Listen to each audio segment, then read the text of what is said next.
So I guess I gotta add, I have like a pre-stream checklist that I run through and make sure everything's working. I guess I have to add making sure the Elgato software turned on. For some reason it didn't auto start when the system started this morning, and then it wouldn't load up after the fact, I assume for related reasons, but as is typical with Windows, you rebooted it and then it worked. Quality operating system.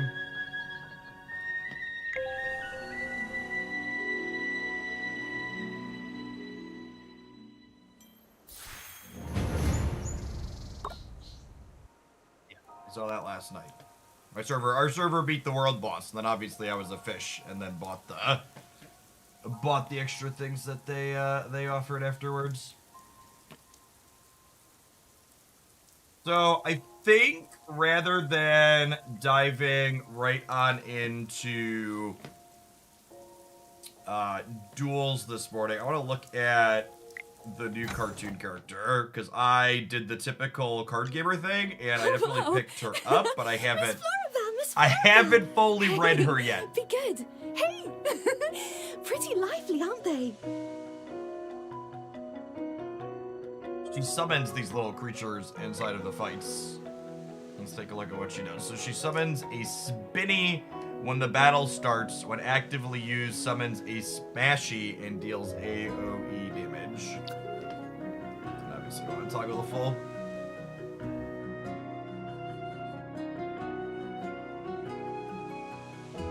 She believes the children yearn for the mines. I mean, I would believe the children yearn to smash things, having met many children, including my own. Summon Spinny when the battle starts. Spinny has 80% of her HP and deals 60% damage. Spinny retreats to the pod when defeated and rejoins the battle after 10 seconds. Okay, so it's kind of like Davian, where he can like put his thing back, only this one's on a timer instead of an alt. Florabelle selects the tile and summons Smashy, dealing 300% damage to adjacent enemies and knocking them into the air. So there's a CC on that. That's clean. And here it's 220% of her HP and deals 120 damage, so significantly bigger than Spinny. Smashy is weak to control effects. When Florabelle casts the skill again, it removes debuffs on Smashy and puts the HP to full.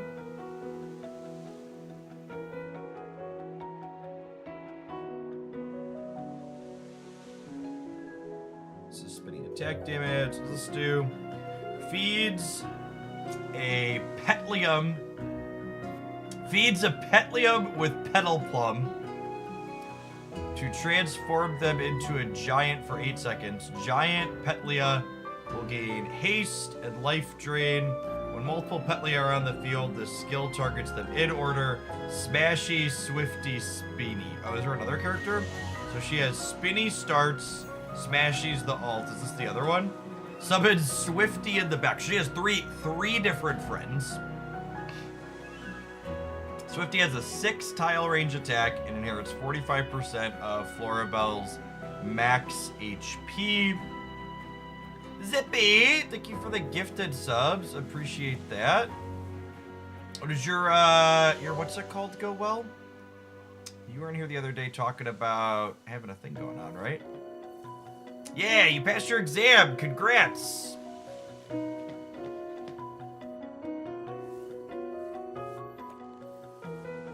Okay, and this is her normal attack. She gains extra attack when at least 2 of her summons are on the field.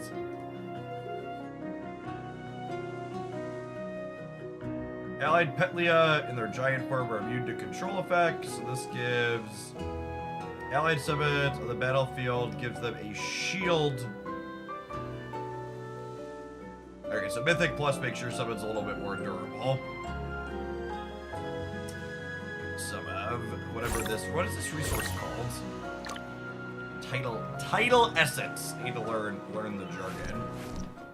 Alright, I think we might be able to push some AFK stages. I'll try. We're gonna draft a little bit too, but I'm gonna do some of the RPG stuff this morning with the new character. I was curious to see if they didn't add the new character to Honor Duel right away. I wonder what their timeline's going to be for updating that. This has a 23-day and 10-hour on it, which I actually think lines up relatively with this banner, yeah? 22 days and 10 hours. So this banner ends 1 day before... This banner ends 1 day before Honor Duel rolls over. So I wonder if they'll add this character and the next one to Honor Duel at the same time. I also gotta say, I think the hero collector part of this game is quickly becoming my favorite hero collector I've played. I was pleasantly surprised when Vala was immediately added to the regular wish list here. I should probably pull Cassidy off of here to finish Vala. Mystery is the most beautiful thing a girl Mythic could wear. plus already. It's more charm. Have you ever wondered why some things Okay, I can think I would float like in to the air? push Vala's My last before I push 30-second her. academic thesis, the magical composition of levitation. Well, AFK, hold on, will tell you 700 something? We're gonna see if we Contribute. could push a little bit harder this morning with the new cartoon character. Swamper. If you're someone that's starting out and you're doing the hero collector part, setting up this to be characters that you want to start is one of the most important things you can do. You get to pick from your choice of S and A tiers in each of the 4 classes, and then which characters you pull come from here. You probably shouldn't copy mine directly, although most of these are fine. These 2 are probably the right 2 to have here and the right 2 to have here at this point. You should definitely have Smokey on your Maulers banner, though. I just happen to have rolled really hard and maxed Smokey already. Can anybody explain it like I'm 5? Is anybody else this deep into AFK levels yet? There's 3 different options here, and I'm not sure I fully understand why. Oh, they're different stages here. So can I beat any of them then? I don't actually know. It looks like you can skip ahead. Okay, so so this is AFK 747. I actually don't know that I fully understand how this bit works. I got there too, and I'm also confused. Okay, so let's poke around and see if I can figure this out, and let's also those are a lot of large lines. Let's put our Well, our let's new begin our student. lesson. She's ranged, so let's put her towards the back.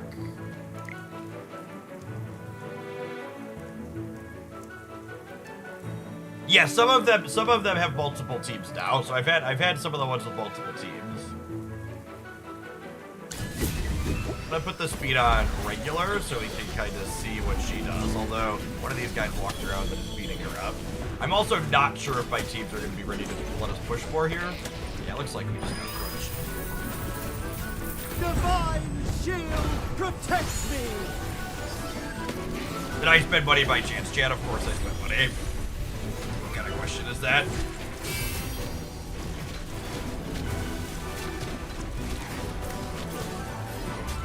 Alright, maybe let's try something different that's not just slotting her into. Maybe we wanna put some chunky front line up. Everyone. Get behind me, children! Get Well, let's behind begin our me. lesson. I think Smokey's Who still my else best needs a healer, even little though he's pick off me type. up?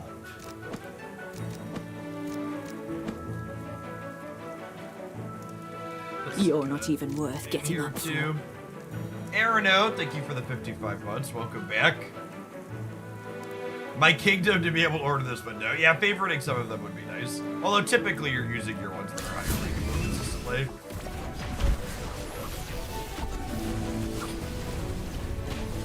Yeah, I think there's a chance I'm gonna need to make our numbers bigger in order to push content. I wonder if it's harder because we skipped ahead. Let's try 745 since there were 3 options.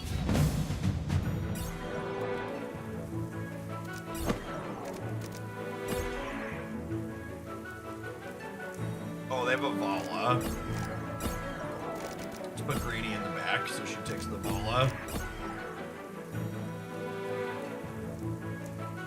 Smokey died to the laser. Yeah, that's true.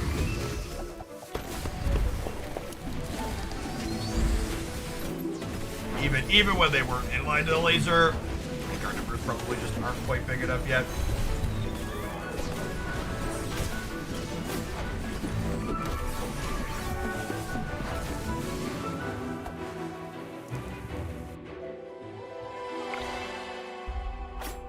She did the most damage before everybody got wiped and died.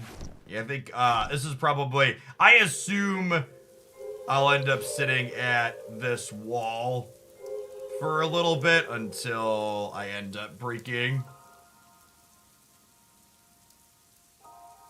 What is a synergy hero, Beast Mode? Is that like you could borrow heroes from friends?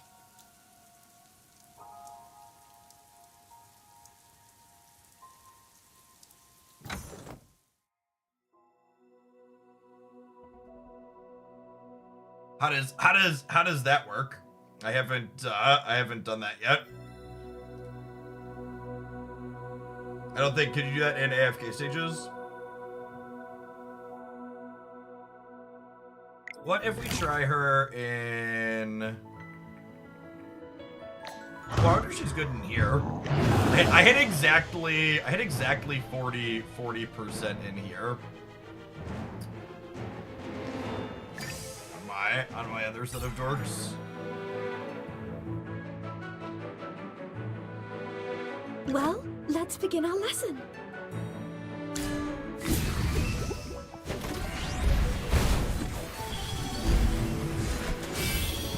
Our little minions. Don't worry, your delivery's coming up. Who is Coco? I've heard other people say the name Coco before.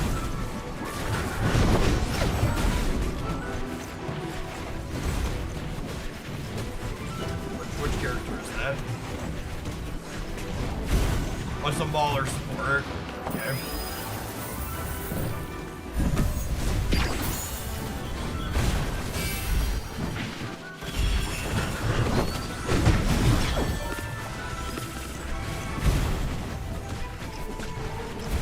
Oh, she could have multiple students summoned here, it looks like. Oh, is one of these the alt student? Maybe one of those was the alt student. They absorbed some damage nicely for us, so our other characters didn't die. I don't think we're gonna beat our damage through this one though. We're still 10% off with 10 seconds left.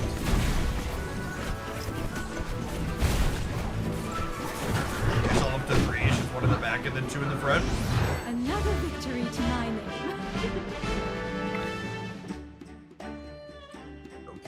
Okay, number there.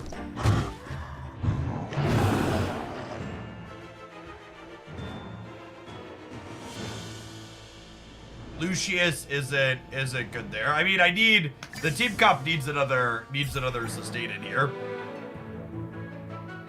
I'm pretty sure with just Smokey and Rowan, the squishier characters die.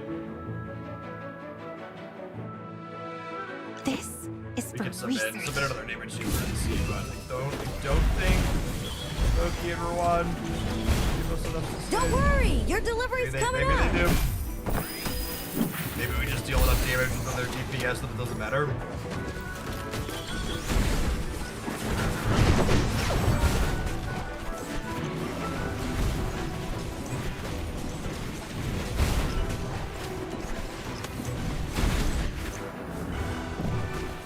That's her all. Yeah, the one with the big thing is the alt one.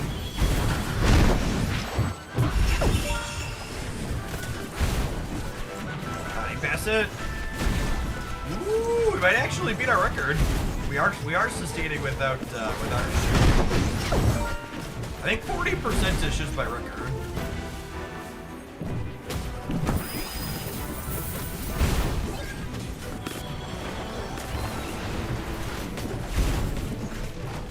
We're gonna hit 50? I think Headwind is better in this mode. It's that. Alright, we added another one. So there's too much CC for Smokey. Alright, let's see. I mean, most of our team survived through the end there with Smokey. Picked up an extra 200 gems there. She did markedly less damage. I wonder if this doesn't show. I don't think the stats on here show damage taken on the summons. I don't know, my Henwin is significantly lower rank than my Smokey, so I don't know that I expect her to be meaningfully better here. Are you calling me?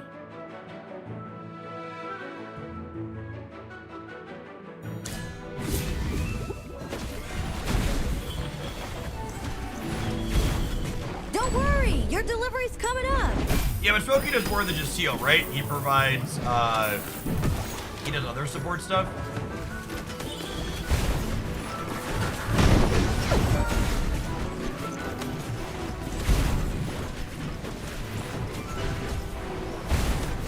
He gives haste. Okay, yeah.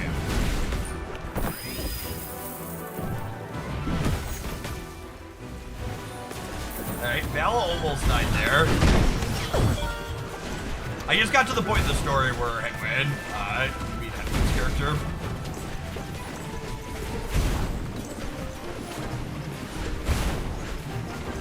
Yeah, see, Vala died here. I think I would believe that all things equal, Henwin's maybe better in this this mode or boss, but I think all things are not equal because my Smokey is max. And you can see the damage fall off without Smokey having haste for things, right? Another victory to my name. That was markedly less, yeah. Almost 10%.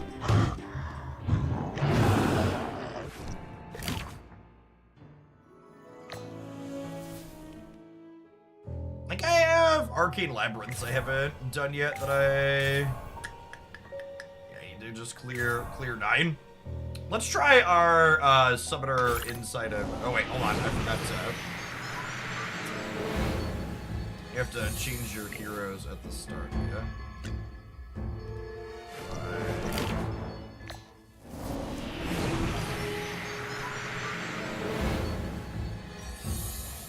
I do wish it had a reminder to like check your loadout at the start. So I gotta swap them here.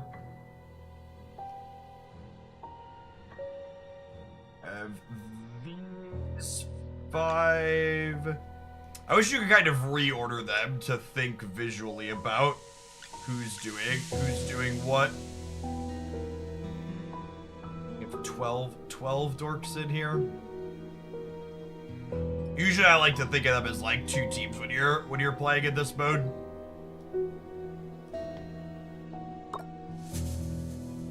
So this mode is a you want to take them all? If you take them all out, I don't think it puts them in the order you click on them, yeah? I think it puts does it? Let's see. So like if I had these 5 or a team, does it? Oh, it does put them in an order. Okay, cool.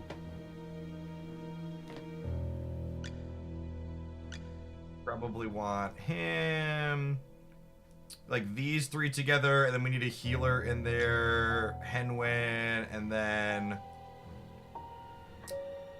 Honestly, I wonder if you just put Granny as a second tank. Or Damien would be funny. Let's put Damien in, and then we'll have 3 characters that summon things. Let's have like a mess of stuff with Thorin up front.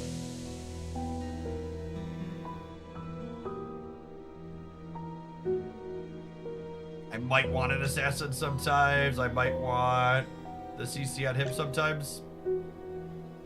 Alright, it looks like we got an ad break on Twitch. We're gonna hit a 2-minute ad, and then I'm gonna earn a little bit of Arcane Labyrinth when we get back, and then we'll close out our AFK journey on an Honor Duel this morning. Swing it out, don't go anywhere.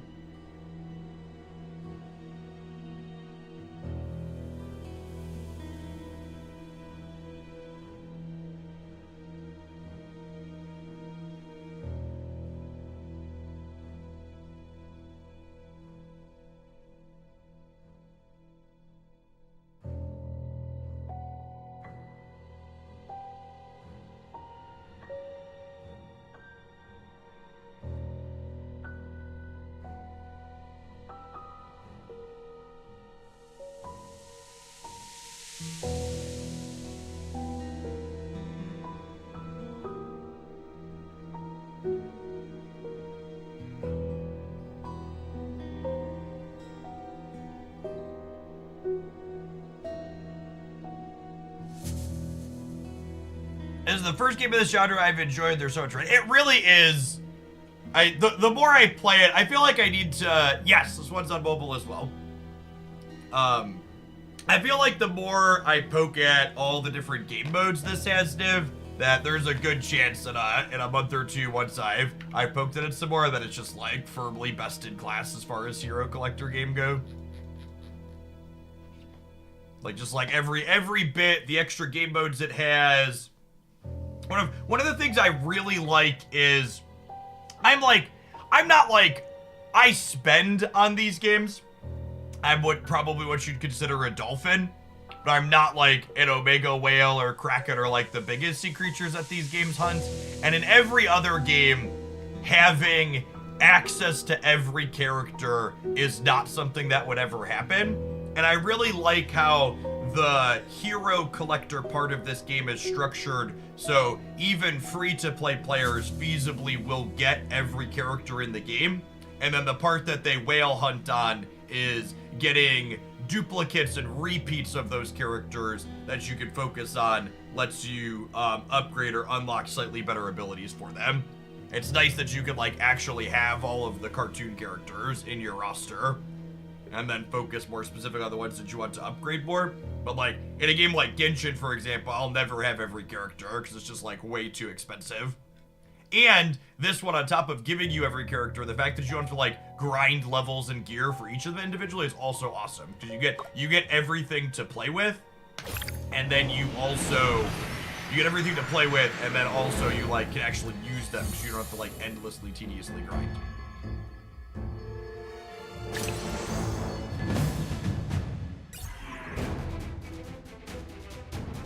All right, I want to try and play Well, all of the let's summon begin our characters. lesson. Check out my latest invention. Damien up front, we'll put Headwind in the middle. Me? So Damien has summons, Flora has summons, Zika has summons. Like Florabelle has summons.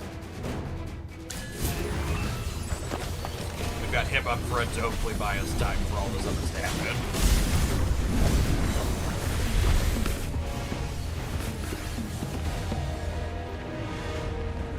Bow before the king.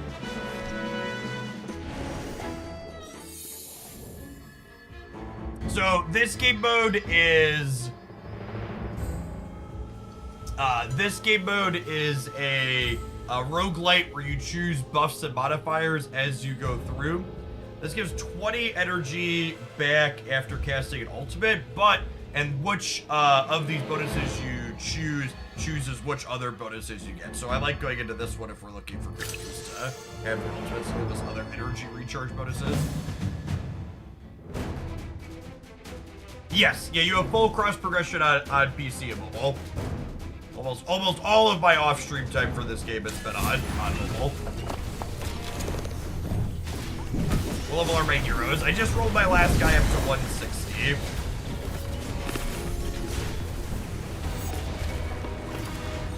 Although I think in this game mode, they don't use... Some of the game modes don't use your...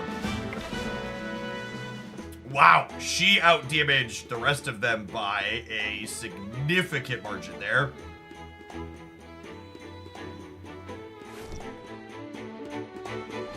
Yeah, this game mode's a flat level. Yeah.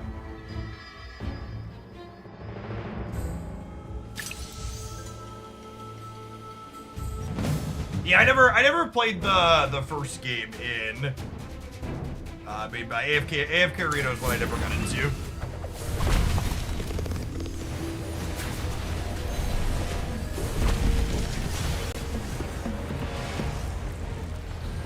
Well, victory. Which two S2 heroes should I have my wish list with the guaranteed? You definitely want Vala. Vala's really good. I think Vala and Rwanda are the two best light bearers you want to focus on to start your wish list. I don't think using the store early is very useful. I think you'd rather farm up more crystals than use the store at the end. I've really enjoyed this one, Burrito. I haven't, it's been a long time since I was sucked into a game as much as I've been sucked into this one.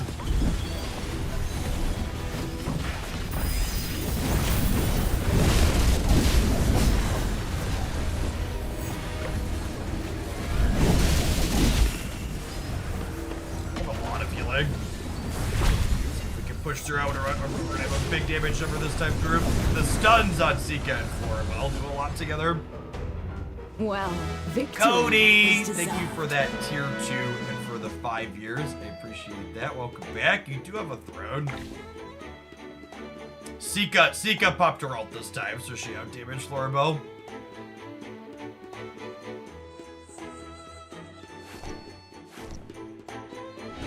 You're a top 10 whale in your server. Yeah, I don't know that we're quite hitting that. Although I was surprised. We've got a couple of whales in the Hooglandia Guild. And a couple of us spending small amounts, and we're, what's it called? I think our guild was ranked 4 right now, but I wouldn't be surprised if that falls off a little bit.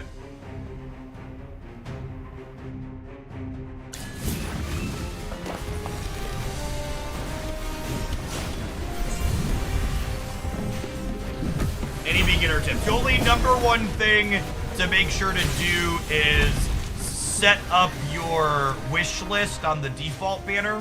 Well, victory is Set up your deserved. wish list on the default banner before you start pulling characters.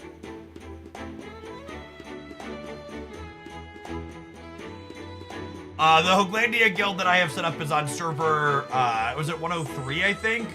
But I also think the server's fill. I think someone said they couldn't get into 103 when they went to look. Hopefully, I think my #1 requested feature is, I hope we get cross server guilds. Would be nice. Allies heroes get a shield. 30 seconds in, doubles the defense bonus. Seems kind of static. We have a healer, so we don't really need temporary stuff. Just attack speed sounds great.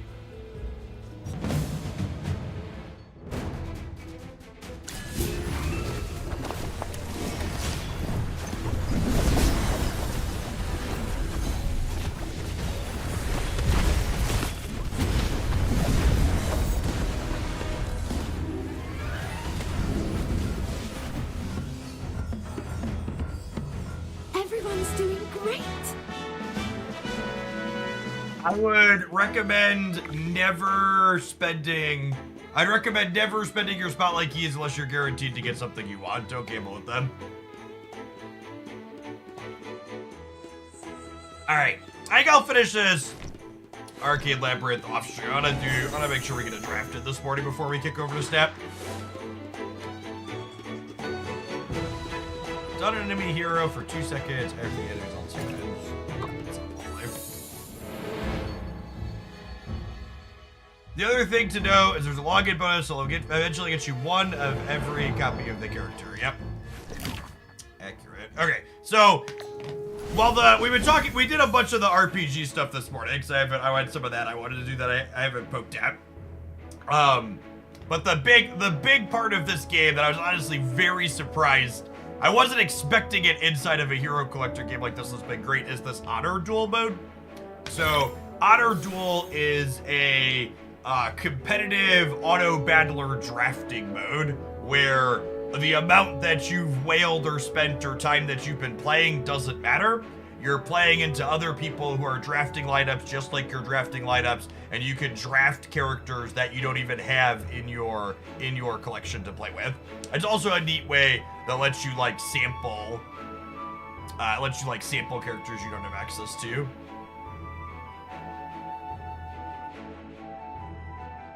I think Fragrant Bag is actually, so in this mode, there's an artifact and then 3 characters to start. We did a Vanguard run the other day, so I think I'll do that. I think Fragrant Bag's actually one of the strongest artifacts in the game. Giving all your team haste and then just making sure you have a lot of sustainability is good. Yes, the fact that it's asynchronous and you can pause and walk away at any point is great. So you're not locked into a 30-minute or 45-minute draft like in some other games. So when you start, you need 5 heroes to deploy in this mode. So I think I'm gonna grab a pack of Light Bearers. Generally, the thing you want to do when you're starting in this game mode is you want to pick one type of You want to pick 1 to 2 factions to focus on, because the more units you have of individual factions, the more powerful they all get. There's synergies between them. And that's actually a pretty good roll. With this one, we want a bunch of heroes that are tankier, because if any of them die, everybody loses the bonus. Cassidy's not tanky, but this is another sustained unit, and then he heals, and then he shields. I might just try and match the start since we rolled 5 good ones. There's nothing else in that shop that I want, and you can spend currency to refresh the shop, but waiting until later to refresh the shop tends to be ideal because your shop is better the more rounds into the mode you are. So at the start, you can see your opponent's artifact. They're gonna have an artifact that lets them ult more, but their non-ultimate damage is weaker. Sir Lucius, Each team at your Potions for deploys sale. 3 Buy heroes 4. here. Let's turn the battlefield into a cemetery. And then they deploy 3, I'll see what they deploy, and then we'll each deploy 2 extra. I'm putting Igor in the back because he jumps in. One of the things you really want to make sure you're doing in this game mode is making sure you're putting a more durable character in the back because of assassins like this. So Vala's gonna target this Dorko in the back rather than my squishy mage Cassidy here. Come on, you'll need my spear. Honestly, I think we'll put him here. Spread out a little bit. Yes, your currency carries from round to round, so waiting on refreshes is valuable. Their tank walked over into Cassidy. Not good for me. Shield protects me. Corinne saving Cassidy there is huge. You can see our supports. Corinne's one of my favorite flamethrowers in this No mode. escaping for you. Just such a good mix of damage and sustain. This is a solid drifter for us.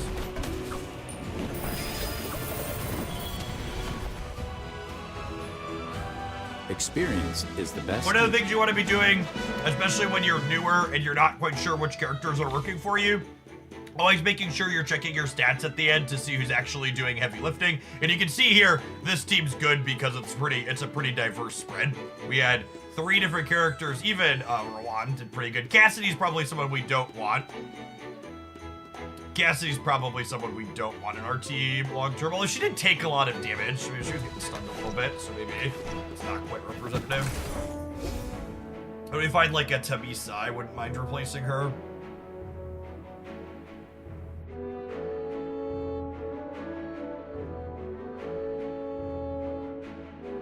I don't believe there are any characters that explicitly shred shields, no.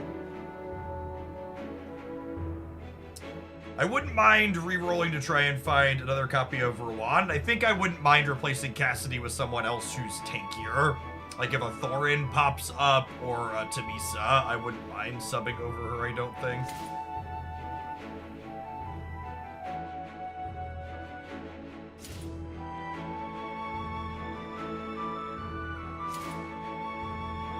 These are particularly exciting.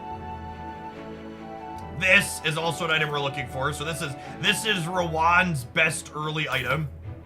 Gives him 250 starting energy, and Rowan's ultimate gives all of your other characters energy. So getting him to ult faster lets everybody else ult faster.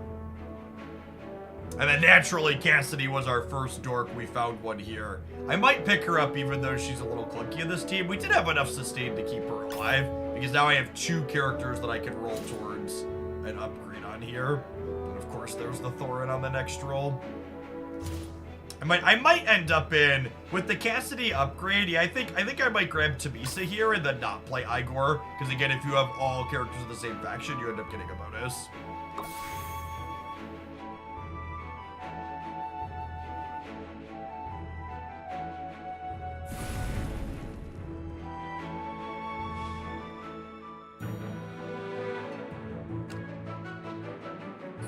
Grants an allied like a haste. So they're gonna have, this is a ranged nature unit.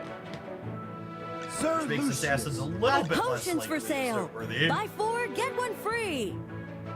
Charge bravely for the divine light. We can put Tamisa behind the wall because she'll charge over. And there's the one that we knew was coming. This is for research. Come on, you'll need my spear.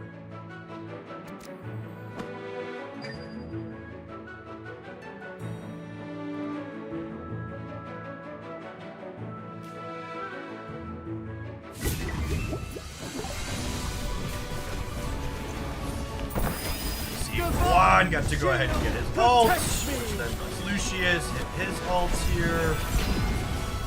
We got to group our people. Honestly, the one that makes forces our people to group is not too bad for us. My waves of knowledge will crush you! Her ult. Most notably here is that Cassidy is surviving despite all of the grouping and pushing around so far. Oh. I jinxed it. We might still push through here despite losing the bonus. Yeah, looks okay. I'm curious to see how much damage she ended up dealing. If she did an okay amount of damage, it's fine that she's a little squishy. Experience is the best teacher. It is so good. Yeah, even though she got KO'd early, she did a good chunk of damage. She ended up just narrowly edging him out still. There's an upgrade for her, so she's definitely staying for a while. And we're not playing Graveborn, so we'll do this and we'll hopefully push for some mythics here.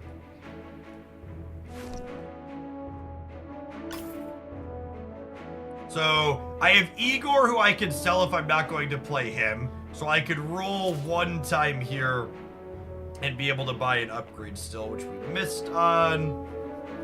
I don't think I want either of these items. Light armor is actually not terrible on Tamisa because she jumps in. No, your first 3 characters are locked once you put them down, Bubba Tubba. The perp item is pretty good. The perp item is good on specific characters. It's actually not bad on Cassidy. I can see that being an okay lock for her because she definitely needs the healing. I like the moon item on mages. It's a little awkward on some of the mages with the longer ults though.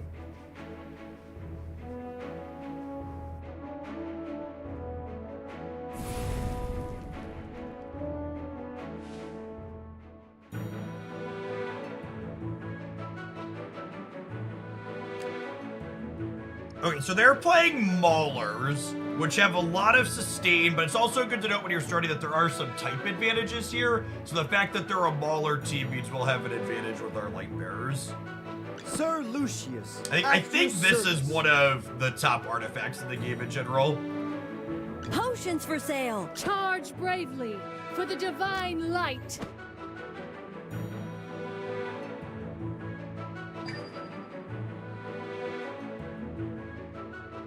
Yeah, I think my one criticism / feedback of some of the things the game does is mostly that they need to communicate some of the details of things like the type advantage and like which sub artifacts are rated which in places.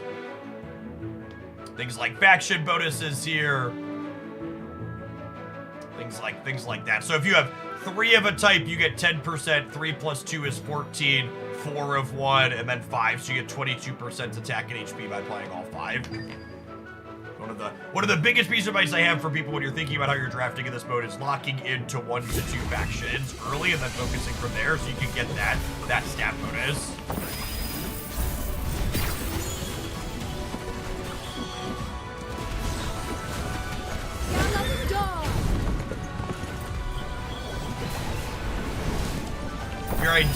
What is your ideal comp? Tank, warrior, healer, rogue, marksman, mage. So, the more I play this mode, I actually think something that's very important is I think you want not necessarily 2 strict tanks, but you want a secondary character that can take a lot of damage.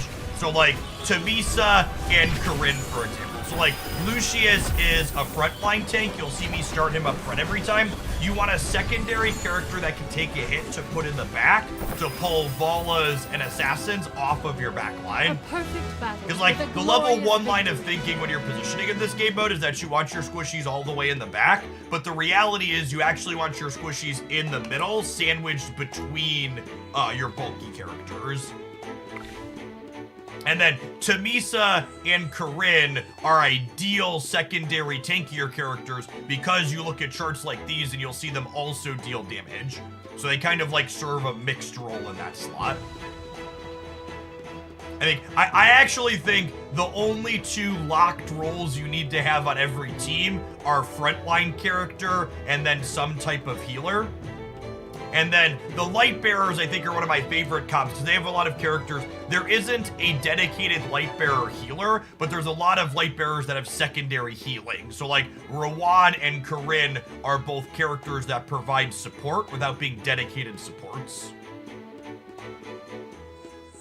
This draft mode is very close to auto battlers with the asterisk that there's no timer outside of when you're actually playing against someone. So like, I can spend as much time as I want on this screen. I can even pause and walk away and go do something else and come back. So you don't have to sit here and know that you're, when I do, a lot of my drafts I do off stream, I'll like play a few rounds, go do something else, come back, play a few rounds, etc. The fact that it's all async is great. And then it pairs you into other people who are at certain similar spots in the draft. I actually think this artifact's only okay. I kind of want to grab Lucius here and then re-roll looking for a Corinne or a Lucius here.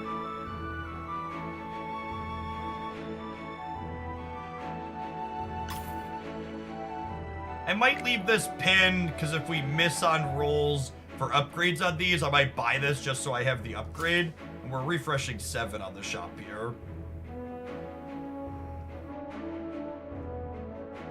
It's a Cassidy. This item's actually really strong.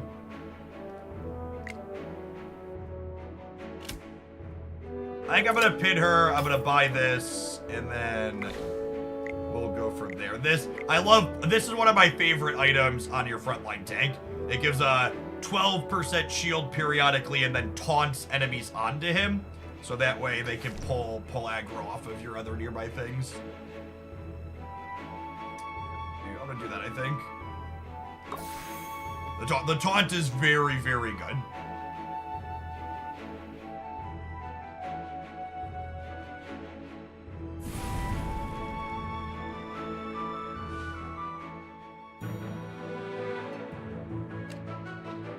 So they're also playing Fragrant Bag. So typically people playing the Fragrant Bag one are playing lineups with more sustain like I am, but we'll see. At your service.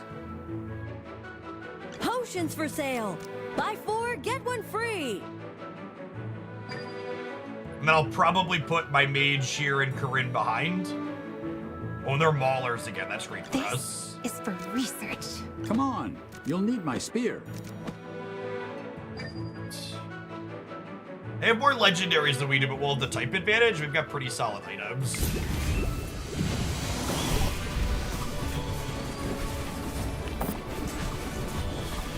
Divine shield protects me.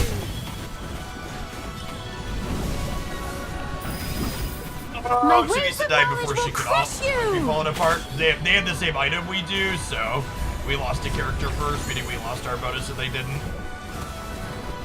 Rough. Yeah, we're torched here.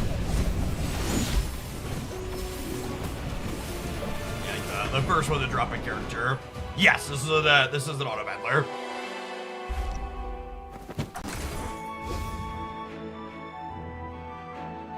Definitely picking up that. I'm just rolling looking for upgrades on these dorks. I need more legendaries at this point.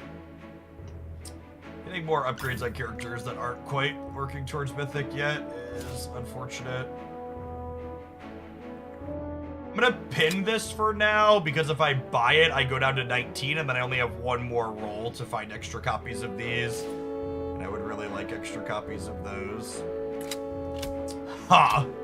Well, now I have a loss to give still, so you play until you get 9 wins or 3 losses.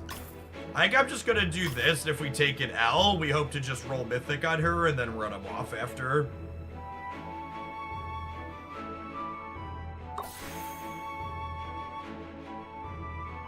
Yeah, so this game is on PC and mobile, but the promo link that I have that's you can pick up a free sub with and support my sub is PC only, unfortunately. If you start an account on PC, you can continue it on mobile after, but my promo is only for Sir the Lucius, PC build. at your Potions for sale. Buy This is for research.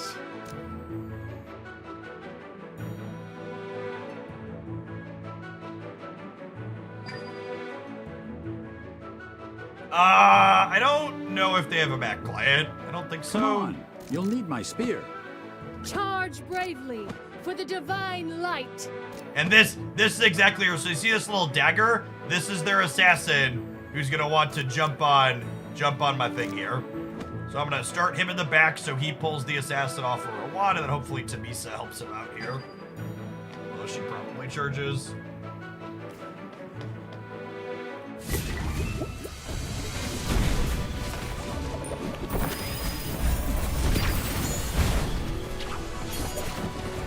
We talked about having a type advantage into the ballers earlier. They're great boards. They have a type advantage into us.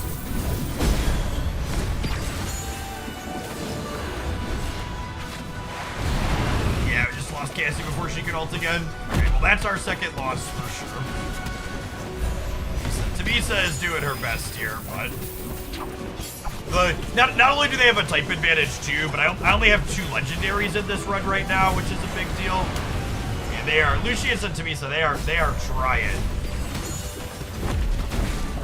I bet Tamisa's damage number is huge this run. Okay, hopefully we can roll Mythic on Cassidy and hit Corinne and a Lucius upgrade. Yeah, she did a chunky amount there.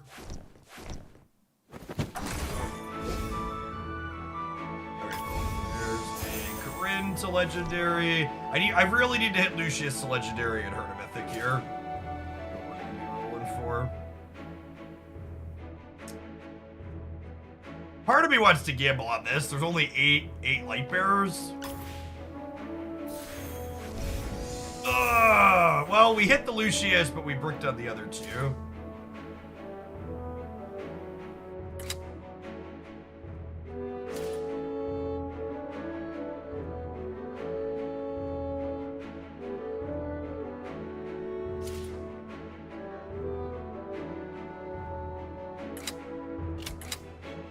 Oh, I only have 1 more loss to give. This is the best item in the game. I hit 2 legendary upgrades, and this is the best item in the game for Ruan.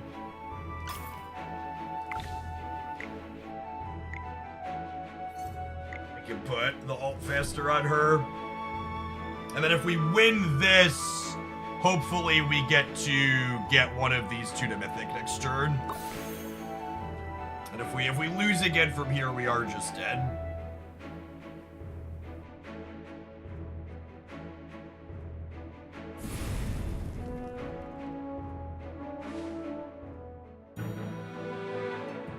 This map's not too bad for our composition because we have a lot of things that are durable.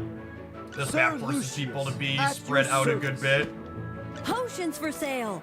Buy This is for Lucian, research. Rowan, Cassidy over here. Then we gotta sandwich them in with supports. It's really good, Joe Bro. Come on. You'll need my spear. Charge bravely for the divine light. And again, this is a mistake a lot of people make. I don't think you're ever supposed to deploy your assassin in the first go round because then it gives your opponent full control. You can see how as I reposition my other guy here, it changes who the dagger's going on. So by putting your assassin out to start, you give your opponent control over who your assassin's going to target. Let's see if we can punish them for it. They have a pretty good composition here. And they're great for it again. My Hitting waves great of for 2x knowledge in a will row is crush unfortunate. you! That's a great ult for Lucius here. Let's see if we can convert on it. Our Tamisa didn't hit too many people. Our characters getting all grouped together on this map is fortunate. That doesn't often happen. We really need to upgrade for Tamisa so she stops getting KO'd early. Are we good here? Yeah, I think we might beat our type match counter. Yeah, hitting 2 legendary after the last draft rep is huge. If we can hit a mythic on Rowan or Cassidy, or both ideally, we could potentially have a strong run despite the weak start. Yeah, I think the opponent with this Alina up front probably a little bit less experienced. Both putting her up front and deploying her in the first round is a mistake. Yeah, perfect.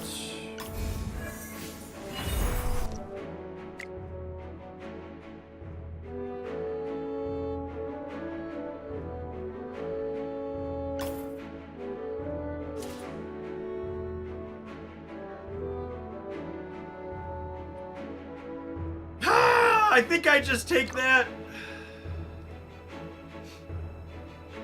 I think I just take that. It guarantees the mythic, even though it's a bit of a spew. It's like guaranteeing it with 5 rerolls baked in, right? This artifact's pretty good on Rowan, giving him haste. The extra copies just disappear once you're max tier, so it's purely a spew.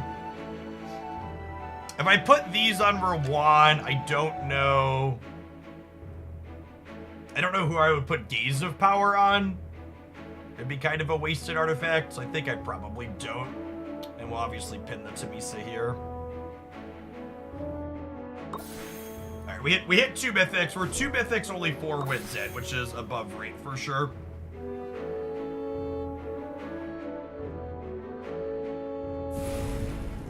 Oh, we could put it on Lucius. Yeah, I suppose that's okay. Having him shield to start is not bad.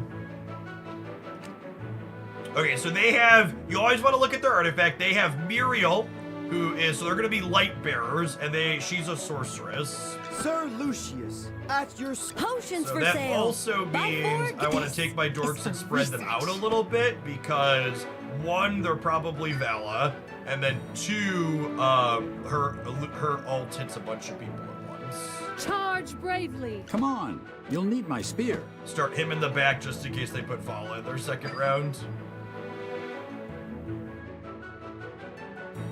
Yeah, the haste boots are good on Rowan. That's what I was looking at. It's possible I should have pinned the haste boots for sure.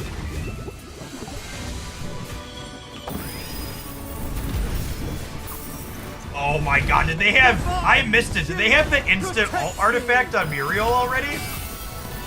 I do that. There's nothing I don't think we could have done anything to play around it, but...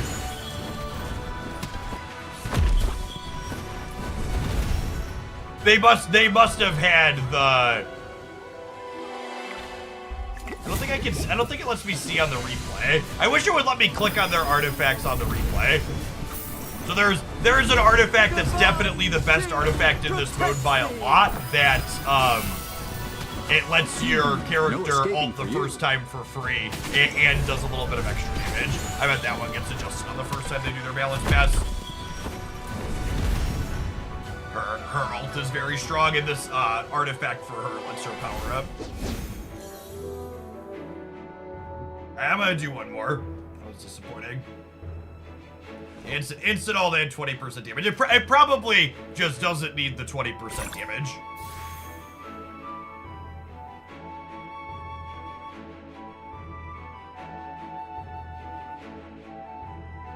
How's the game outside of the draft mode? I think outside of the draft mode, this game is probably one of the best hero collectors I've ever touched.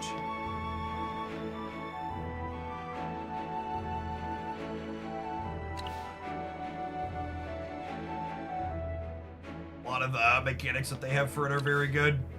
3 seconds of the battle deals magic damage, 12% team attack to 2 enemies in the back every 12 seconds without able to bat. This one's Lucky Cage is really good, right, admin? I don't know that I've ever had a deep run with this one. I think this one ends up being pretty strong a lot of the time.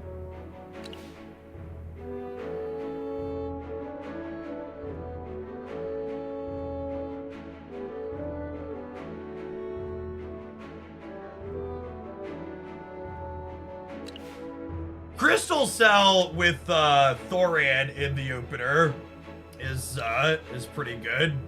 Gives the frontmost hero 20% and then gives all allied 25% extra damage. That seems pretty solid.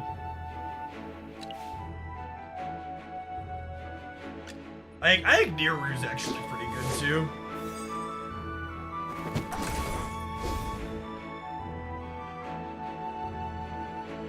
I would like the sustain item for Thorin. I would like random grave boards, please. So this is one of those double-edged sword type rolls where we hit the upgrade for Niru on the first spin, which is technically lucky, but because I respawned to get it, I actually am not capable of getting a 5th hero here. So we have to play the first one four-handed.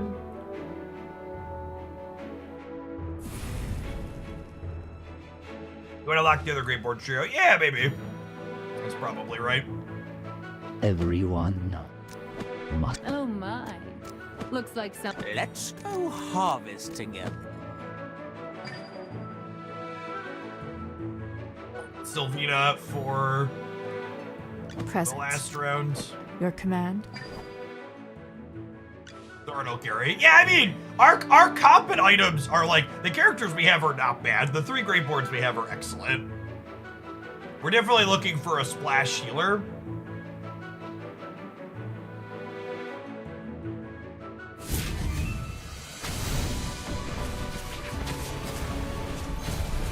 Okay, we killed their assassin. We're 4-4 now. I've never won a round 1 where I had to start four-handed before. Is this gonna be the first time? Yeah, I think it is.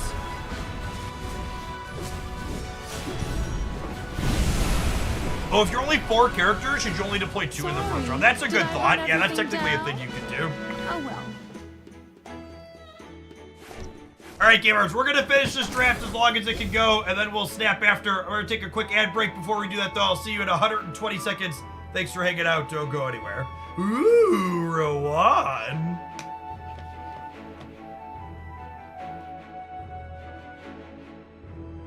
Certainly buying him.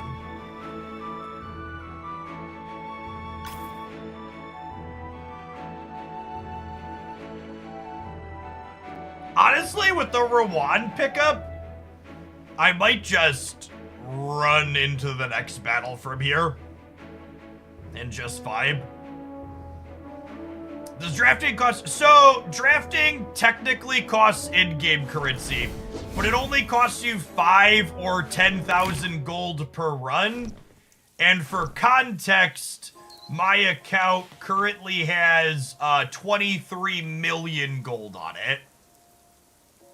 So, like, it's not free, but also, like, the gold cost kind of exists to make sure you're doing some of the RPG stuff, I think. Yeah, even if you're completely, like, when you spend money on buying stuff in the hero collector part, it's not giving you gold directly, it's giving you other stuff.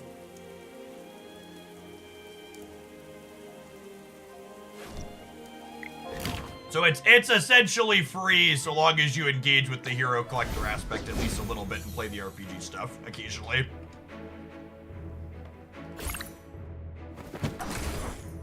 I've spent 24 euros or whatever that non-American currency is, and I have 5 million gold currently. Yeah, that tracks. Yeah. Yeah, this mode basically isn't monetized, which is interesting.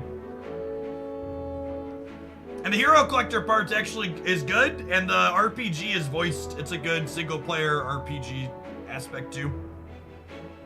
I've been mostly doing those parts offshore. It's pounds from England. I knew it was the other one from Europe.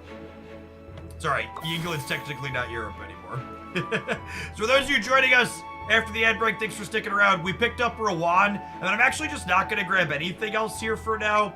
I could maybe put Cold Dagger on Niru, but again, I'm not going to re-roll the shop because I'm not close to any upgrades on these Dorkos, and the longer you wait to re-roll the shop, the more options you get, and this 29 currency carries over So if you're not looking for something in particular early, you want to not spend your currency rerolling.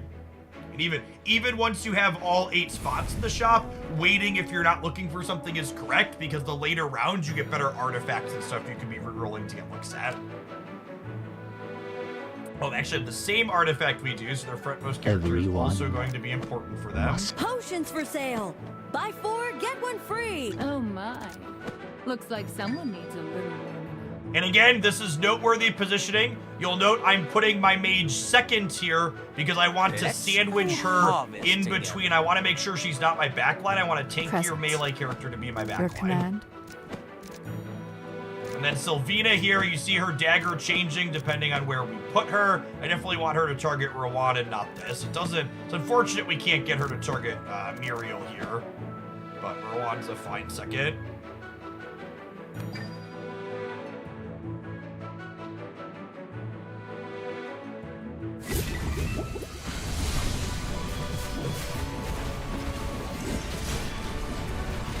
Don't worry. KO'd your the delivery's Rowan coming before up. he could ult, so should be a big leg up in our favor here. Fly. If we my can take out their beautiful Muriel fly. before she ults, that would be a big deal. Ooh, I think we're gonna die. Oh, Niru picked her off right before she could go. That's huge. I think we're good now. Yeah, cool. Sorry, did I burn everything down? Oh well. Witch is doing okay, but she's probably a character I'm looking to change out on this comp. If we roll like a Vala. It's the rearmost ally hero 70 vitality. I don't have any maulers. This is the one that we'll do, though I'll have to keep in mind that our rearmost gets a bonus. There's a leather for Rowan, and a potential upgrade for Rowan. Emmett, thanks for hanging out, appreciate it. I'm gonna take a reroll or 2 here now, because we could find another Rowan and get him to legendary. I also wouldn't mind a Vala over her.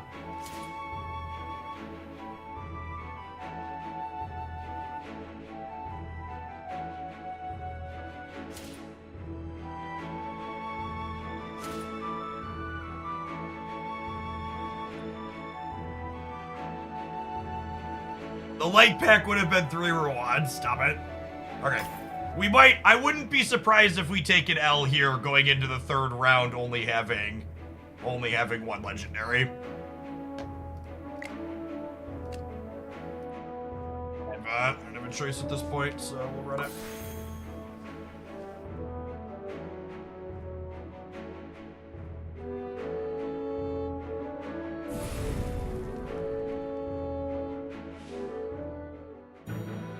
Is that a Graveborn one? Yeah. Everyone. Potions for sale. Buy 4, get... Oh my. Looks like someone needs a little warming up. This is an awkward map. I don't have a backline. So they're Graveborn, which means there's a good chance they have a Sylvina as well. I'm going to have to deploy Niru behind her to pull that, and then Niru's going to kind of get stuck behind potentially. Let's It's not harvest. not ideal. Your command. We can jump on their Seiko with our Sylvina, though. It's great.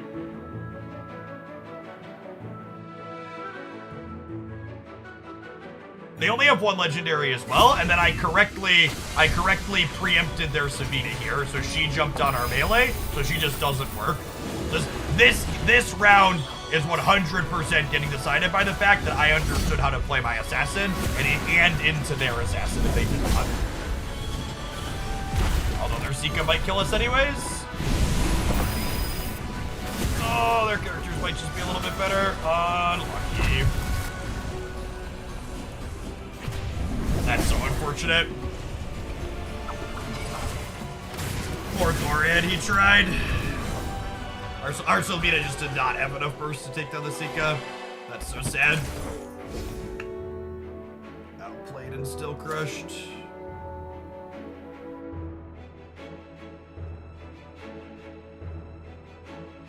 I think I want Corinne over Muriel. I really like him.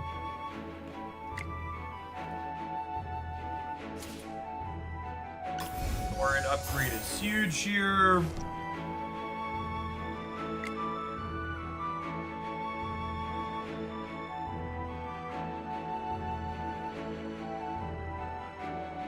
lot of melee.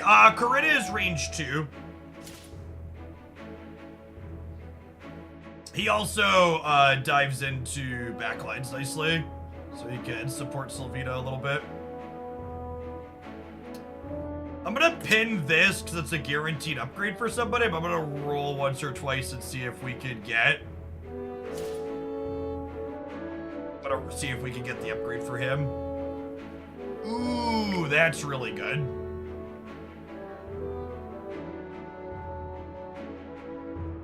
I like that. All right, I'm gonna grab that one to start. Actually, this is my favorite item to have on a frontline character. Do we want Rowan if we get rid of Muriel? I think Rowan is just generically one of the best characters you can play. I think he's just really good in general. He also provides a bit of healing, and this team could use the sustain from him. Like he just helps your people do what they do better, faster, stronger, more than every hour after hour. Rowan is never over.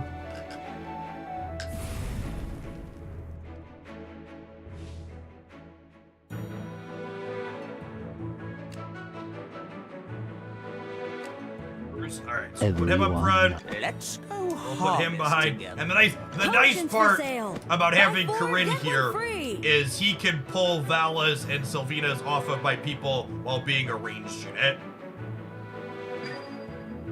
I replace Sylvina with Vala if we fight her. That's true. And we could also flex a little bit Come on. You'll and need my play spear. Present. Your command. we could also flex a little bit and play Sylvina and Vala depending on the opposing composition. Like if they're a comp that has like a lot of squishies, just like double dive their back line.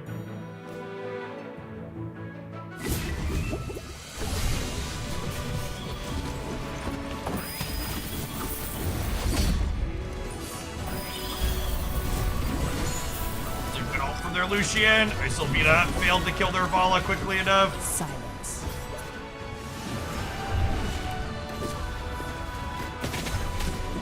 Wait, their Vala's down.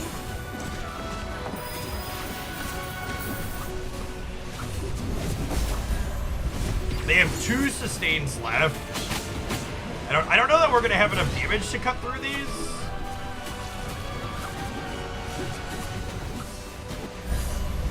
Yeah, see, we're like barely getting through their shield. And then the next one goes up. All right, oh, we got him. Okay, cool. I think we're good then. That should be a wrap. Bow before the king.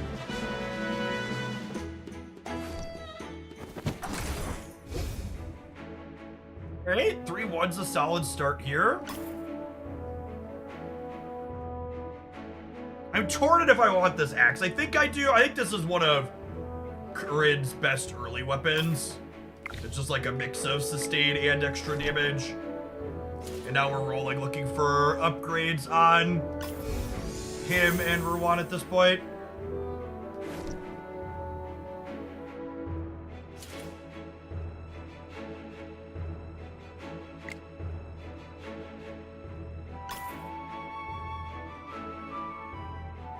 Yep, ship it.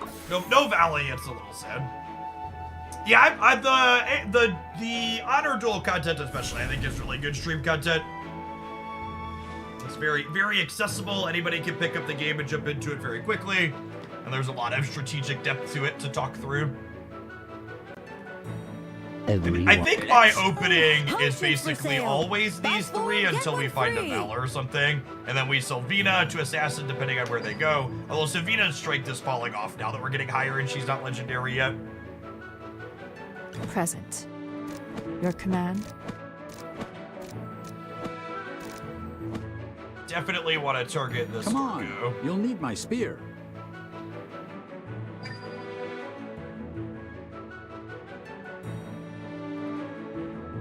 This is a mage in the background that does lots of ult damage.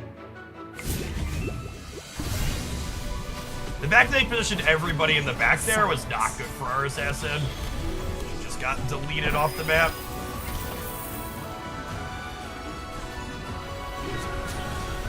We're torched here.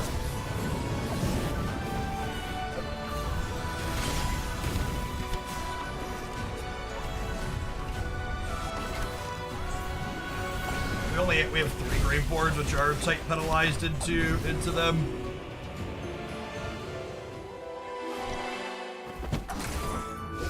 Both that matchup was bad, and their were so many melees that they put all their range in the back there. And we just really didn't have a shot there between the map and the matchup.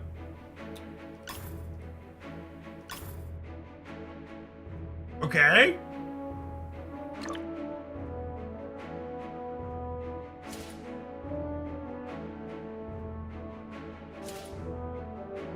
Are looking aggressively for an upgrade.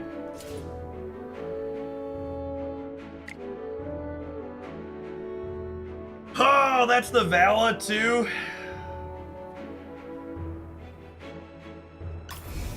I think I gotta take this. We're 3 and 2 now, though.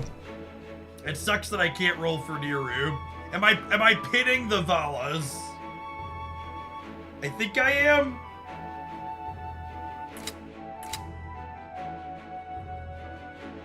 I think I am.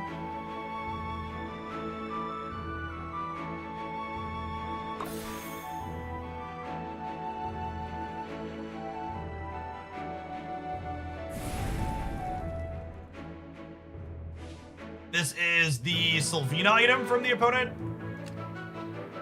So they are going to have an assassin. I think our comp's pretty solid. Everyone must Opposing pay up. assassin comps, though. Potions for sale. Buy. Let's go harvest together.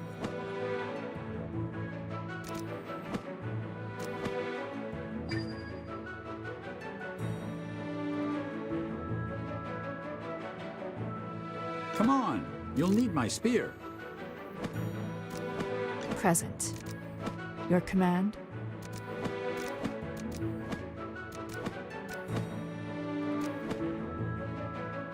That? Yeah, I think it's that.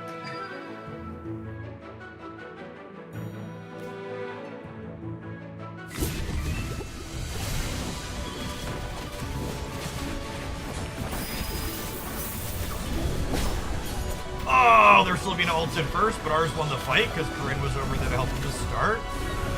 There's Sika all tap in tier. Are we good though? They have Igor and Thorin up still. We're good. Igor takes forever to kill, but chase him down. He's extra annoying for our melee comp. Although Corinne can jump after him a little bit. Oh. Alright, we have our Malas. Another new soul. Niru is pretty solid. He does a lot of damage consistently.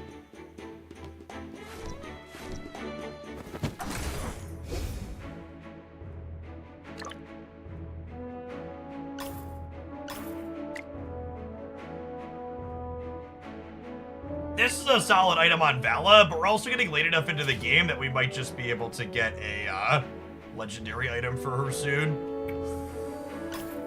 Okay, we're 1 off of 2 different ones. I think I'm pitting the Thorin for sure. We're rolling for upgrades at either of these. Oh, pitting 2 while I refresh his baby greedy. Hit it anyways. I think with both of these at base, Vala's probably slightly better because she stuns. So I think I'm gonna move this armor to her.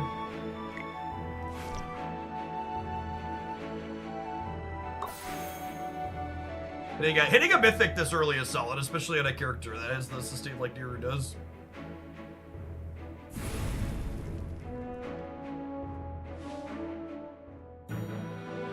This is Carolina. Maybe I should have left the armor on her in case I wanted to put her down against a comp like Potions this for one. sale. Buy 4, get 1 free. Come on, you'll need my spear.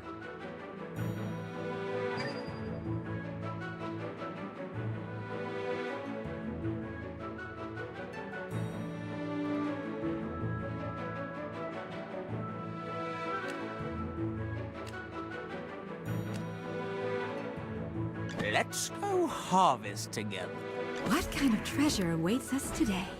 Any arena polls did you have to do flirted with it? I don't know. I'm bad at my gotching and I don't count.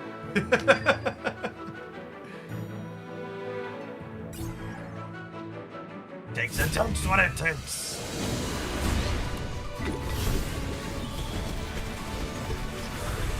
Don't worry, your delivery's coming up. Can our Vala KO their Rowan before it gets to ult? She did. That's huge.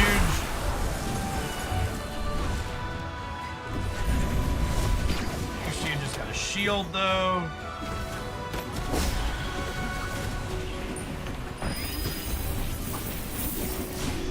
He can. Yeah, their Zika going down before she ults again should mean we got this. Vala is so good.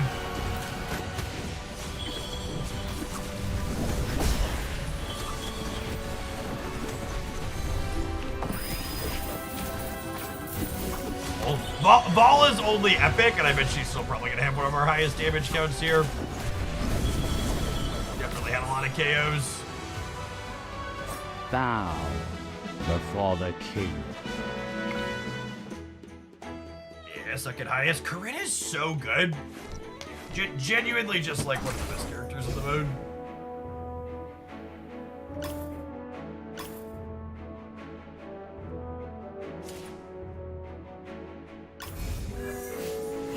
Upgrade for our land, champ. I'd really like an upgrade for Vala.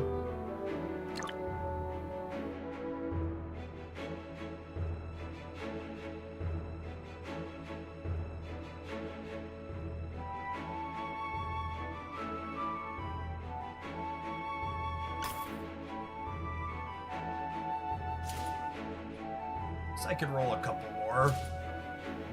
Our Vala. What's this one do? It's the stun. That's fine. We hit a second mythic. A better artifact for Rowan than the starter one would be nice too.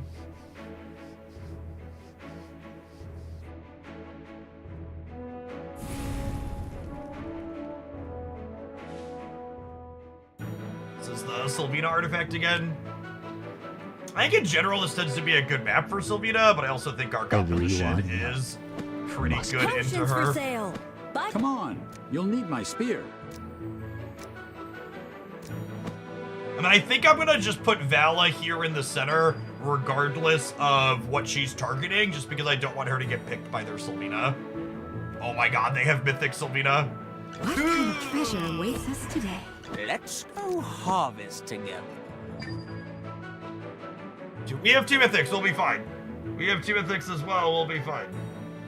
Their Rowan is only epic, so hopefully our Vala puts him down and they don't have any quick ults. Oh, our Vala just switched targets to their Igor. That's so bad for us. Don't worry, your delivery's coming up. Although their Sylvina is targeting our Thoran, which is good for us.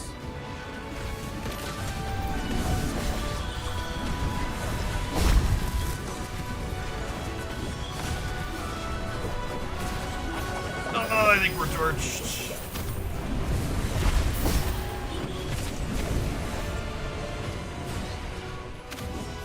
Our Vala's still alive. Maybe we're good.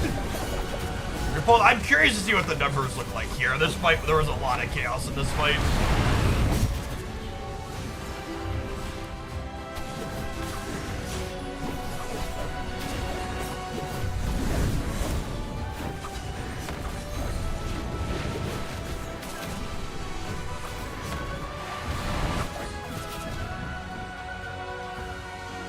Bow before the king. Igor might be the worst bet. He really is, yo. Yeah. We are mythic on him. Looking good. Yes, the character is auto ultimate in these battles. It's the only option. The combat in this mode is fully auto battle.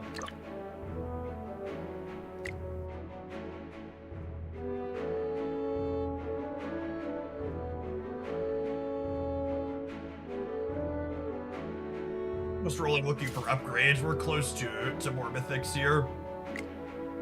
Or a good purple item.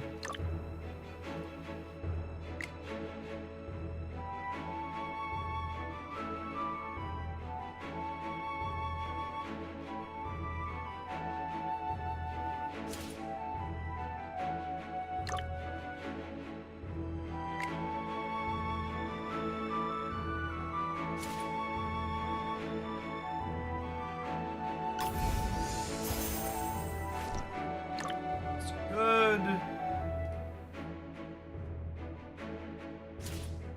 We're just continuing to roll because I've got a couple I wouldn't mind item upgrades on too. Ooh, that'll do pig. And then that is a great item for Vala. That's a great item for Vala. And then I think I'm done rolling at this point. I guess I can hit a 20. I'll take one roll because I can hit the 21 for...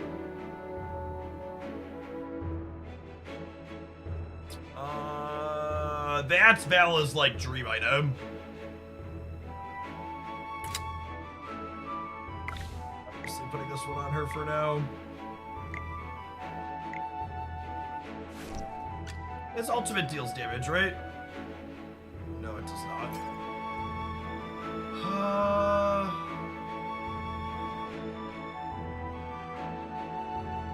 Yeah, I only use sub-only chat when we're playing my primary game, because things get busier.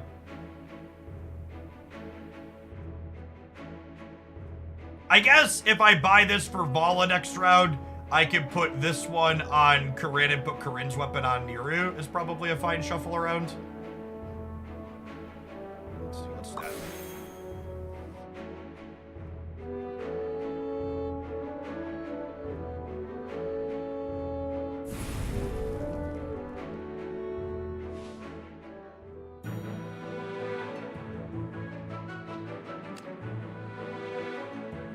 They're heroes. Everyone must. Potions for sale. Buy 4, get 1 free. Let's go harvest together.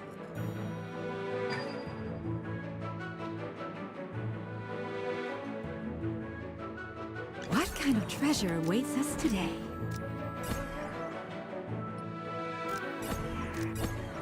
Again, you can see Vala lining up Come on, here, what she's you'll going to need my target. spear. I'm going to put him here just in case they deploy some friends over this way.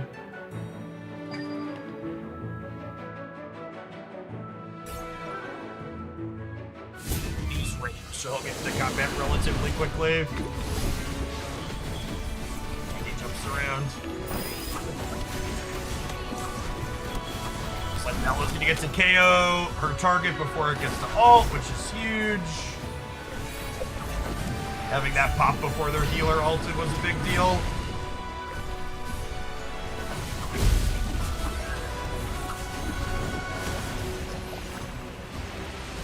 Oh, that's a big ult from their mage.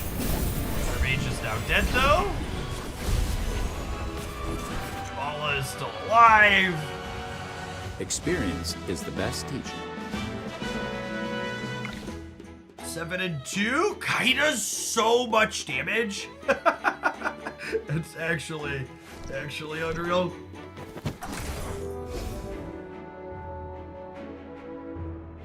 I don't know that I want to pull that item off of him.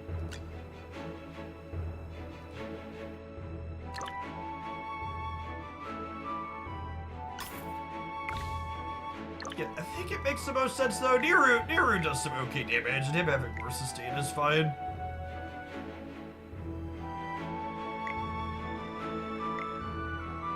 You're the better Sylvina. I'm just never putting in a non-epic Sylvina.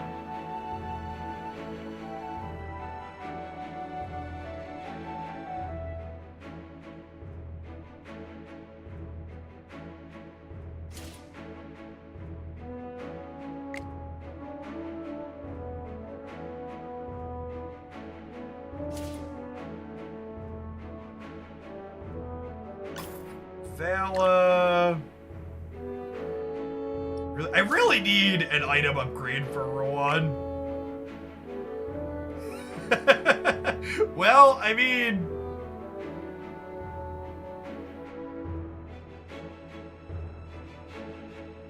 That technically qualifies.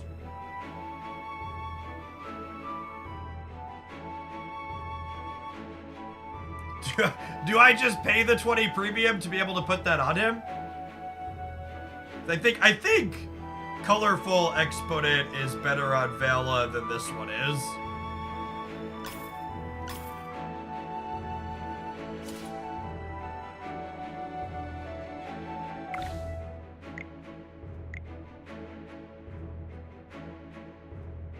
The Wilder Warrior Lady is not in this mode yet.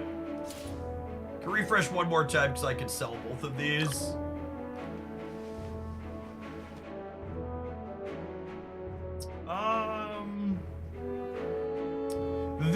Could technically be an upgrade for Corinne, but I think if we win this round, I just want to roll hard on upgrades for these two, so I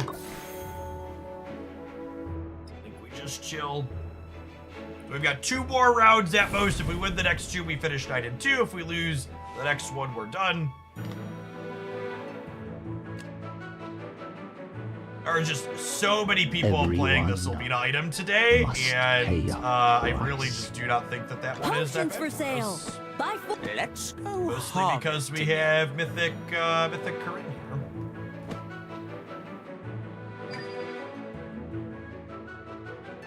What? He's like the anti-assassin gamers. What kind of treasure awaits us today? Come on. You'll need my spear. Put him in the back, he pulls the aggro, and then we're happy to have him pull the aggro.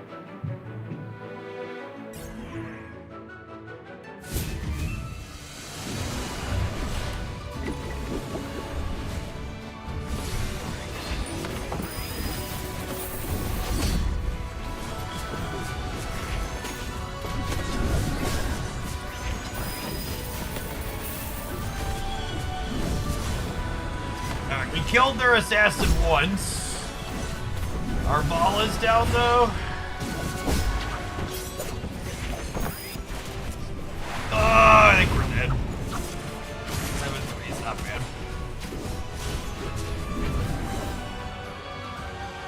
Finally put down by their assassin comp.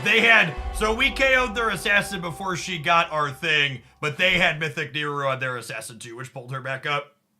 That's not bad. Had a pretty good streak. I bombed 1 draft off stream last night at a 1-win run. We went pretty solid otherwise. A lot of 7-8s, 9s. And a 4 this morning. Oh, they had tier 2 on their artifact. I missed that one. Yeah. It's very possible I should have rolled more aggressively to have upgrades on these. All right, either way, I appreciate everybody that was here early. If you haven't checked out AFKJ yet, we've got 1 day left on my promo. You can check it out on PC for an easy way to support my content. I think it's gonna be a regular part of our content diet here. We're past the sponsored hours at this point, but I've been enjoying doing a draft or 2 in the mornings to start before we switch over to Snap, which we are going to switch over to now. Tap a quick ad break. And then we'll get to snapping.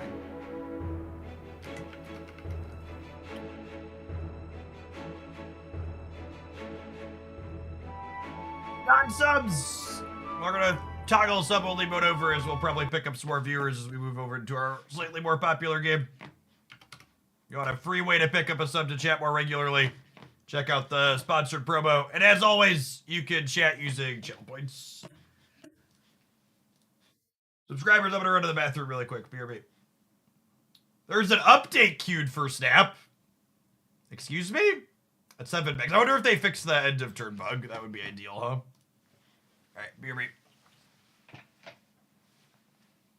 They actually upped the honor duel limit to 30 runs a day, Silence. FYI.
So they fixed the turn dynamic extruded a lot of conquest matches. Yeah.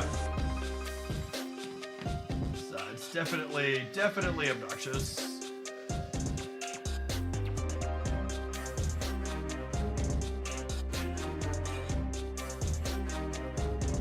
Thing noteworthy in our metagame breakdown. Does it look like it? Well, the Sancher Black Bolt deck you posted last night, you successfully sold me a Red Guardian. Yeah, I think Red Guardian's real solid.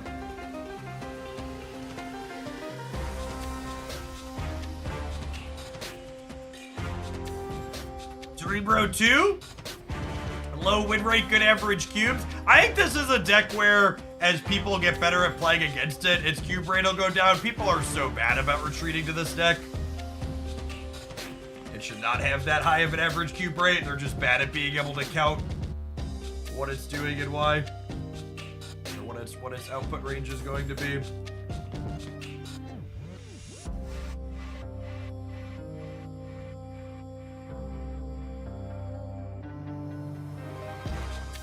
This is mostly the usual suspects in here. Let's take a peek at what people are doing with Red Guardian.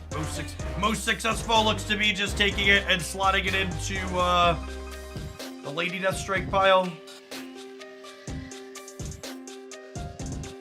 Seeing it slotted as a tech card into existing decks is not too surprising. I wouldn't mind trying it in some Surfer. Give this a go. How much has Elias play rate dropped since an air freshener was applied to the patch? I think it was around like 5% last I looked. Yeah, 5%. It's still got good average cubes as noteworthy. Card's fine, it's just not correct anymore.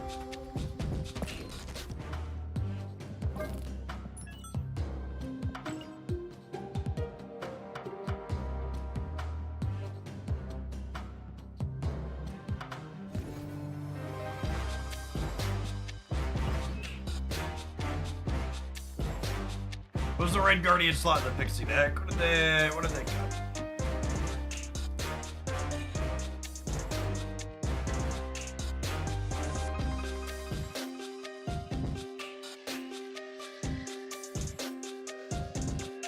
Oh, Polaris. Yeah, that makes a lot of sense. Same energy cost. Can also be a 3/5 as utility that combos with Lady Deathstrike.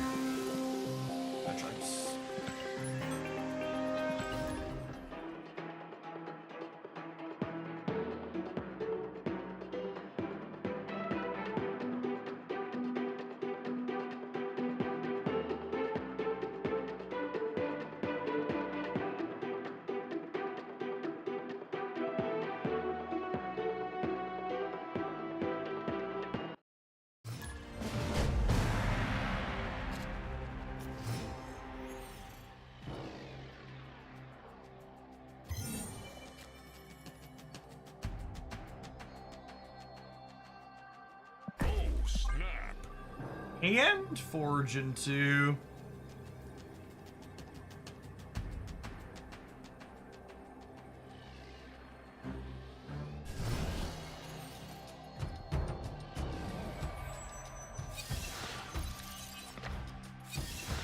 have one of our threes. They are high evolutionary. Probably not playing that.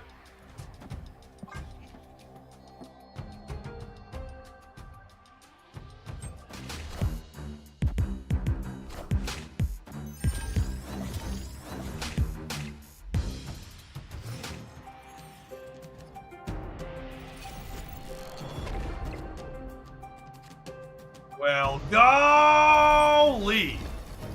We take those, gamers.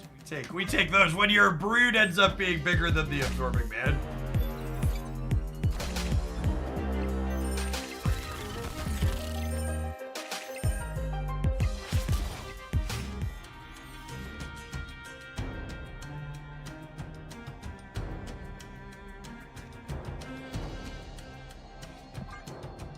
Full start here for us.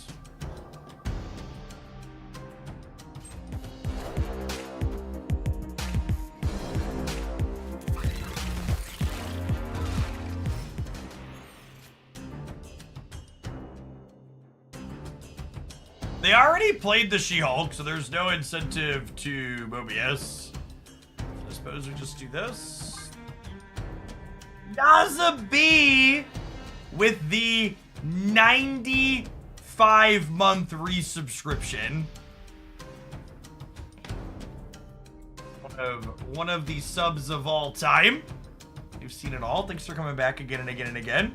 Hope life's treating you all right.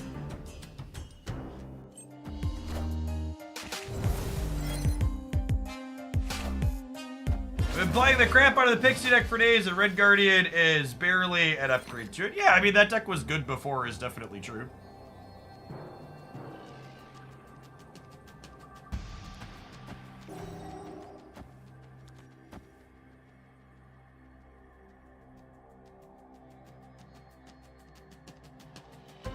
Sure.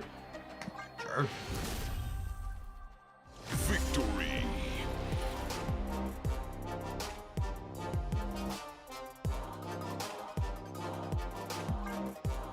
I found the Pixie deck's main weakness is not being able to do anything against big power. It's such a weird mindset to hear someone describe a deck playing Sentry and Red Hulk as not being able to do anything against big power.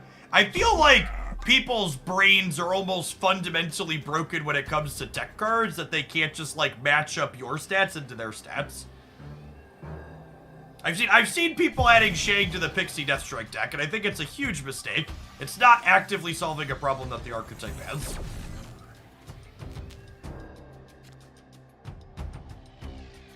Wait, the way that deck addresses big numbers on the opposing side is by playing its own big numbers out.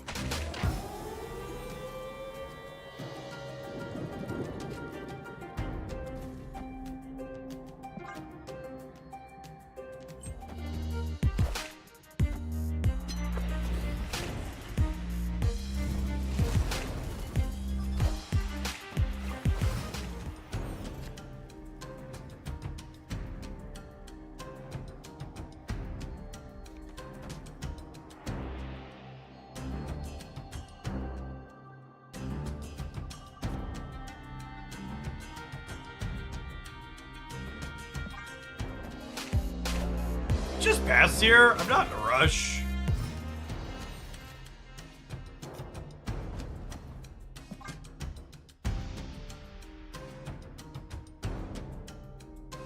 How does it interact with Tribunal or hella big numbers? I assume that's what they mean by big power. I mean, your assumption is nonsense, because saying you need Shang-Chi to interact with big numbers and then assuming that by big numbers they mean big numbers that Shang doesn't interact with is a deep void of critical thinking.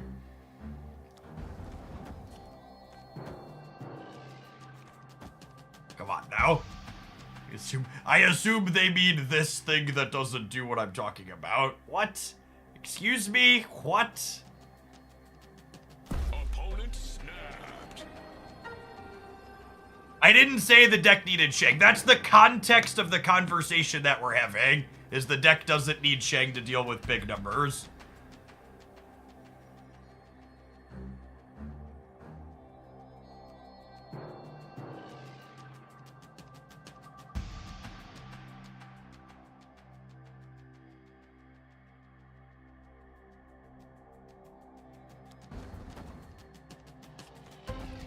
Is it crazy to play Brood into the Cosmopath?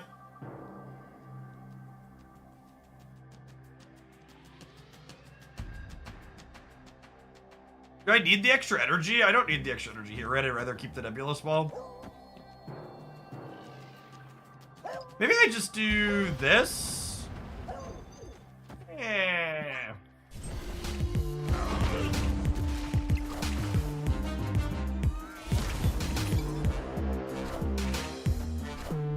Nova to Cosmo. I want to keep the Nebulous Ball. We're not guaranteed to draw the Killmonger.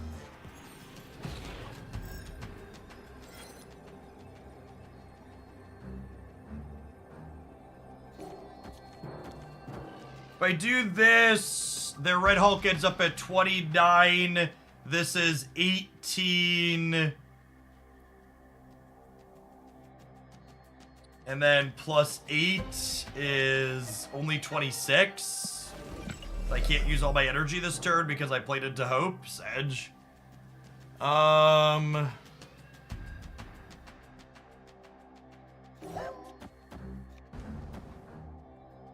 think this is the line. It gives me plus 12 in the middle, and it gives me 12, 14, 18, 24 on the left.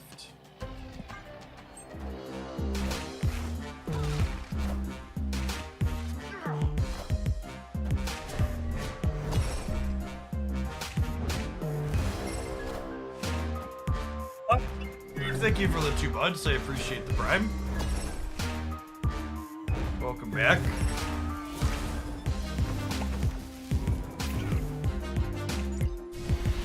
Someone asked, are the better Surfer decks playing Sarah again, or is this an experiment? I don't think Surfer is an established enough archetype in the current format to really say deterministically good or bad builds are or aren't doing particular things, if that makes sense.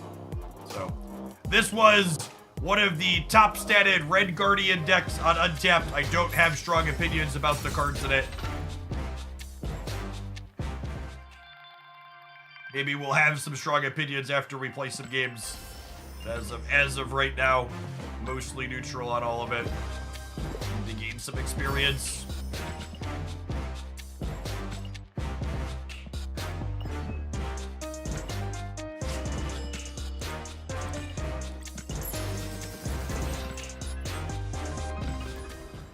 Yeah, I guess that's fair to say. The most popular Surfer deck recently is this. It's weird. I know we call that Toxic Surfer or Odin Surfer, but I also, in my mind, that build of Surfer is in a different category of deck than the Surfer deck I'm currently playing. Billiam, thank you for the 46 months. Like, the Odin Surfer deck is like a combo linear non-interactive deck. Yeah, it's a Wong combo deck. Whereas, like, this deck is we use Surfer for numbers, but then we also have disruptive elements in Mobius and Killmonger and Red Guardian, if that makes sense. And I don't really have an opinion on which of these two things is better. I'm not sure I know the answer to that. But I think they're like categorically different types of decks, even though they both play the card Silver Surfer.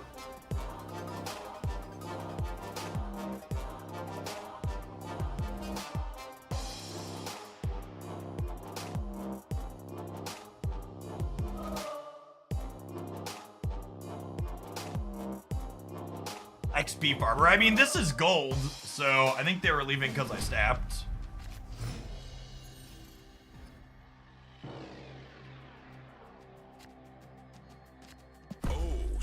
I'm gonna snap before they see the Nova because they were a Rocket Raccoon deck. So if I snap after Nova, they're gonna smell like Killmonger.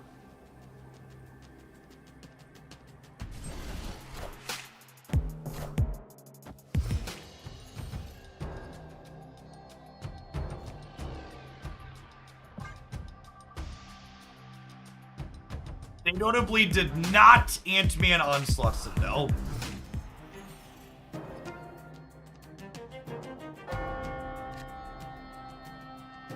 What are the odds this gets me into trouble?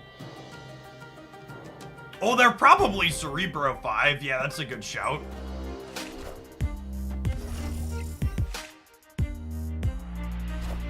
Oh no! Oh no! Oh no!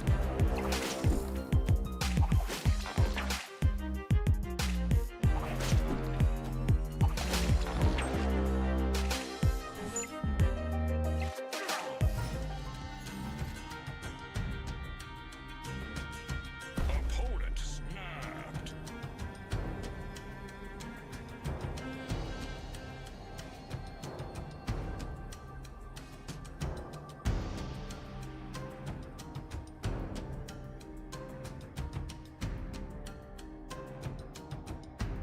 They have Doctor Doom.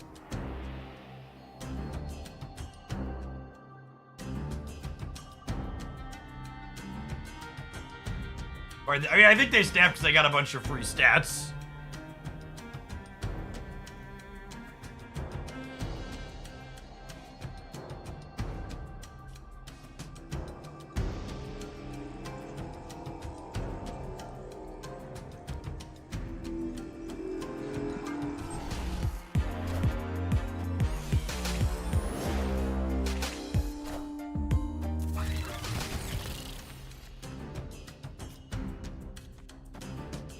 We get a surfer chat. You Red Guardian the Cerebro. I mean, maybe? It's only powering up the Spider-Man. And they're unlikely to be able to change that.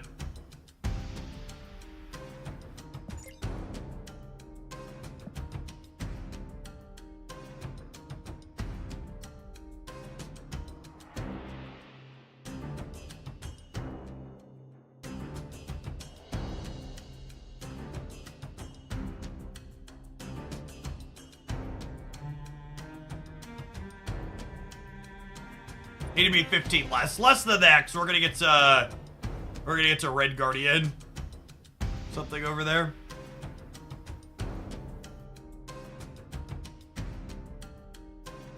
You don't need Stargazing at AFK. I haven't spent any actual dollars on it, Ben. I rolled a Celestial in five spins though. There were some free ones that you could buy.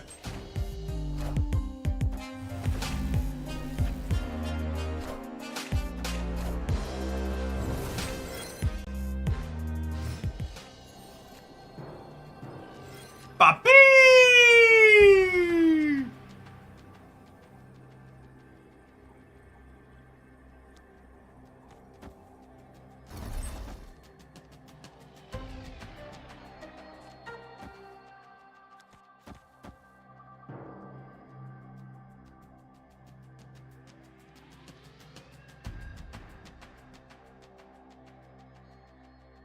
I'm not even sure what this count is, but it's just like actual infinite points, yeah.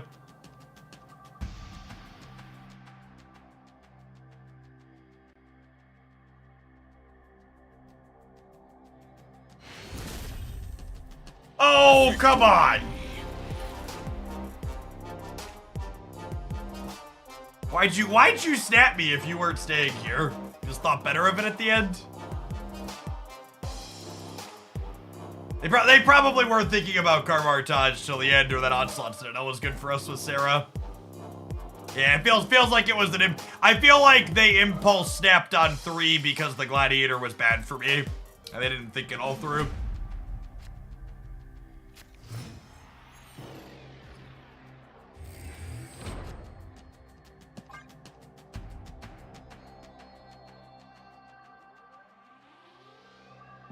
Sarcastic! Thanks for the Baker's Dozen. Welcome back.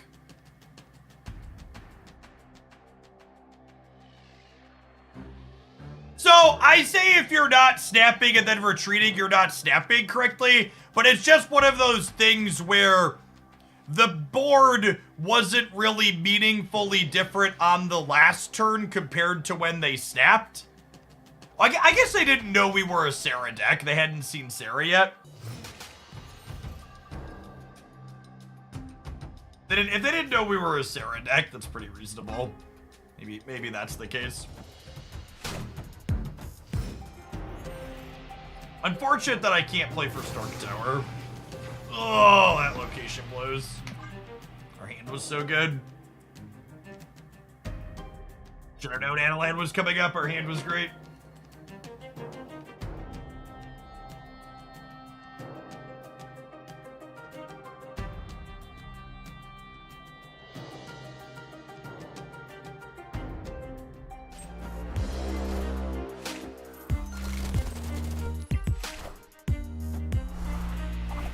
No, they snapped after their Spider-Man went into Gutlun. In the last game.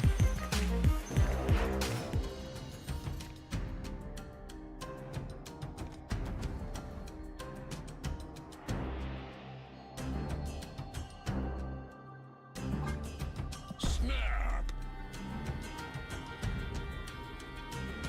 Pretty good here. Let to go Shaw into the center, into Killmonger on the left next turn.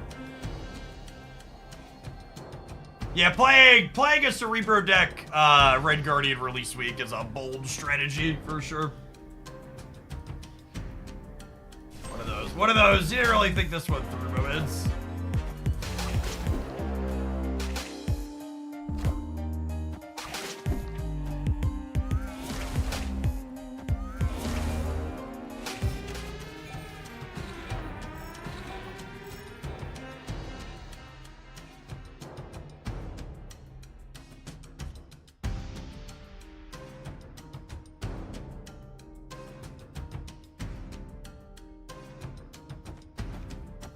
Now it's this, yeah? I think I need to put more points here.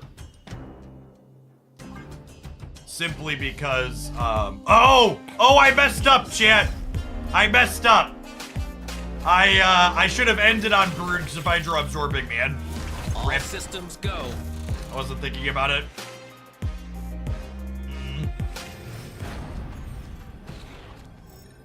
Okay, cool. Never punished. Easy game.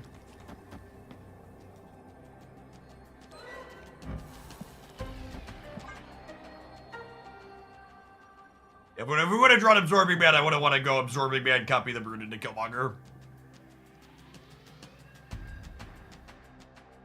The Red Guardian turned out to be reasonably useful in general. Red Guardian is exactly what I expected it to be. It is a very solid, reasonable tech card into a number of things you can expect to play to. Don't you want Silk to end up on the right? I want the most points in the middle. Victory. Statistically, the Silks end up on the left, I would wager.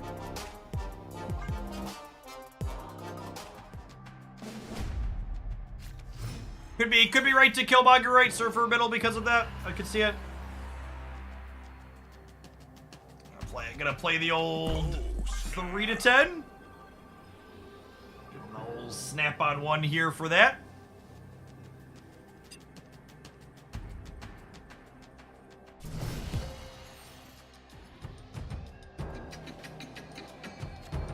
Opponent snapped. I'm vibing on this for now.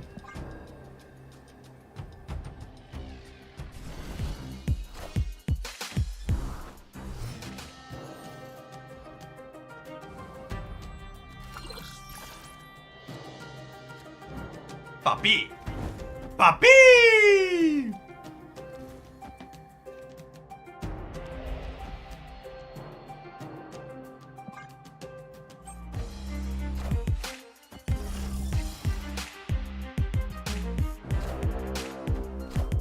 Get wrecked, raccoon.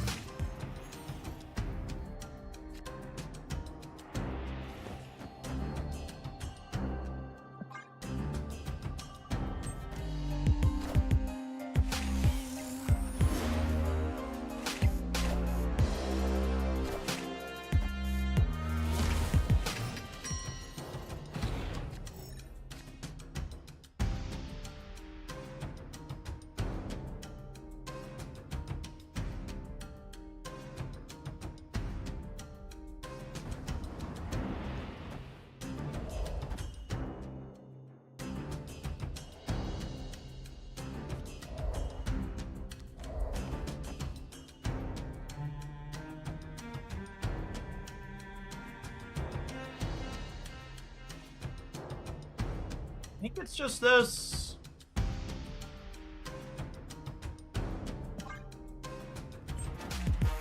Friendly neighborhood Spider-Man here. Rank the bonus on Surfer. Yeah, I need to be able to have Absorbing Man copy Surfer.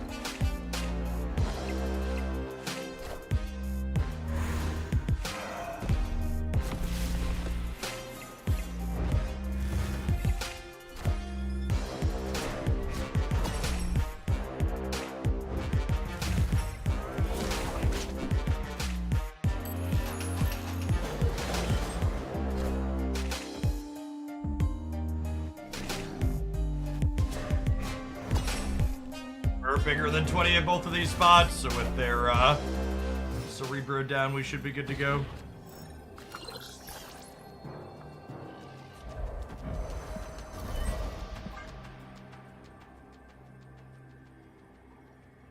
Son, you hurt. Yogurt, son.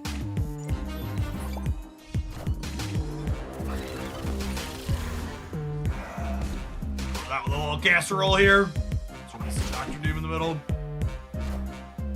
Doom rules all. Victory.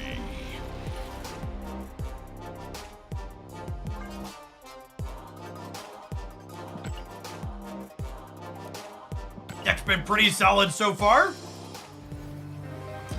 Surfer's one that's felt like it's been close for a little bit. Red Guardian feels like a solid new interactive tool for it. We've got some solid non-interactive adverts. We'll see you in 120 seconds. We'll be back with some more Surfer after. Thanks for hanging out. Don't go anywhere.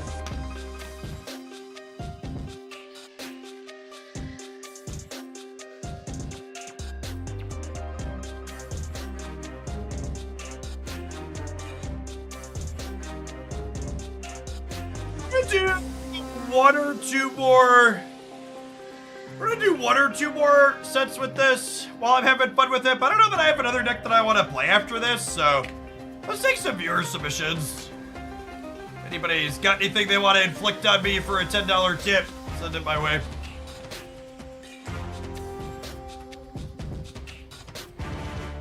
Does Red Guardian feel better than Rogue so far in Surfer? I think I would be surprised if Red Guardian's not better than Rogue. I think the ability to play Red Guardian on curve as a 3/5 in most games is quite good. I actually think Red Guardian might be one of, if not the best designed tech card in Marvel Snap to date. It is a tech card that is interactive against things you want to be interactive against without being incredibly deeply polarizing like Shang-Chi, Enchantress, and some others. It's a tech card that has like a pretty high floor and a lower ceiling than some of the other blowouts that we experience. I think it's a really solid design.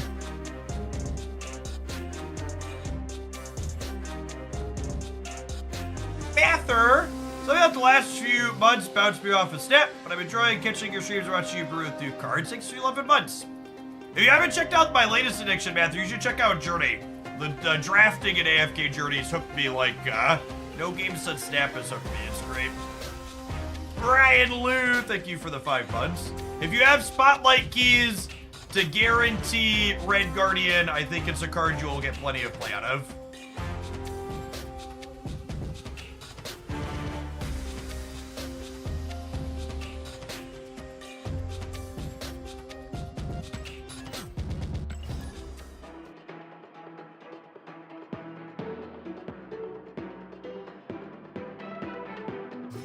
How does Celestials work in terms of faction bonus? I assume they just don't give you a faction bonus to offset some of their strength. Hitstreak said they are sponsoring a couple of viewer decks for the chat. Thank you for the $20 tip. Mace played with the Prime. All right, chat. If you haven't been here for one of Hoaglandia's whales sponsors the viewer decks. If you're someone that likes the idea of submitting a deck, but you haven't been able to in the past for financial reasons, drop me a link to something that you think is sweet, and we'll pick 2 of the links out from chat. Victory. Oh, hey, Danica. Yeah, check out Extra. Their stuff is great. If you got a sweet deck, link me on Untapped or link me on Snapfan. I'll grab 2 of the more interesting looking ones and we'll have them in our queue.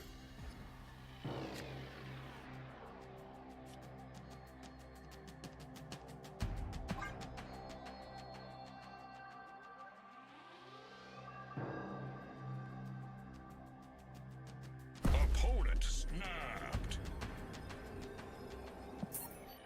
I was only okay here. I'm gonna hedge Alter being good for them and leave. Yes, it needs to be a URL on a community site. Not deck codes, Gap. Come on, Gap. You're not new here. Opponent snapped.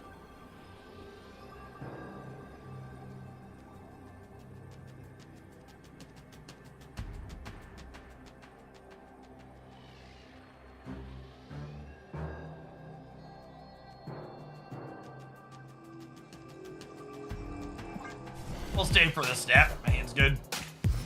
Oh, they're Phoenix Force. Although if they're Phoenix Force and I have Killmonger, that's not bad for us.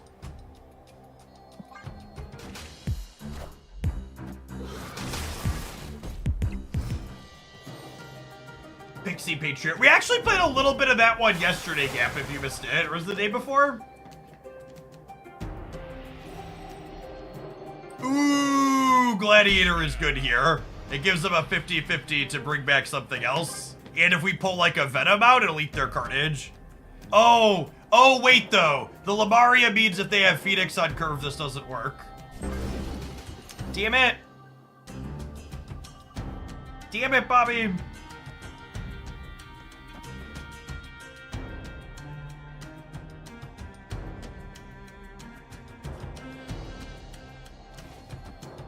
I also, because of Lamaria, I should have played Hope last turn.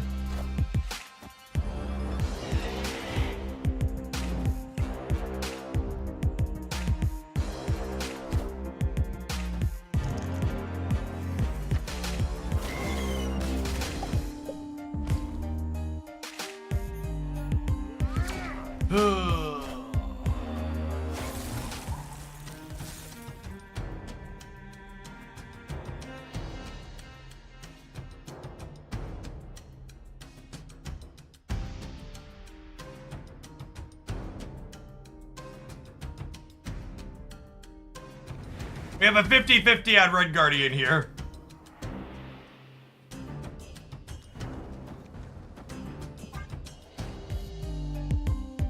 Ever lucky, rubber ducky.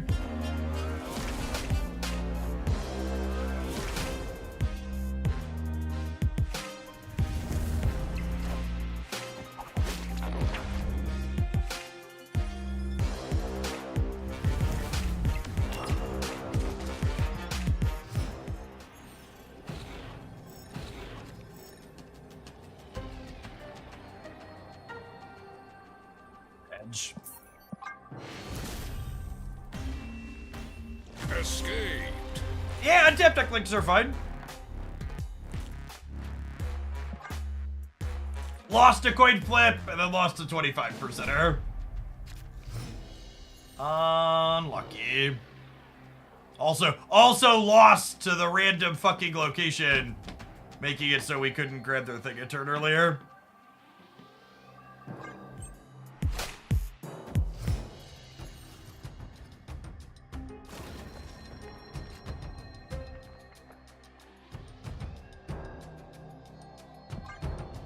Snap.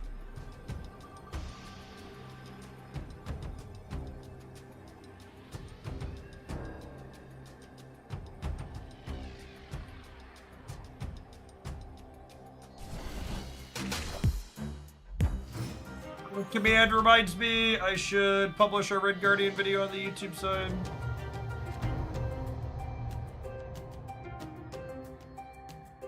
Ha! Well, that's a result.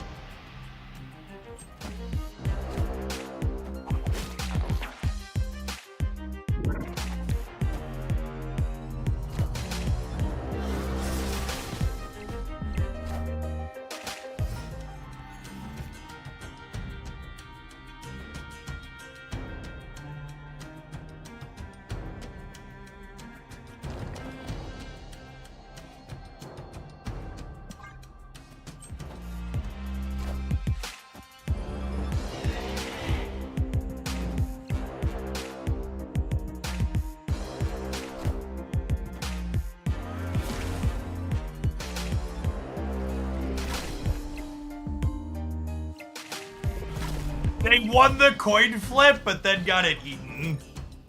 Sure thing, gamer.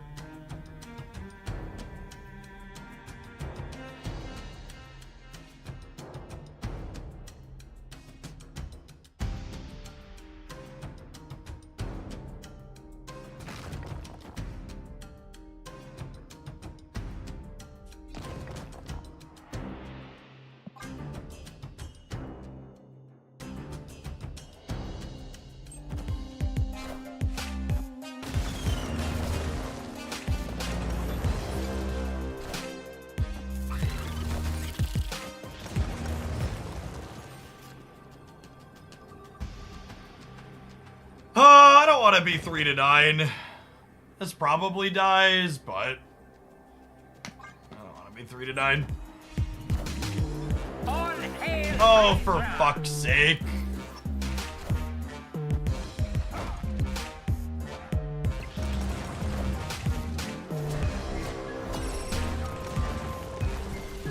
That was a really frustrating match. I bet if we played this match 100 times, we would win 60 or 70 of them.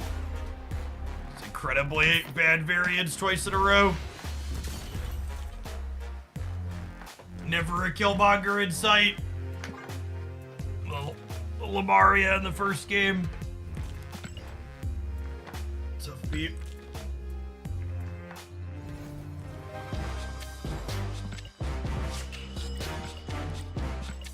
Alright, I've got 2 decks here for Hit Streak sponsor for sure. I don't know which 2 yet. Gerthal, thank you for the super giant submission.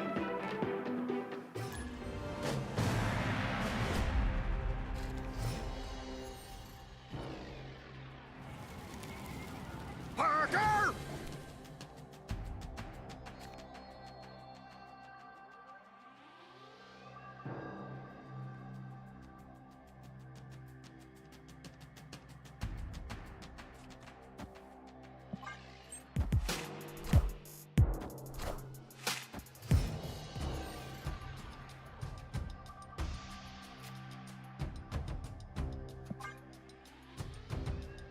We're gonna Red Guardian their Nova? Yeah, probably.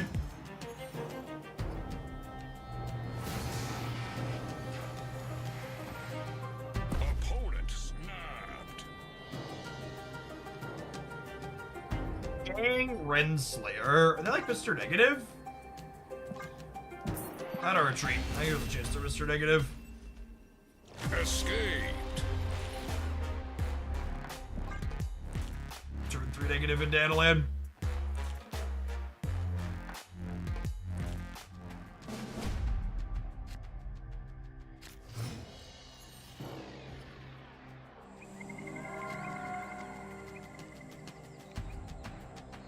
Snap.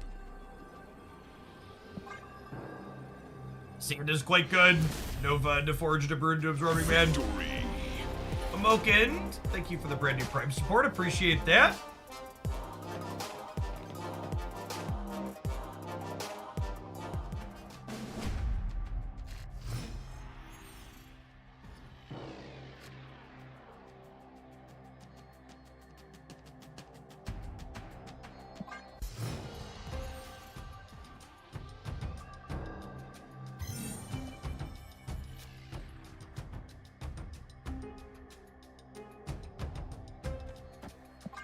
Forging Hope here.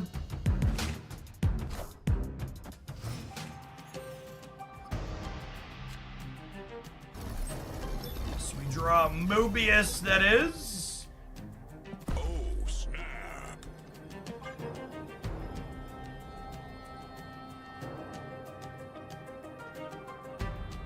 Can someone make Jeff play Galactus? I actually am not taking Galactus's next submissions anymore. Yeah, too many of those submitted in a row.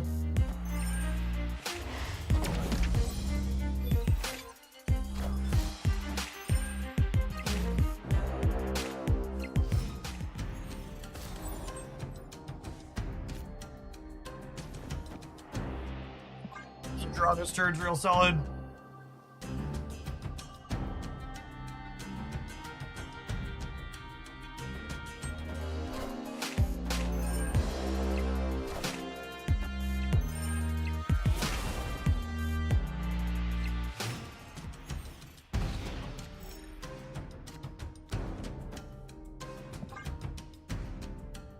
So Sarah into Hope gives us 7 energy, which lets me Gladiator, Surfer, Absorbing Man all in one go on the last turn, which is slick.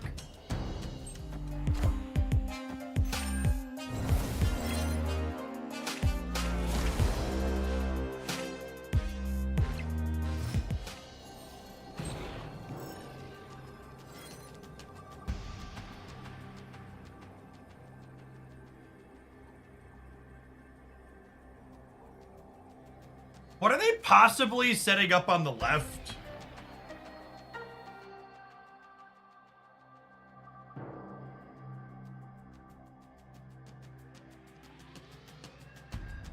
You think it's goblins with the Psylocke?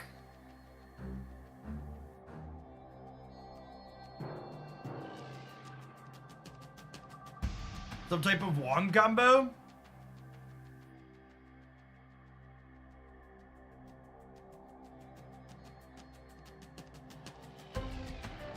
It could be Wong Panther's alone.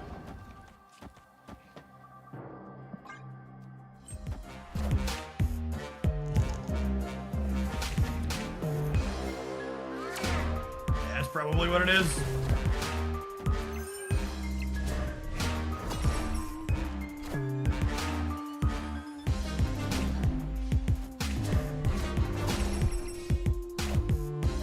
Wakanda forever!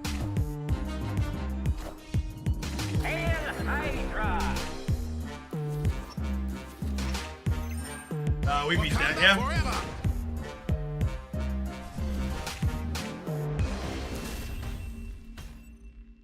Victory.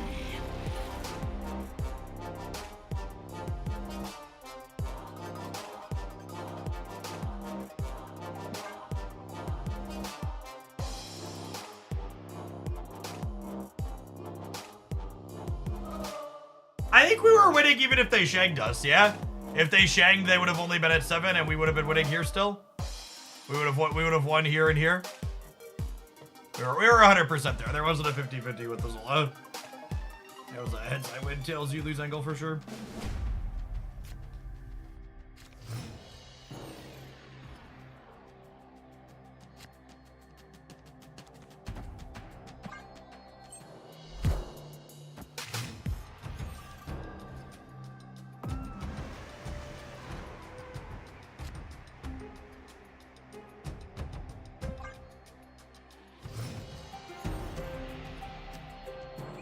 I spent a key and pulled a ghost spider that I owned and it gave me 1,000 collector's tokens. Is this supposed to happen? He's one of 3 series 4 cards as compensation. Yeah, there's no duplicate protection in the random card at the end.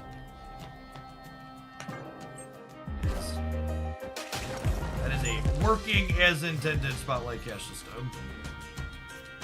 Oh, snap.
Give them Forge, Absorbing Man, and they drew a negative card. Opponent snapped. I don't know. Maybe they drew something bad and this is a bluff. This seems like a pretty bad snap. I'm leaving under most situations here. They should happily take their 4. I might chalk myself into staying 4.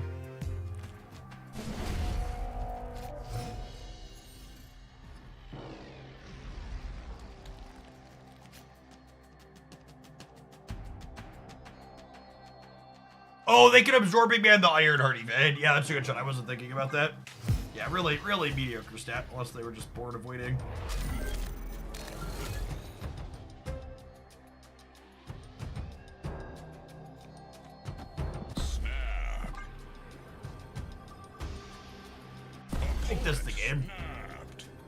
Let's play a game.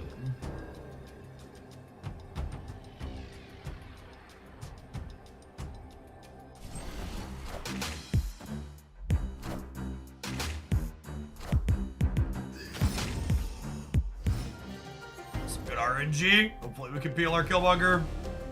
Woo! Speaking of good RNG. Oh, baby. Oh, baby.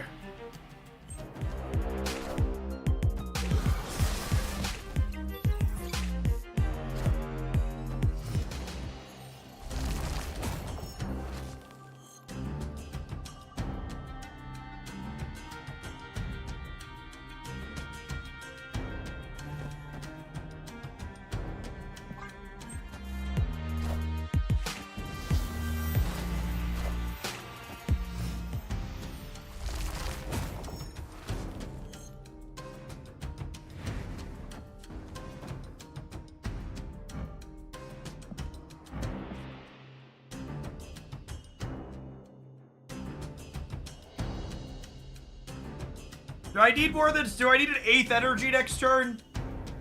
Is an eighth energy useful? Do I want to do this? Let's just do this, I suppose.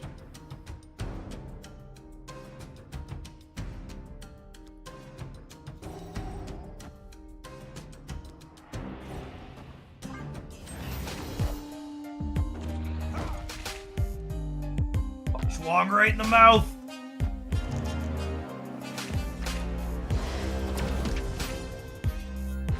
But not the end of the world.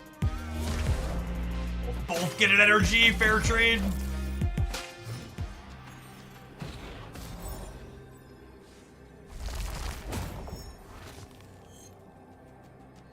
Ooh, a piece of candy.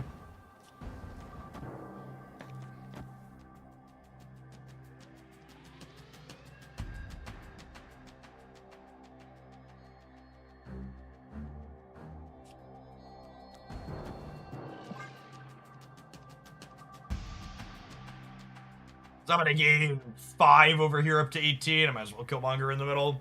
I don't know, there's a good chance we casserole them here.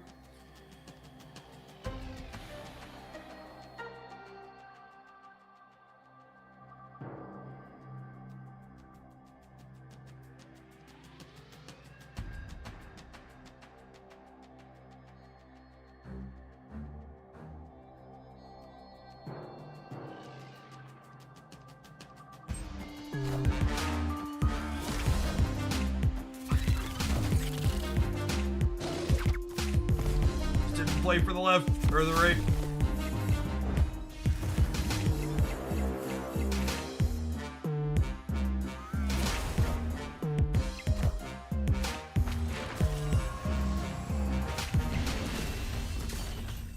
Ended up being really close. Needed that Killmonger middle. That place that won the game.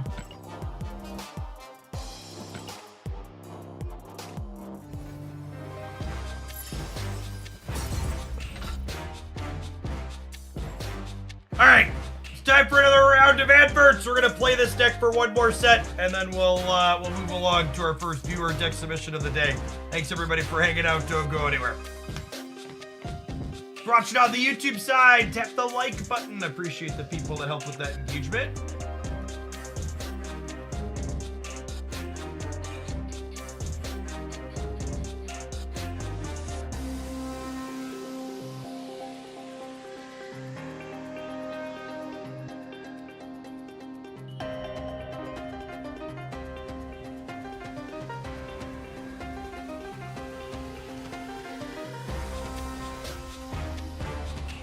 Update that verdict command there a second too late.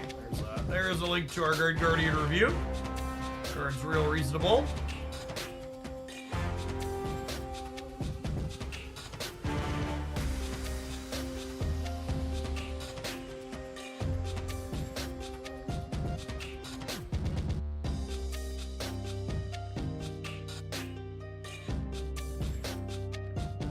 Does Ravona work with null now since he's effectively 0 at hand? She's always worked with null beans.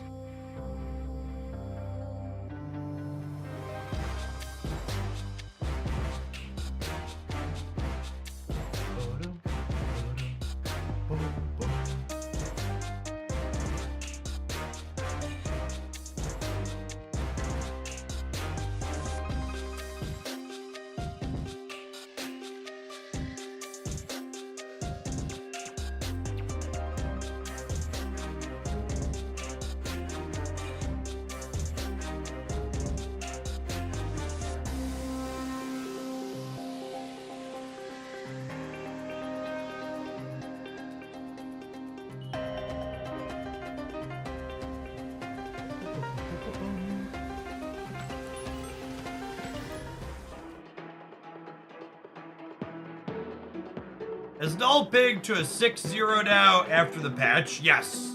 Yes, null will ping to 6 zeros, regardless of how many things have been destroyed.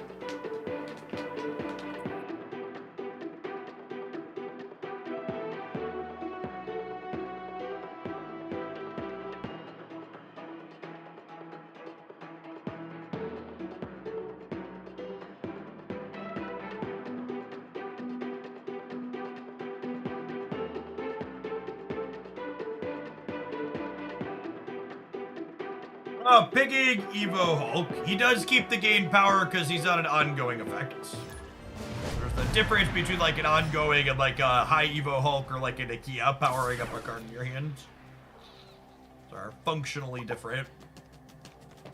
Our deck is not good to the Gamma Lab because we're not playing Shang-Chi.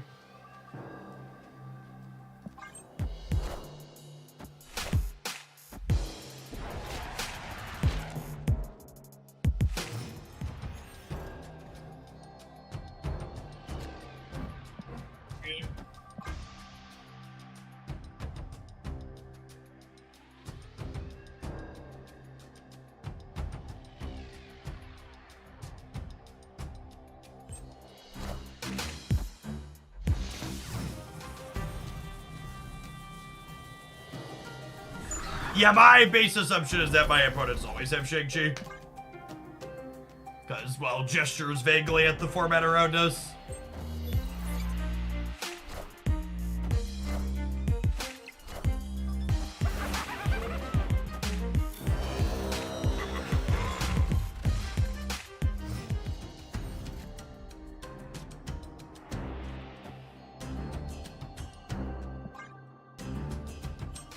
Surfer yet.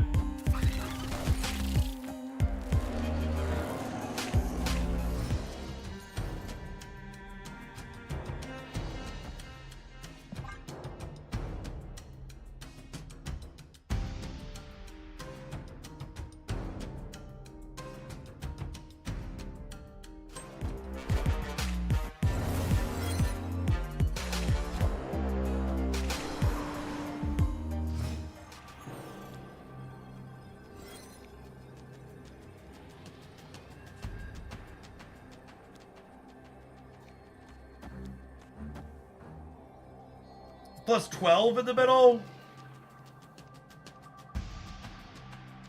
Can they add 4 in the middle while shagging me on the left is the question. I'll look for one to find out. We're not showing them any cards they don't know that we have.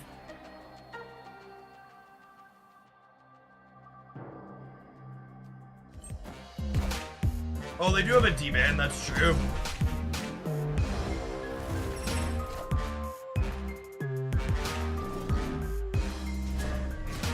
They just felt safe in the middle.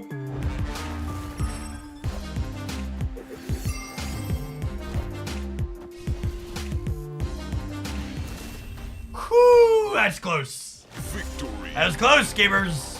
The Valk was a little bit of a jump scare there. They didn't have any ways to break her symmetry, though. Valk is such an incredibly fair tech card. The fact that she needs something more. They got a lot of 5s.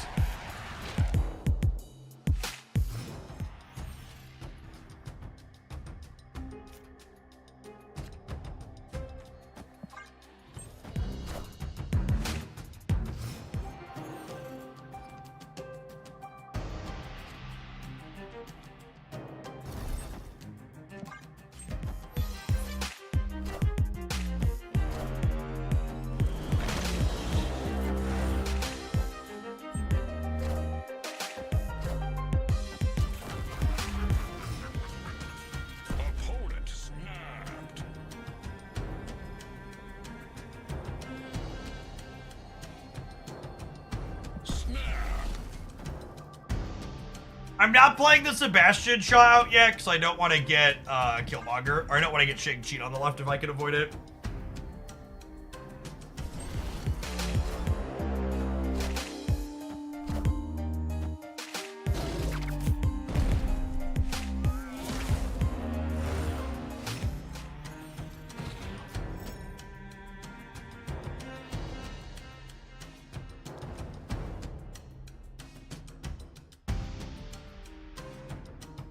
You have Agatha if Untap takes Agatha games out of individual card stats. It doesn't, Socio, so you basically just have to filter for top 50%, which gets rid of the Agatha.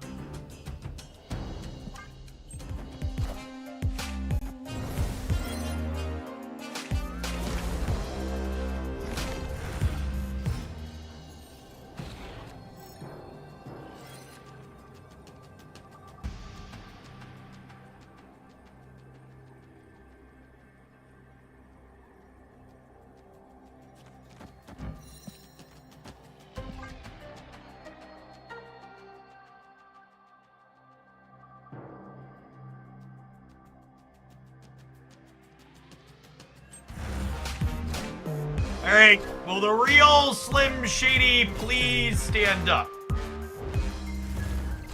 I mean, their real Mysterio could be right here.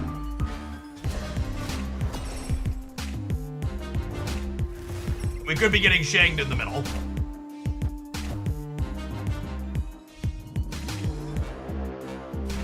There you go. So it was right, but we didn't get shanked. God bless. Victory. I will say, someone was asking me about Sarah earlier, and I said I didn't really have a strong opinion on Sarah. The hope into Sarah on 5 into 3-drop absorbing man on 6 has felt really good in a number of these games. That wasn't a line that I had been thinking about. But it's been super, super relevant. Yes, Sarah into Hope on 5 is strong.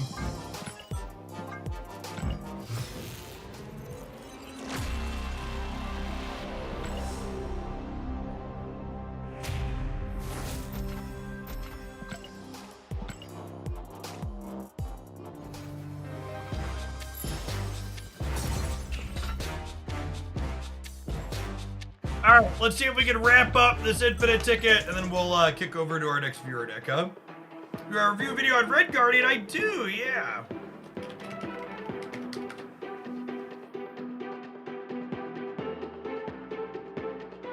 Yes, having 2 enablers for extra energy is also great. There are 2 enablers that work well together, but also enable well separately.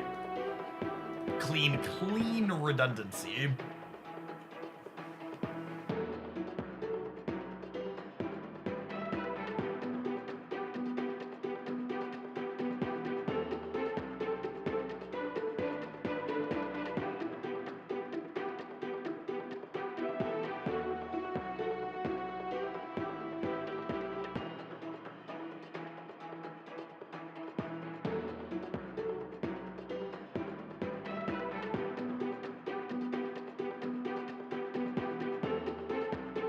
One with Teenage Warhead.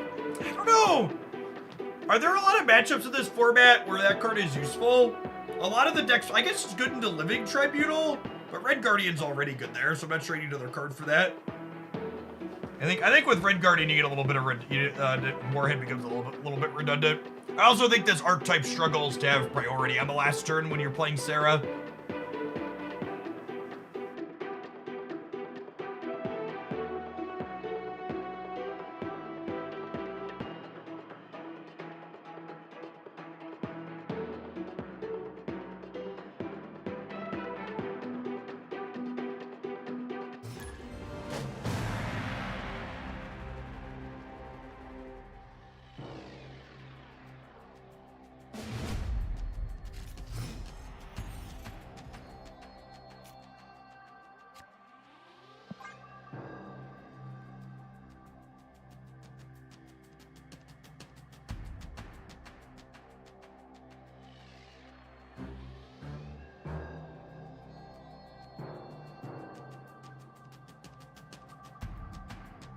Okay, look at opener here.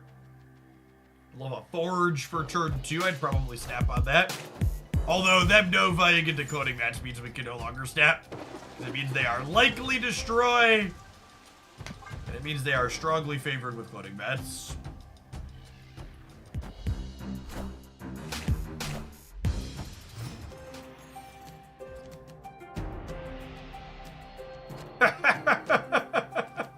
Alright, I'm gonna brood here, but we're gonna APM concede if they fill the raft this turn.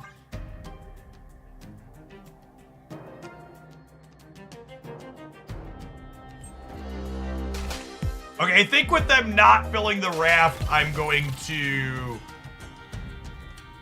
I think with us getting a raft card and them not including bats being here, we have a real shot here. So I'm gonna stay despite the locations being favorable for them, showing them our deck. Because their Mobius bricks their raft card and we can copy ours. Says local man about to get destroyer. God damn it! Can someone please cue the laugh track at least if we're gonna have this shit happen?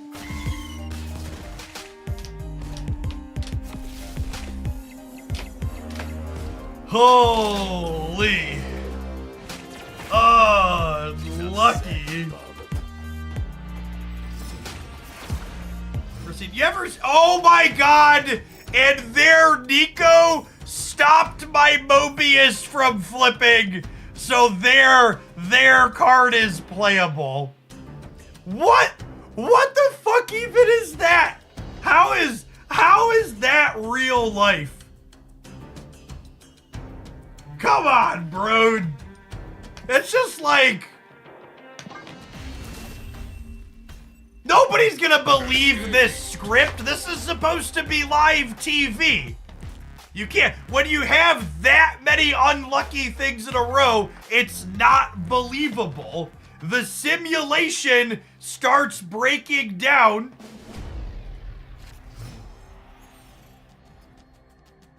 The simulation starts breaking down when we have that many things happen, chat. My human background, people start to doubt that it's real, and the simulation just goes to shit. It's all awful.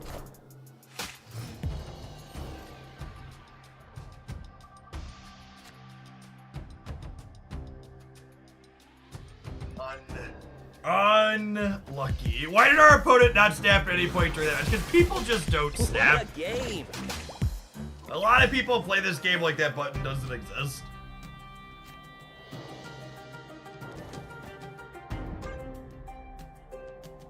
I paid for real content, not the scripted stuff. Mood.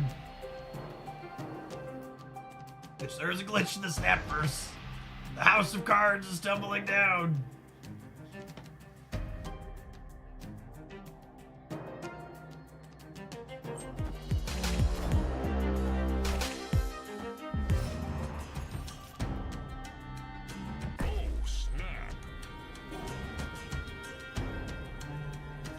Actually, I'm gonna Mobius this turn because I want to cut them off of death, and I'm definitely playing Sarah next turn.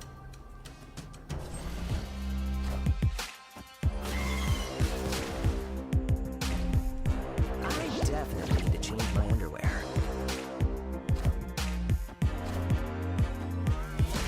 Clear for takeoff.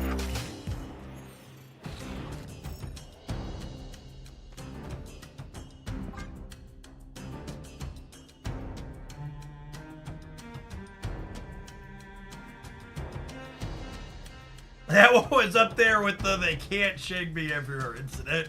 Fair, honestly.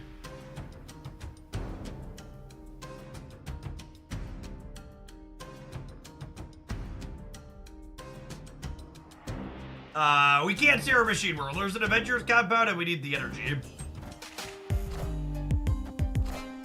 Thanks for the Killmonger, bud. Wasn't gonna be able to crack that open. They do have a 10 power Deadpool, I suppose.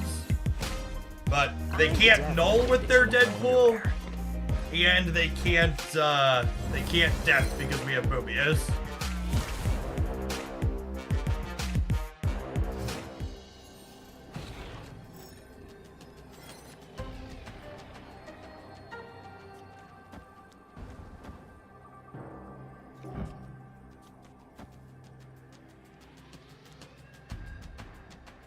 Do I even keep him honest here? This is +8 in the middle up to 21. This is 12 for 16. I think I just want to beat Deadpool in both of these spots, and I assume they play something here. And if they don't play here, we just beat them in these two.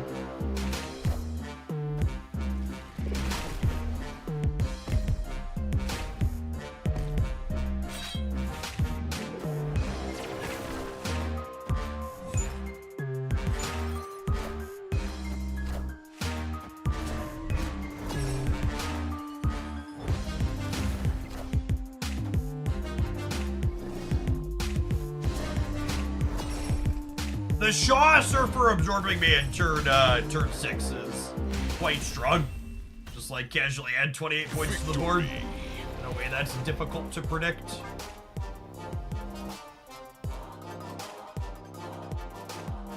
Sometimes more if you played a Brood earlier.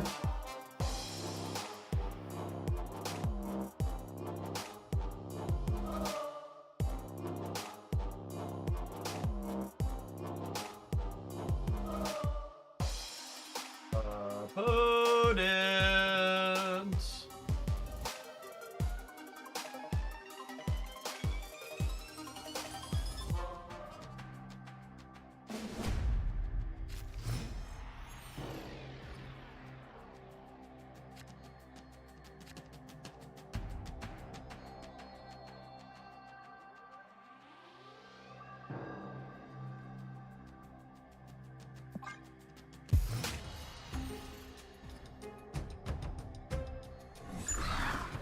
I was thinking about snapping them, but Savage Lands is profitable for them, so I guess we wait. My start's pretty good, though. We'll see what this last location. If this last location is neutral or favorable for us, we'll probably snap.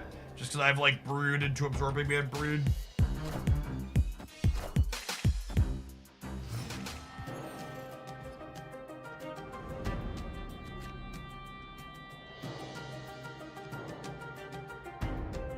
It's not neutral. I guess I could give them an Absorbing Man, though.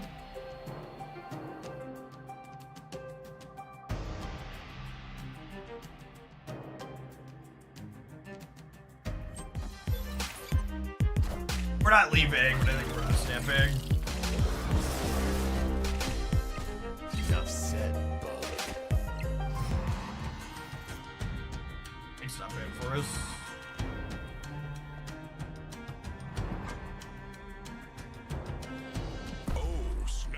Snap now on the Wolverine, right? If Gladiator pulls Red Guardian, does Red Guardian die? Yes. Yeah, because he won't stop down reveal midway. We'll have a 6-power Red Guardian or something, or they'll be -2 or whatever. But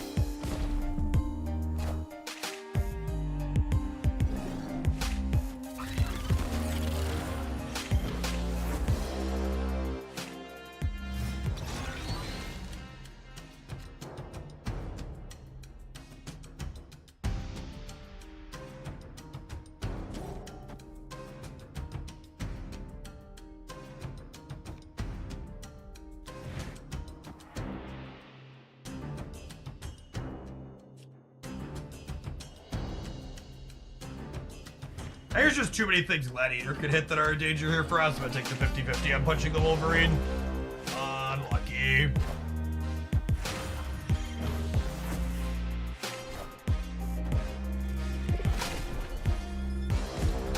Enough said, bub. Oh, that going back right is unlucky too.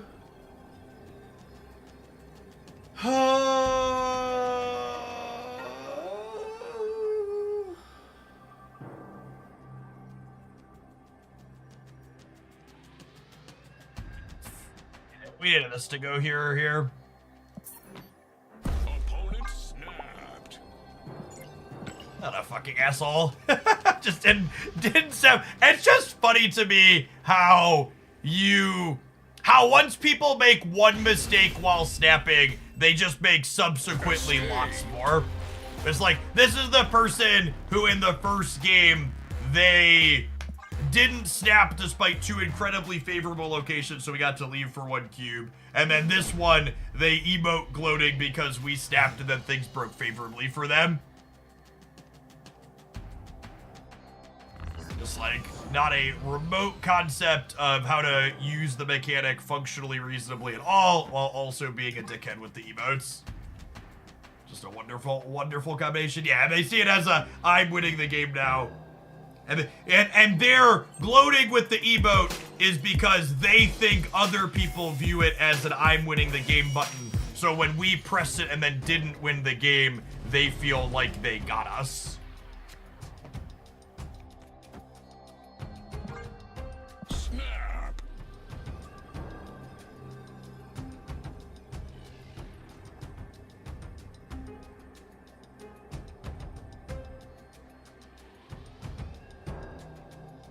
That also tells us they're more likely to run Shang-Chi. Honestly, that's a good take. Unironically, I think that's a good take.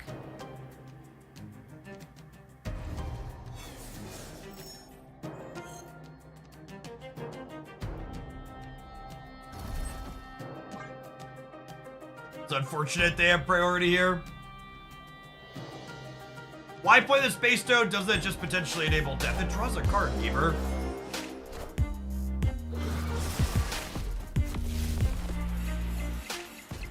What a game!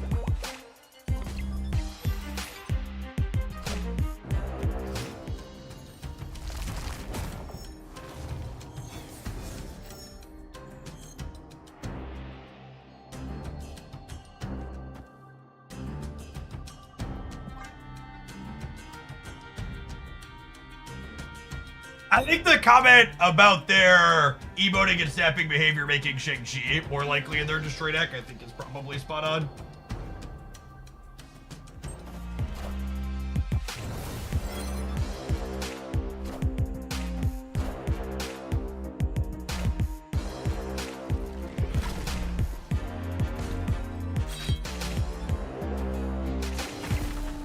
I definitely need to change my underwear.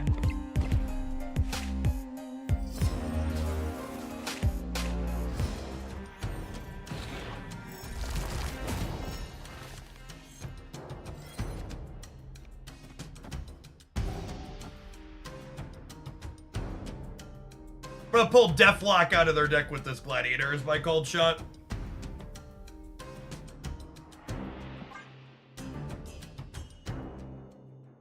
Brood owes us some variance.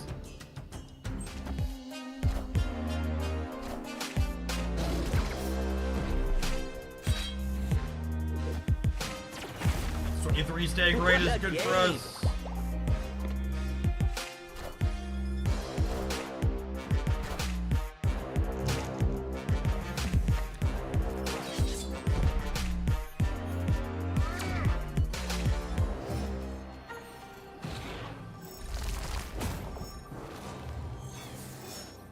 Up super flow for us.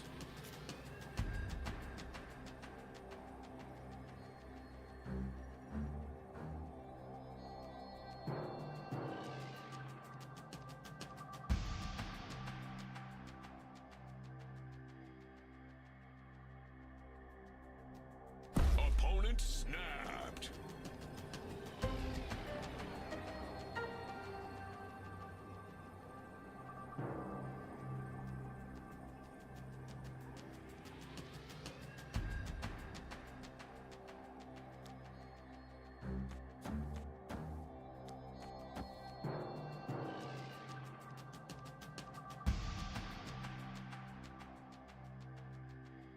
This gets me to 9, and then it gets me to 817 here. So I lose the null path, and I need this to not end up left. So we definitely stay because we're 66%, but they dead pull somewhere, they null somewhere. If the X23 goes right, the Surfer is, this is 5. Why not Brood Absorbing Man Surfer? Because they have a giant Deadpool in their hand that they can play.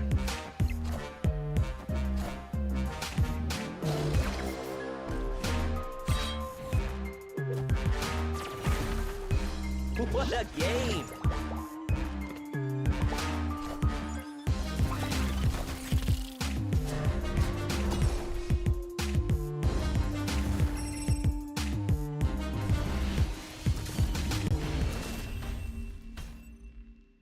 Victory.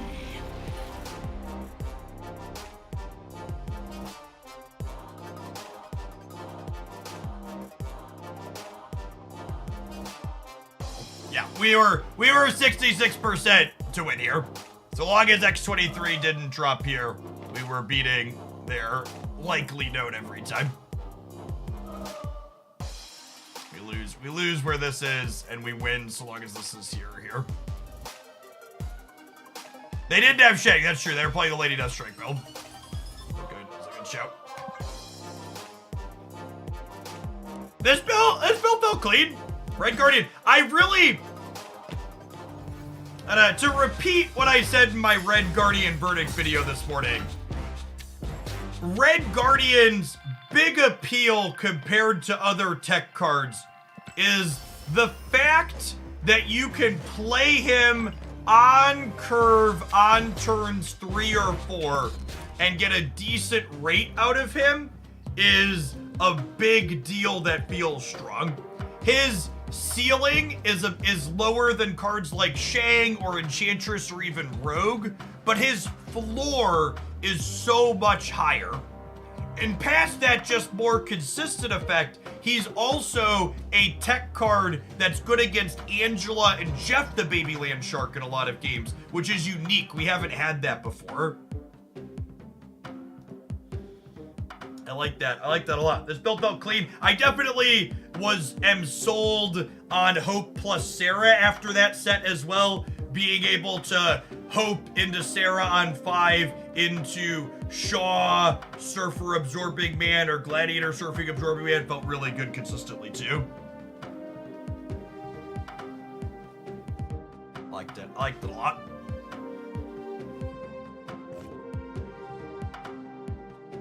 Yeah, write that down. We'll throw that one on the highlights channel for sure.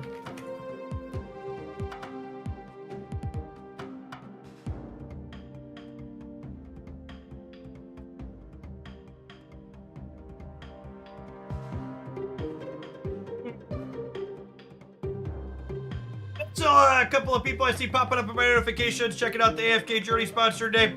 So about 24 hours left on that. If you want to support my stuff and get a free sub to the channel, check them out on PC. Game is genuinely very, very good. If you're someone that picks up a sub or is already subbed and you're enjoying the game, be sure you check out our channel in the subscriber Discord server and my YouTube channel that I put up for that game. It's gonna be our first viewer deck today. This looks, this is a pile of cards. This is a pile of cards.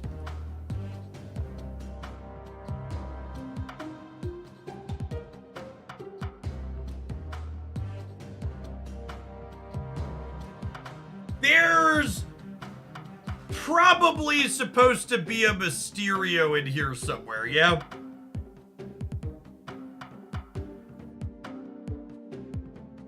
I think I want Mysterio instead of Max. Feel like playing Monkey and Bishop without Mysterio is nonsense. But then, if you discard Swarm... Yeah, I just sent a screenshot, Deco.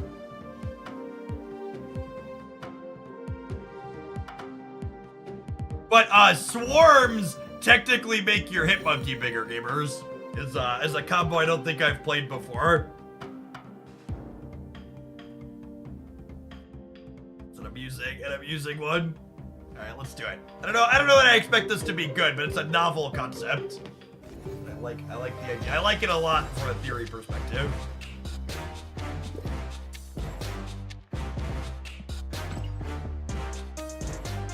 You have Proxima. I mean, I only have one, maybe 2 ways to get Proxima out of my hand, yeah?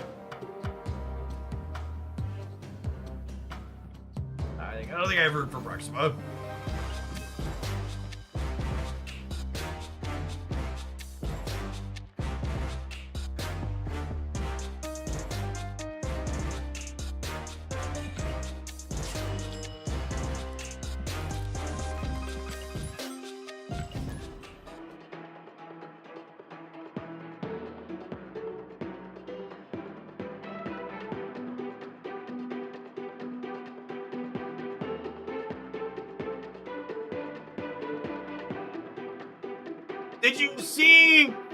Did you see Archer dunking on someone publicly on Twitter? I did, chat. And whenever something like that happens, it reminds me how my social media managing really works. Because the dipshit that was posting nonsense that Archer decided to dunk on was someone I already had blocked.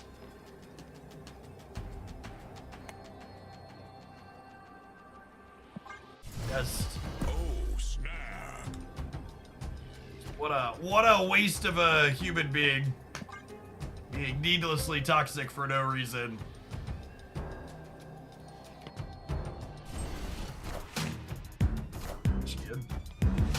Here's that one.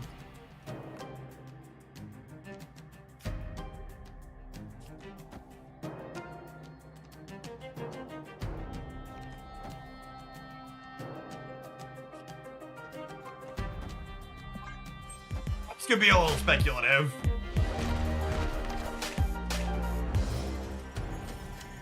Forge here.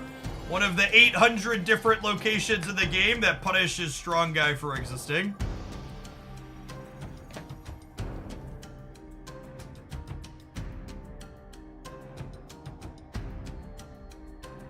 Hopefully they just can't play into it here with Asteroid M.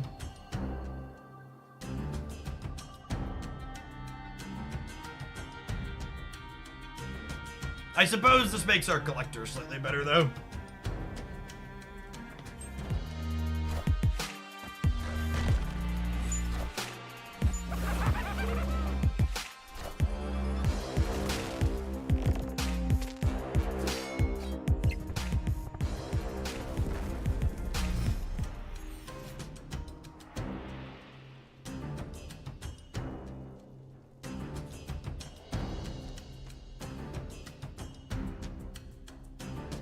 Four swarms and 7 turns ago, our Hitmonkey was an immensely massive gamer.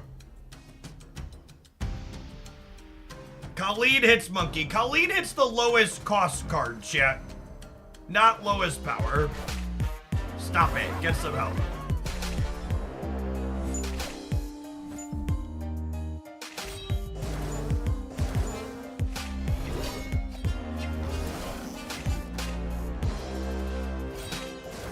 You know me.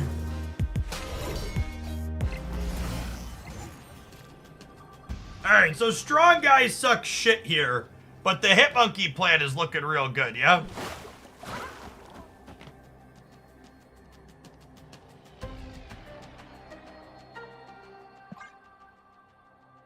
Our collector is pretty big over here, too. I actually didn't count this. This is, 1, 2, 3, 4. This is 9, 10, 11, 12, 13. Yeah, we can compete in the middle.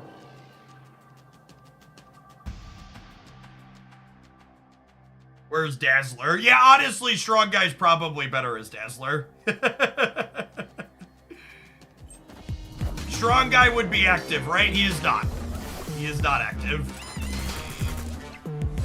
One of the many reasons that Strong Guy is bad is because there are so many locations in Marvel Snap that add cards to your hands. There are so many locations that add cards to your hands. The biggest problem with him. Victory. We did casserole them there. Swarm. We got to Swarm with Hitmonkey. The Swarm Hitmonkey angle of this deck, I think, is interesting.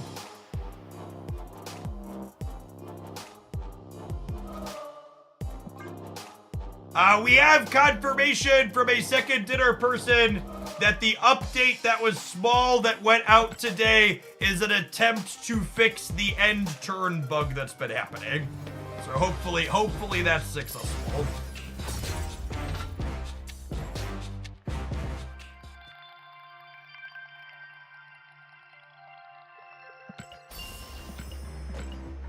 No guarantee that they actually fixed it, but they're attempting again. I'm glad they're trying to hotfix that. It's a pretty bad bug.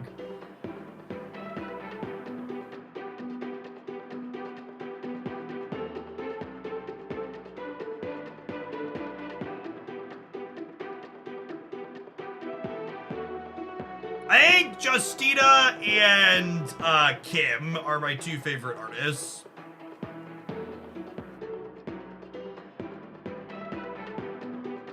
What's the song? 99 little bugs in the code, 99 little bugs.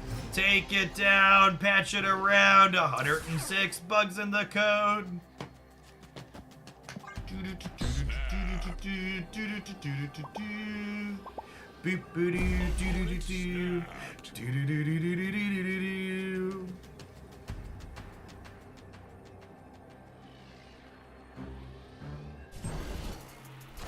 So what's our programming favorite?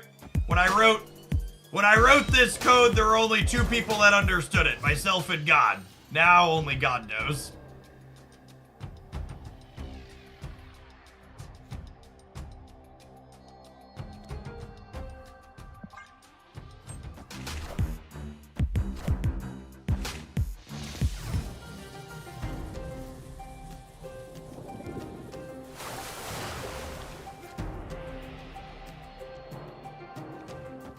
Punch Echo.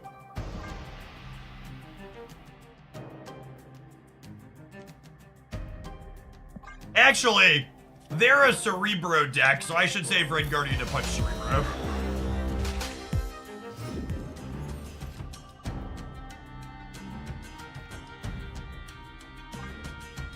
Oh, they didn't play for Gamma Lab.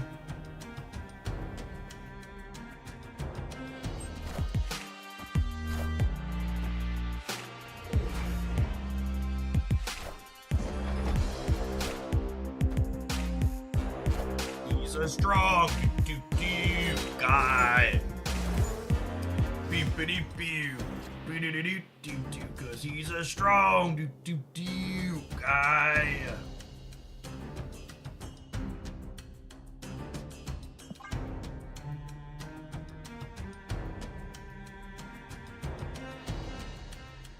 Oh, they're a rainbow faction? That's good to know.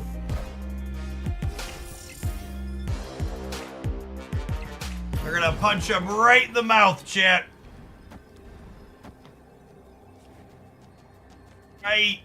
Right in the mouth.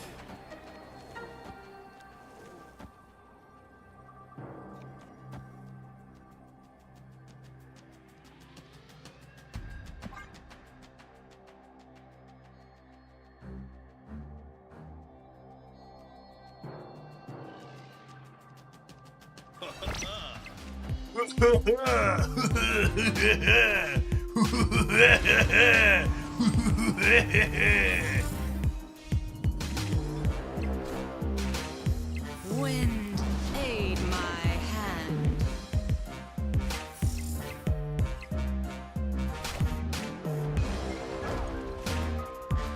As something of a Cerebro enjoyer myself, chat, it is truly not a card you want to be playing at the moment.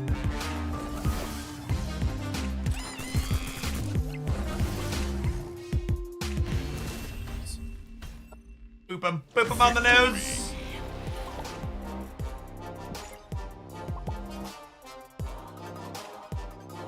Yeah, we got to hit Monkey Swarm again. Even if the rest of this set is absolute trash, this deck's getting a highlight. I'm down to hit Monkey Swarm, people, chat. I'm buying what's being sold.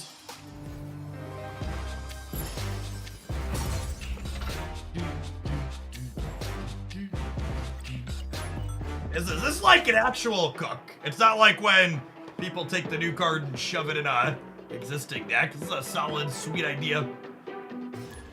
I like it. I like it. I like it a lot. Oh, snap. Top strong guy for Dazzler. I don't know. Strong guy was 9 points that game. Dazzler would have only been 6. Need a Mobius counter? Chat. Red Guardian's a Mobius counter. It's fine. Calm down. Calm down, chat. Stop trying to make changes.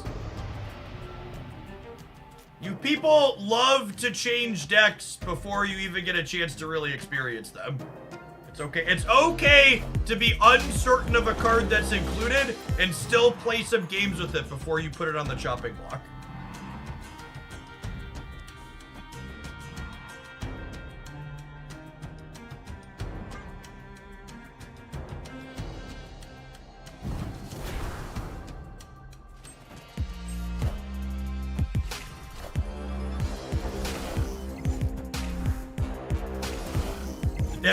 Never Ultra, not even once. Never Ultra, never Destroyer.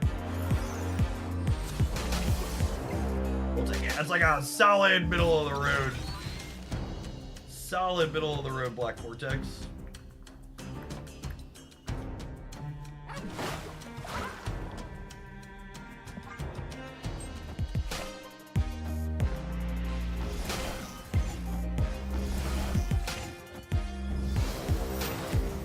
Red Guardian! Oh, I guess Red Guardian would have even worked because they had a rock there. Okay, so they're gonna hazmat me then, yeah? We're probably fine though, I assume. I think we've won.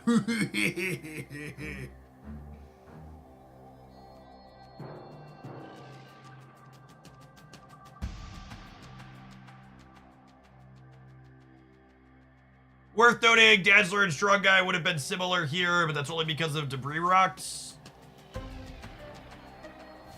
They didn't stat me back on one, so they might. Well, they stayed? What do we got here? Are they like shinging my chi on the right? I think that's enough.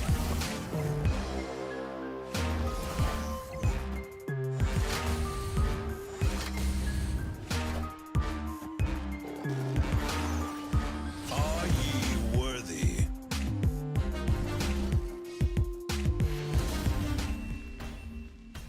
Victory. I think this stay is fine if they're playing this as best of one, but if they're gonna like actually play the game out, it's such a weird stay. It's so unlikely to win the game.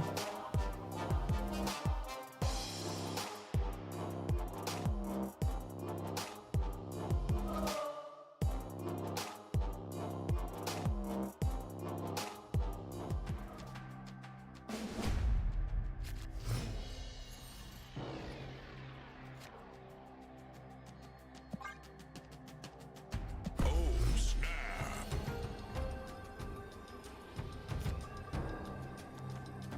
That's unlucky. They should snap me back on the negative zone here.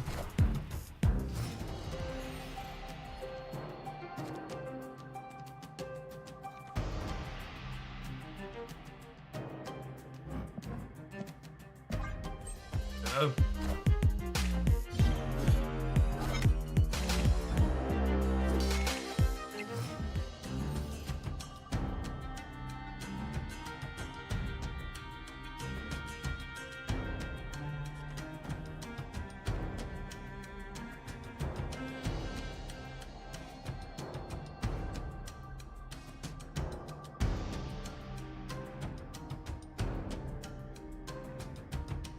Punish for not playing Collector last turn.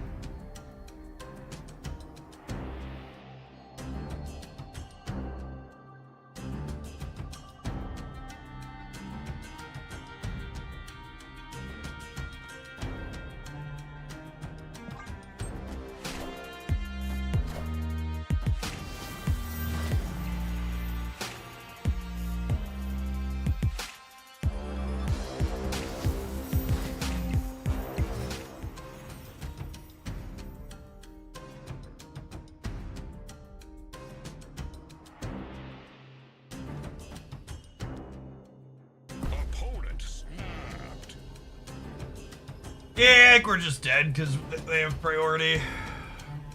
Gotta go. Negative zone is favorable for them too. Awkward set of draws, awkward set of locations. I don't know. If I would have played Collector on turn 3 instead of Strong Guy, I think we win that game. I should have played Dedra and Khalid as an out.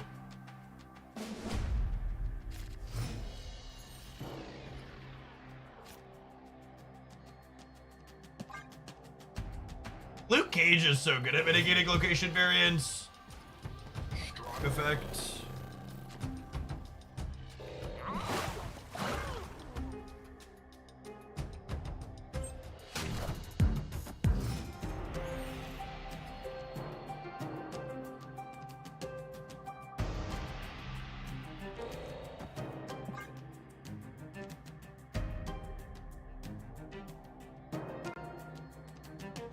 Hey, Echoplex, thank you for the 26 months. I appreciate that. Welcome back. Believe in magic. Do, do, do, do.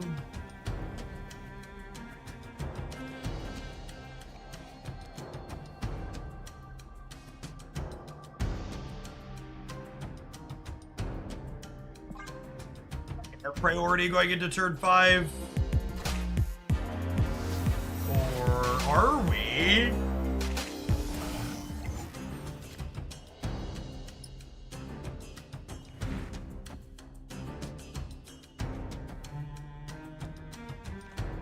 We win this coin flip every time, yeah? Let's play a Mystique. Unlucky.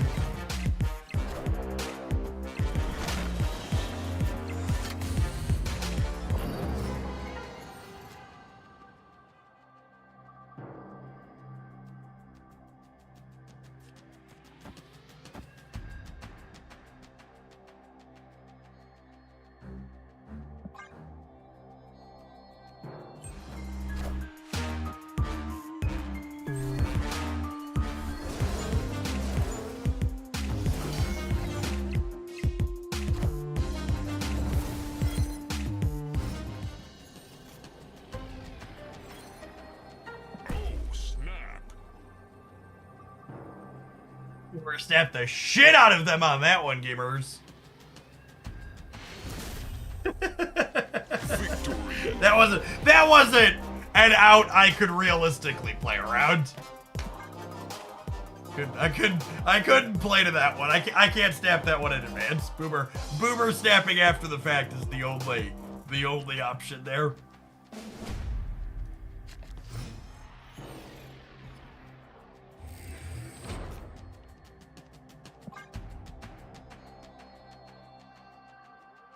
Maybe we should snap during the Red Guardian turn. No, I don't think unless I hit Luke there.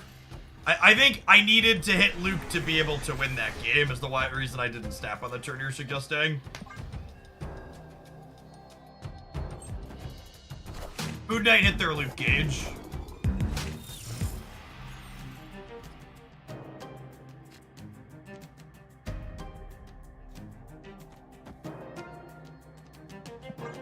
Why you just Red Guardian their Zabu chat and turn its effect off?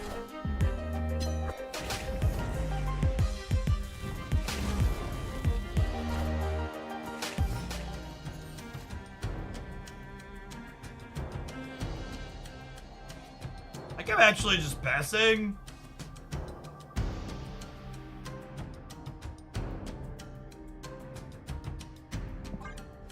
Which feels bad.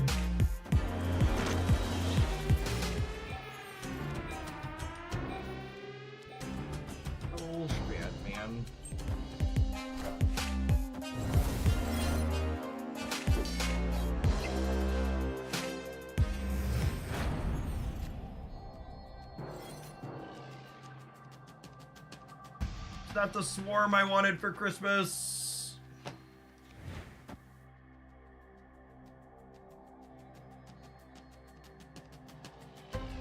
Dead.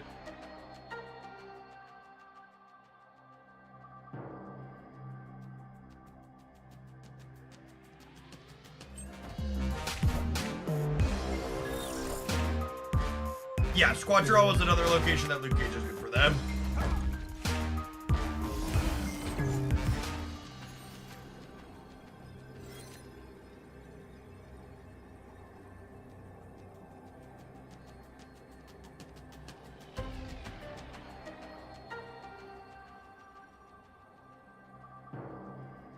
Can they actually do numbers here?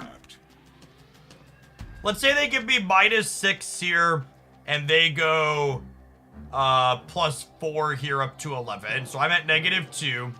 Mysterio gives me +6 up to +4 again. And then it's 1, 2, 3, up to 7, 8, 9. That's not enough.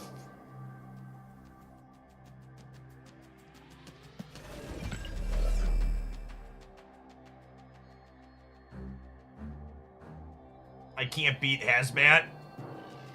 Hazmat absorbing man.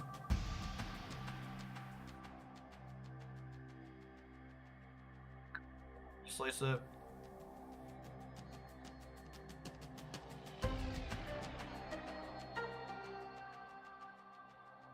We can turn strong guy on here, oddly enough. Yeah, but that doesn't matter, right?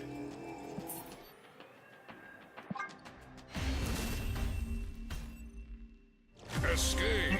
Also, potentially a +1 from Nikki. That's a good show.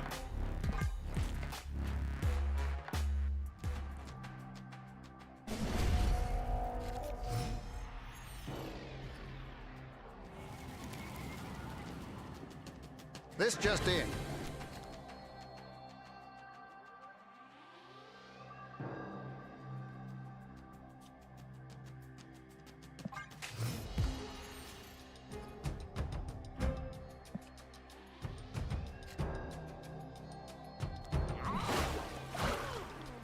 Yeah, Nokia with Mysterio's that bad. We get a 5 and 2 1s.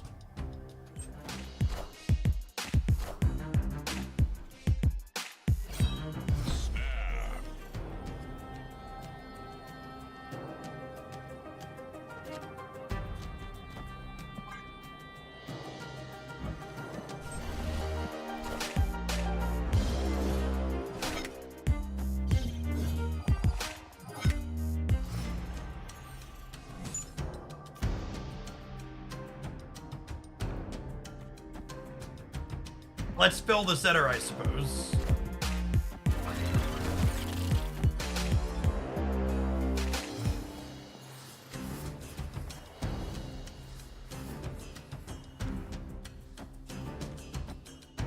And then this didn't work last time, so it should work this time. Yeah, that's how that works. Oh, this is probably Wong. God damn it.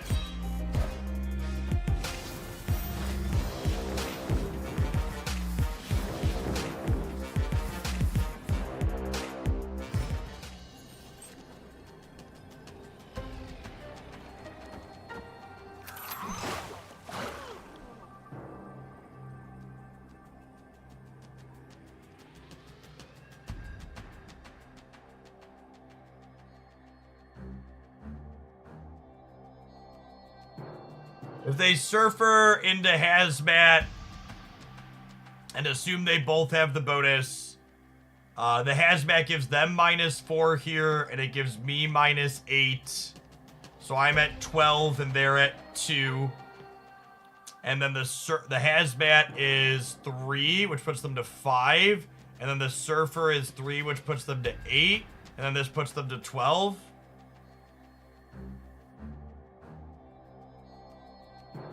Right? So if they have Hazmat Surfer and they both got the Nakia bonus, we're tied 12 to 12.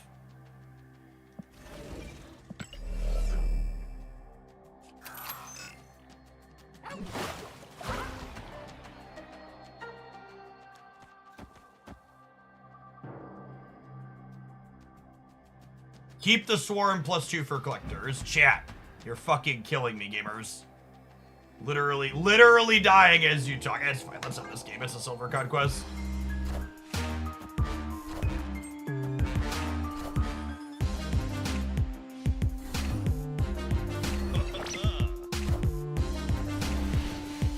Yeah, there's a good chance they don't have both And they would have had to have had both when they Nakia'd, more specifically past that. Not only did they need to have Hazmat and Surfer here, but they both needed to be buffed by Nakia. So if they would have had Hazmat, Surfer with both having the Nakia, we would have been 12-12 and then lost the Breaker. But I don't think it's only one more cube, so I don't think it's right to play around that. Speaking of playing around things, chat, you could have played around these adverts by checking out our sponsored game AFK Journey this week and getting a free sub, but you didn't, so now suck on these 120 seconds worth of adverts. We'll see you in a couple of minutes. We're going to play some more of this deck when we get back. Don't go anywhere. Did you subtract Hazmat on their side? Yes. You can go back and watch me count. I counted it out loud. Sal, thank you for the 16 months. Welcome back. Gamers, I'm going to run to the bathroom. Hear me.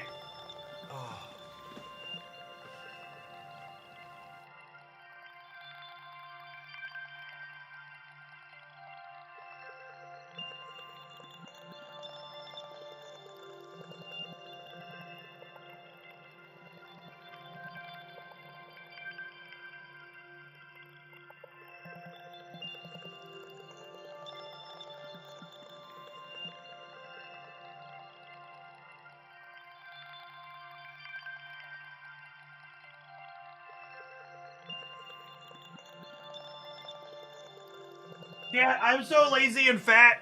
It's noon almost, and I haven't pedaled at all yet today. Get in a half hour or so before we stuff our face.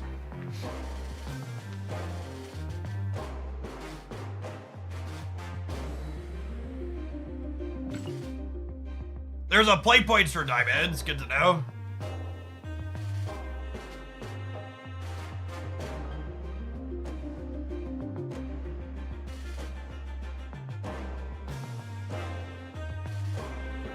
Is that for dragon gems or diamonds? 250 play points for 380 diamonds doesn't seem like a good rate. That's like one singular pull. The dragon gems are worth more than that.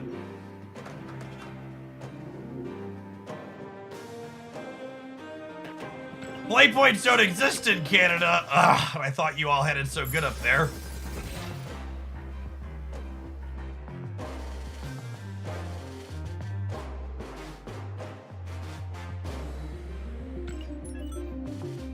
That is, I assume that's a terrible rate then. You're almost assuredly better off using your play points to buy the flash deals that they run.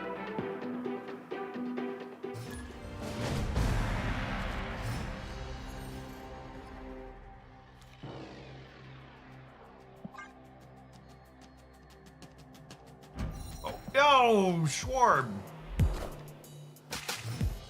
Is there a good currency deobfuscation guide for AFK? There's a pinned spender's guide in the subs Discord server. If you're looking to spend money, it lists in order the things you should spend money on up until whaling.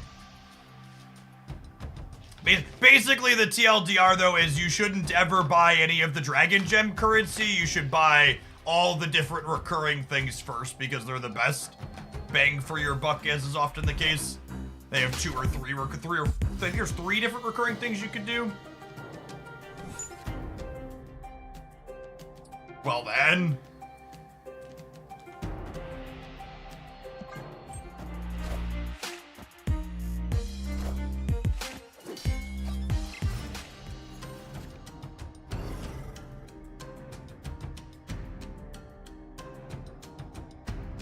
They have priority here, so I might hazmat them to hit 2 of mine and more of theirs.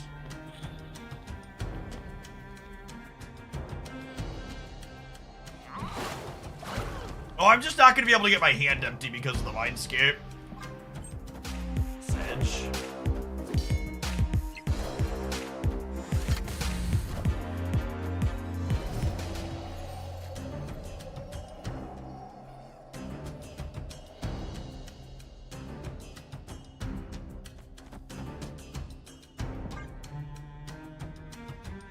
useless cards.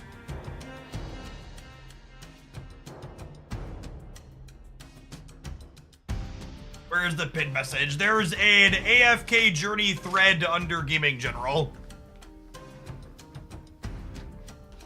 Maybe I should create a channel for it if I'm going to be making content for it to make it easier to find. I hate that Discord doesn't let you. I hate that Discord doesn't let you convert threads to channels and vice versa. You don't have a pinned message. I mean, it's there in my pinned messages. Literally just looked.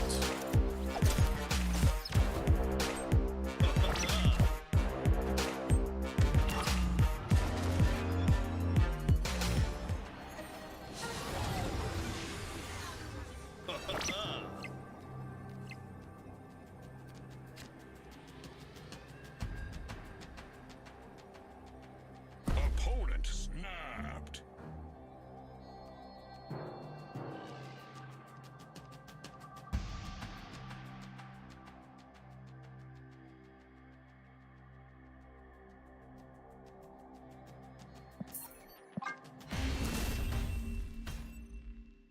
Escaped.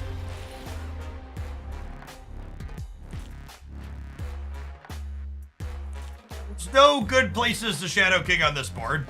He makes these bigger and this smaller. He makes this one smaller, this two smaller, this one bigger.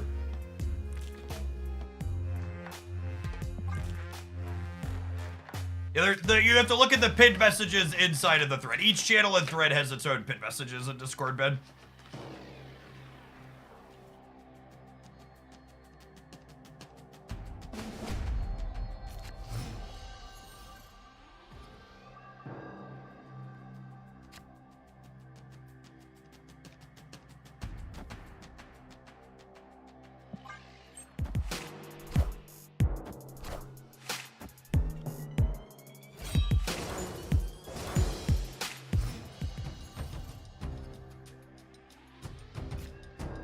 You might just be interfacing incorrectly, man. There's definitely a pinned messages option inside of threads.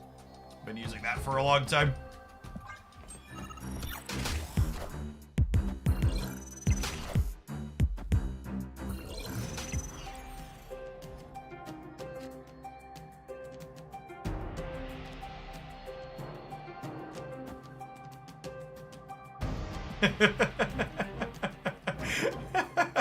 Freaking strong guy chat.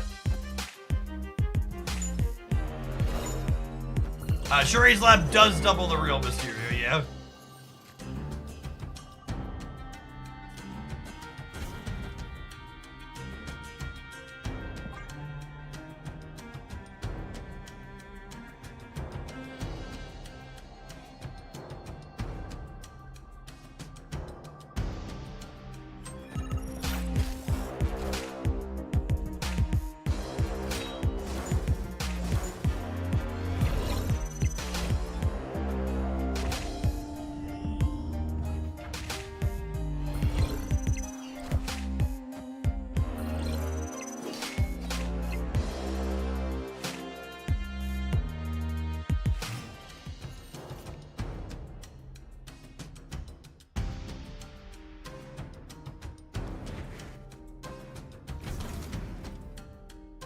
Okay, so with Moon Knight, I could actually get rid of my hand and make Strong Guy bigger, yeah? They are a Shadow King deck, yeah, but Shadow King's also symmetrical. They're probably not a Luke Cage deck. Oh, I guess I can't get my hand empty because I'm going to draw a card, yeah?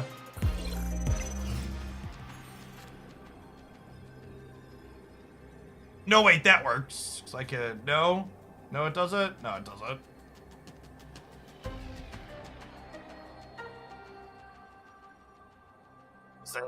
Another game where Strong Guy...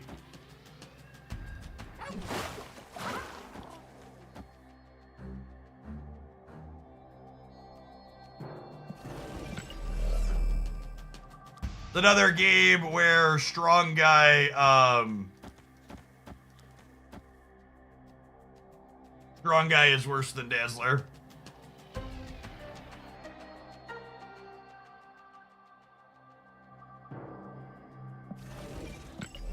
I could just not play here.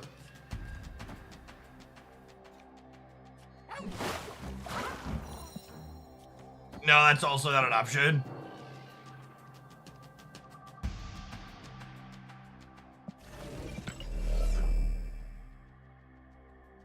And then because I can't get Strong Guy on, I can't beat the Vision, so I can't play for all three.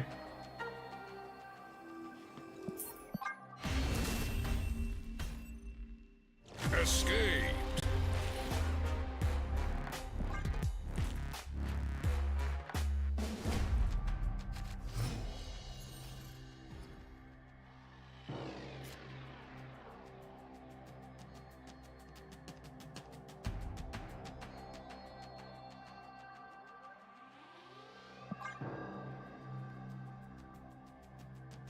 Guardian is just as good as anticipated.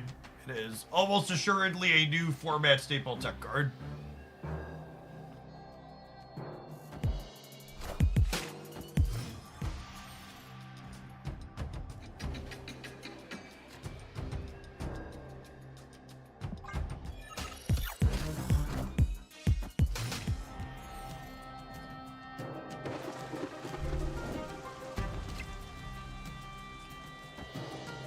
I'm gonna try and compete and kill him, but that might be a mistake.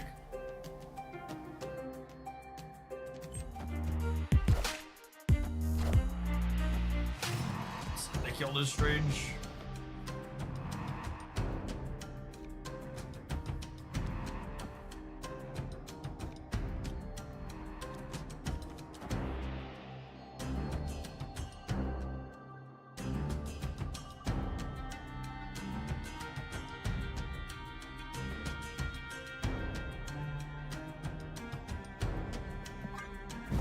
Yes! We're really crunched on board space, though.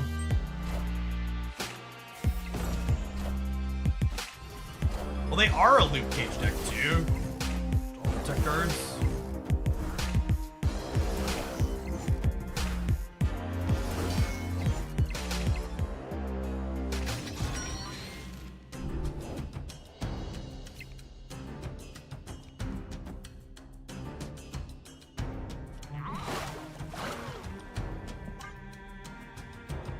Fill the raft here.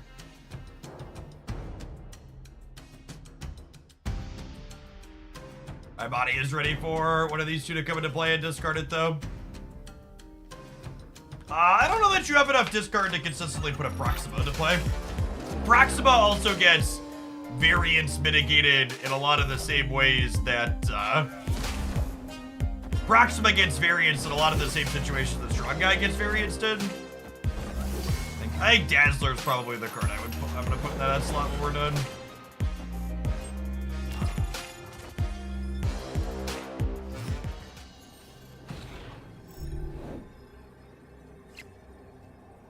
Yeah, I shouldn't have tried to compete for her. Shouldn't have tried to compete for here.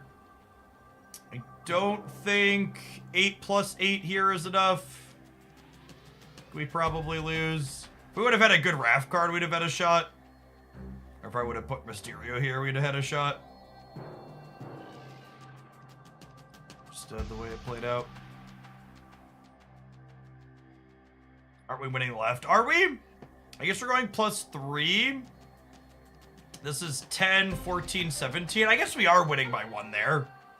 Alright, fine, we'll limp.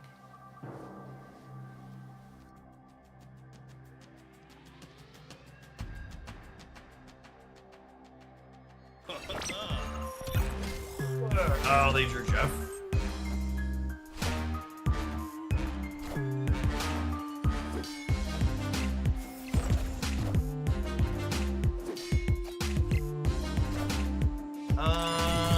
Lucky. I'd have won with the real Mysterio, but yeah, committing to playing for the left was a mistake. An average Raft card of the real Mysterio middle, and we win that game.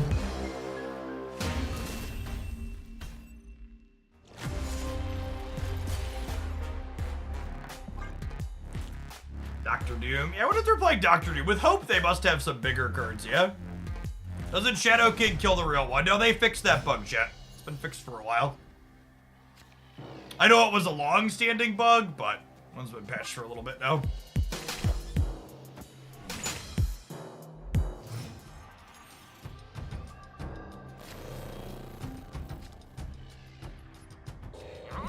Speed for them.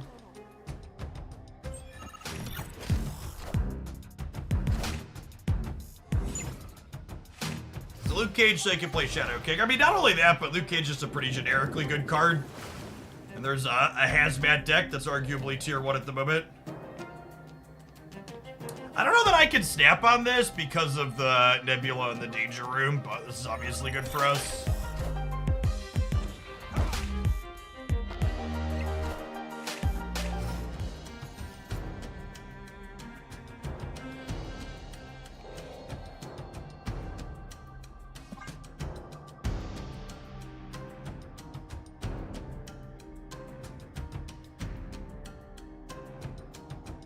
Okay, we're gonna draw Swarm next turn. Colleen's gonna hit the Swarm instead of Mysterio, then the Moon Knight's gonna discard another Swarm. We're just gonna full pop off.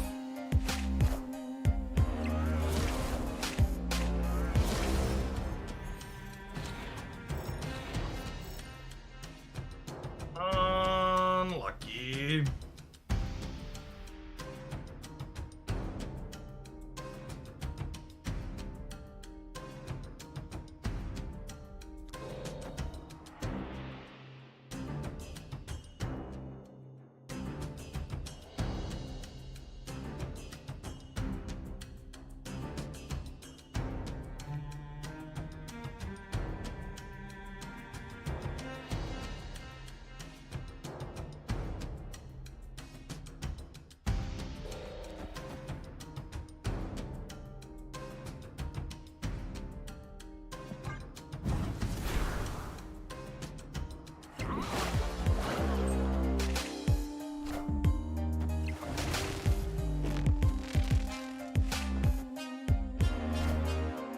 To be playing a few bigger cards. Weird that they moved Jeff. No reason for that, yeah.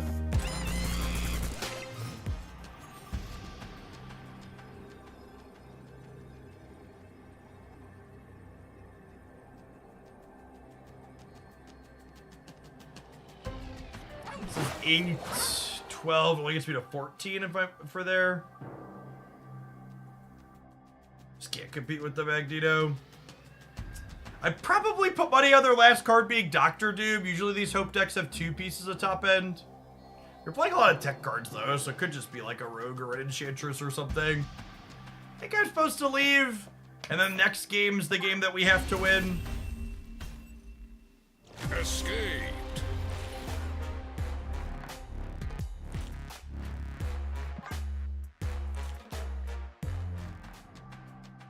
Or 5 to 10. We need to like take a 5-cuber, or we're not gonna be able to catch back up. Yeah, our draws these last couple of games have just not come together.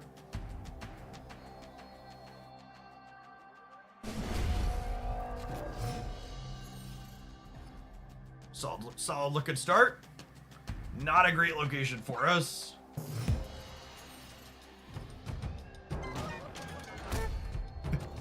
Chat! Chat, I have a hostile workplace environment, chat. Please send help. Priority flip. Priority flip! Please!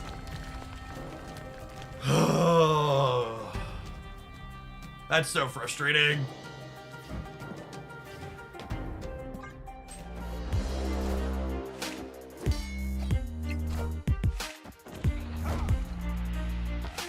Got at least.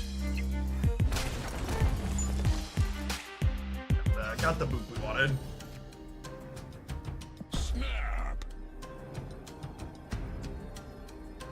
Snap on that one.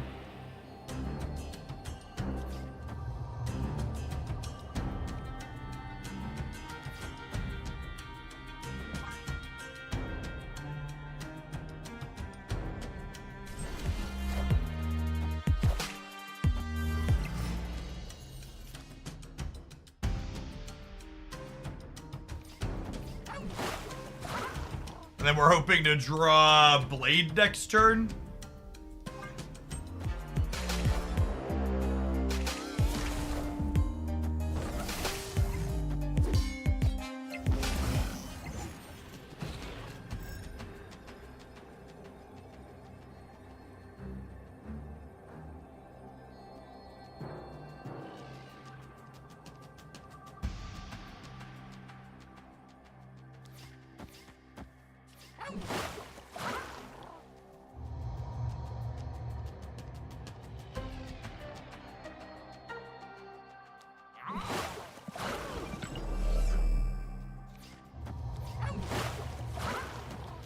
Gives us 1, 2, 3, 4 in the center, up to 9.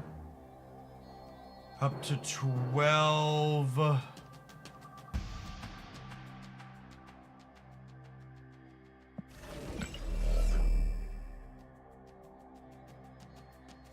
Trying to figure out, could I beat Magneto?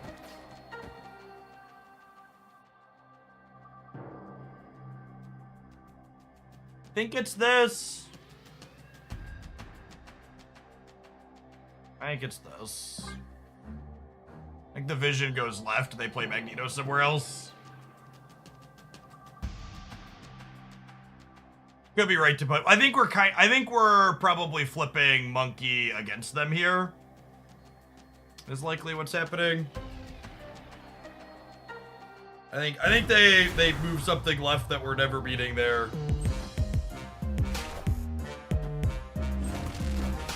Oh, we win the full breaker, yeah? I'm really surprised I didn't play something full left.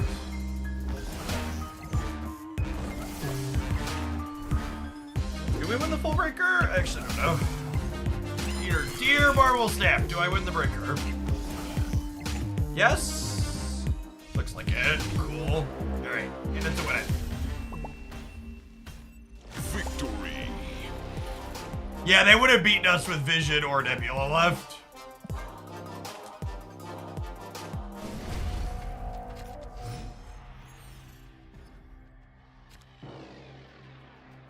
Definitely think they should have at least tried to keep us honest there.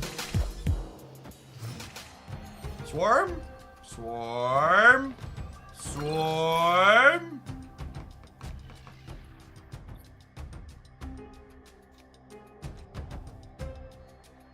I kind of want to play Bishop after Utopia flipped up, but I think I need to commit to getting the Swarm copy with Moon Knight in hand. How does this deck feel? This deck is very novel and better than I was expecting. I don't know that I expect it to be good, but it's better. It's punched harder than I was expecting it to punch.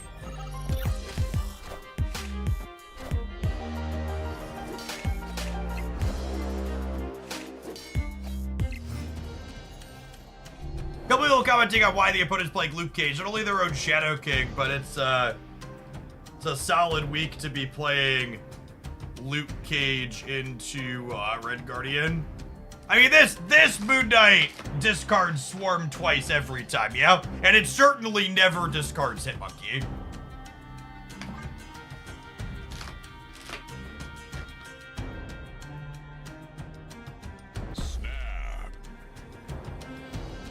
Confidence, chat. It's all about presenting an air of confidence.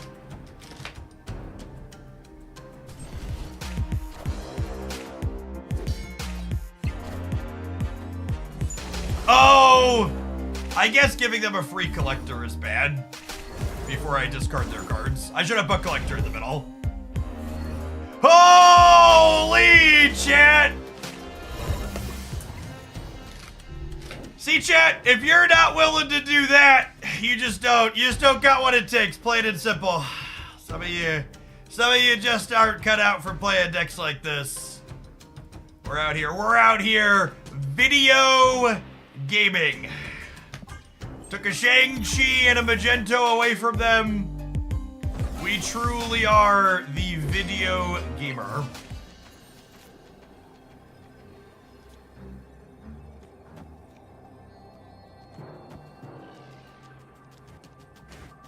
Red Guardian actually doesn't matter. He's 3 points.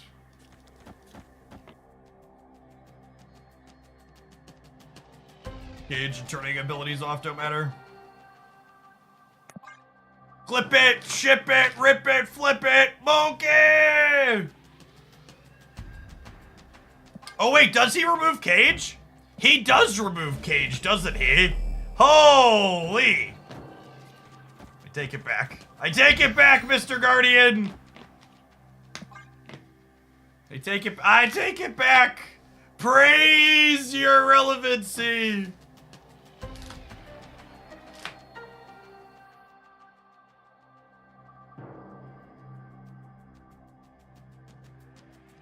That'll be getting rid of their thing too is good because of the potential for Shadow King. Praise, undo, and turn. That's the real truth right there.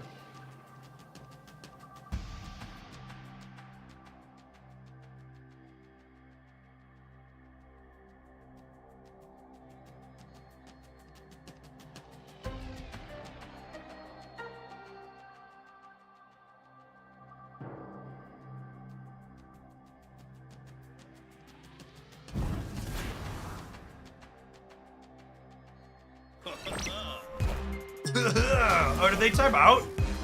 Well, that's sad. We were probably winning anyways, but...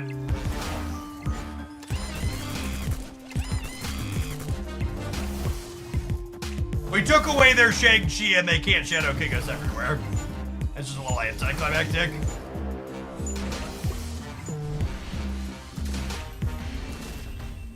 Moon Knight. Moon Knight's definitely the MVP that game, though. A wonderful, wonderful lad he was.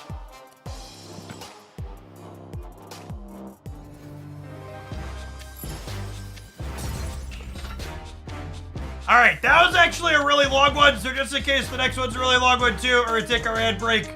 We'll see you in 120 seconds. We're gonna play some more of this when we return. Don't go anywhere. What are you going for gold on Moon Knight? Not anytime soon. We have some extra boosters sitting, but he's pretty low priority on the reroll list. Cards that are more playable than him. Afternoon, Zach. Is this the best Red Guardian deck you've played? No? Not remotely? I would be surprised if this deck is even competitive. I'm having fun with it, and it's doing neat things, but definitely more novel than good, almost assuredly.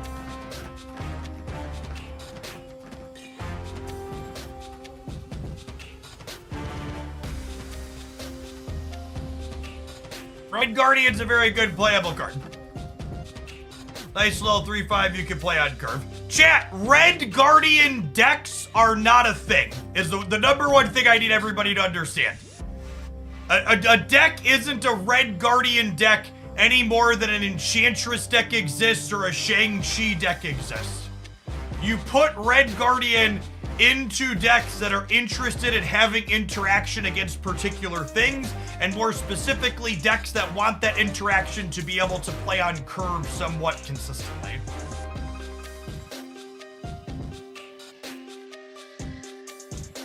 Sure, Shang-Chi or a tech card can carry a deck because they're powerful cards, but the deck isn't created around that card despite it individually being able to carry.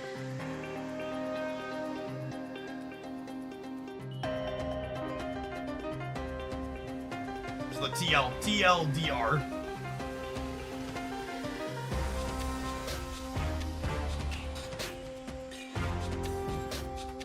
In order for card deck to exist, putting that card in your deck has to have other deck building considerations around it.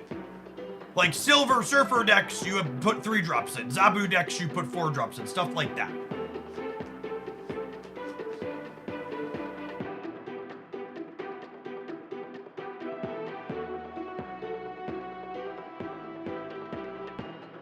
When Shang-Chi carries my decks, it's not because it's a Shang deck, it's because I put a messed up card in my jank pile. Yep. Exactly that. I've had Red Guardian highlights on both the YouTube channels the last 24 hours. There's a High Evolutionary one on Hoaglandia Snap and a Darkhawk one on the Jeff Hoagland channel. I think both those decks were serviceable.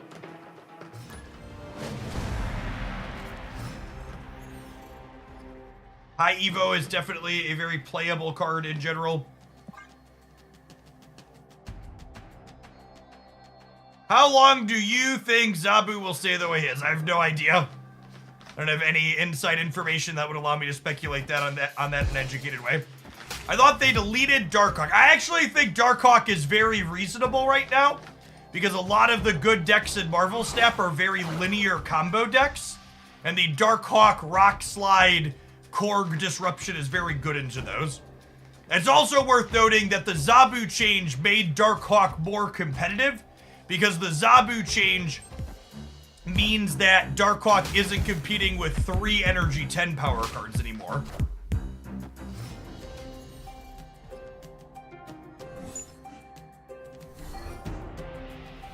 Yeah, there's a whole bunch of AFK journey codes. You should make sure you pick them all up. If you look in the subs Discord server in the thread, there's a pinned message that has a link with a bunch of codes on it. Darkhawk at 5 is fine. It's more fine post Zabu change for sure. Losing Hit Monkey sucks. Quinjet implies we're playing against Loki. Confirmed.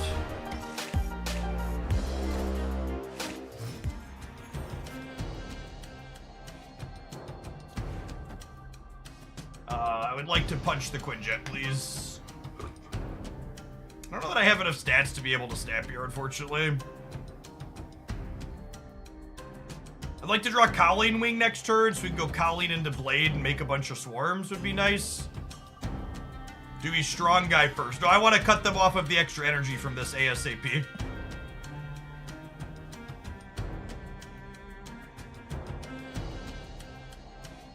What is getting Strong Guy down first accomplish? Nothing, right? It makes me committed to a lane that I don't necessarily know I want to commit it to.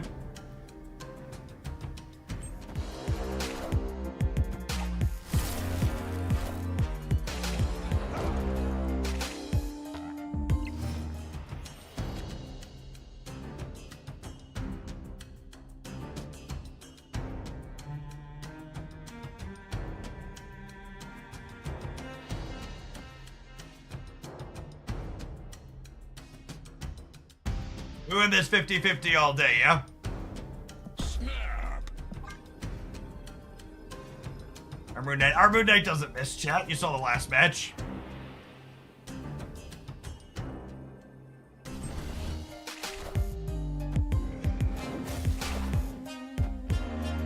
Ah, unlucky.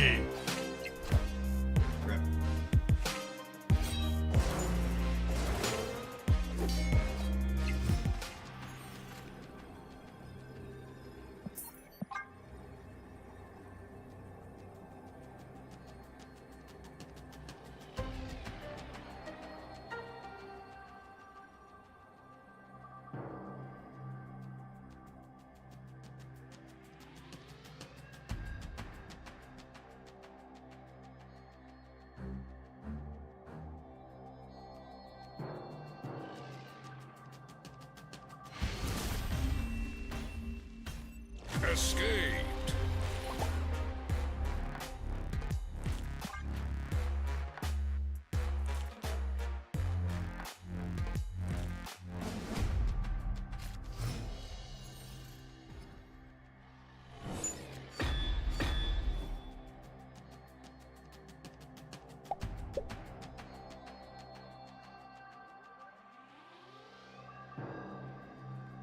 I mean, that's insane, yeah? Snap. Sorry. I'm making a real channel in the Discord server to make this easier to find.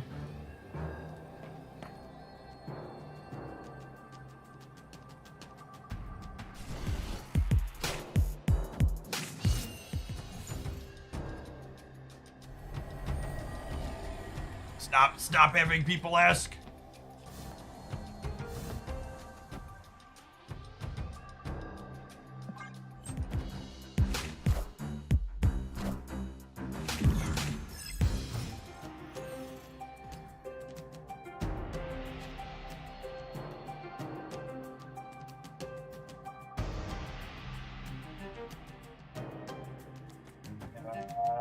Over on here now.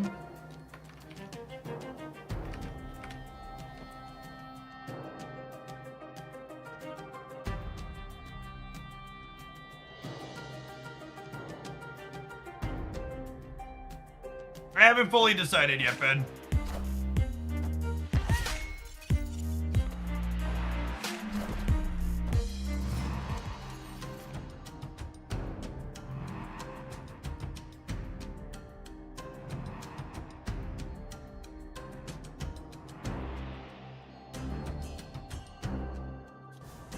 Definitely doing this turn. I think we're also playing Scorpion. It's mostly a question of, do I want Scorpion in here? I think no.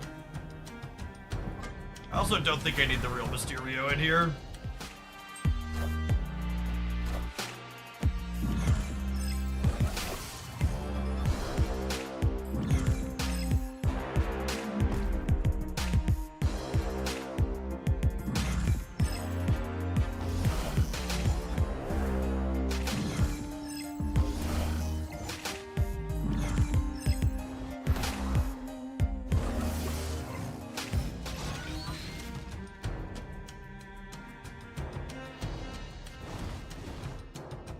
Sure.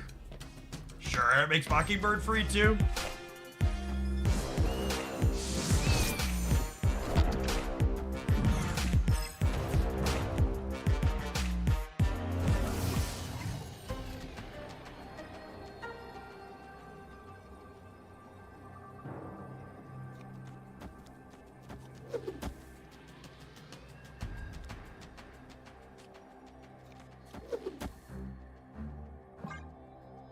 An easy win.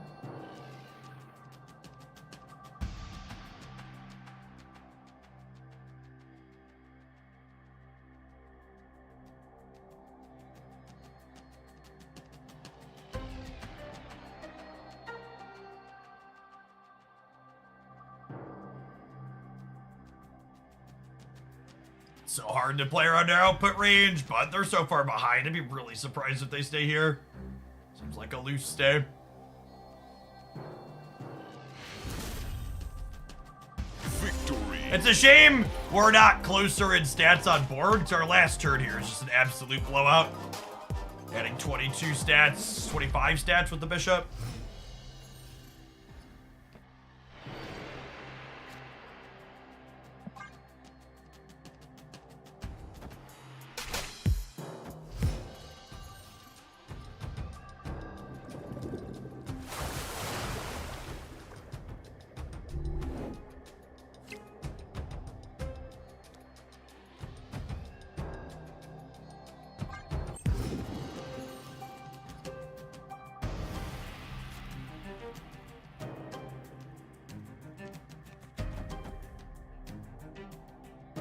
Hero rolls are the primary thing to use them for, Ray. Eventually you could use them on like hero upgrade skills, but you need a bunch of heroes leveled to Mythic Plus before you can even do that.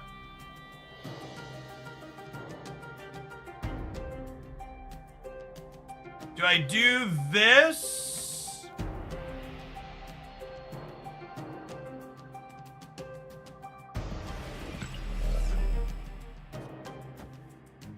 Or do I Angela and then hope to draw 3?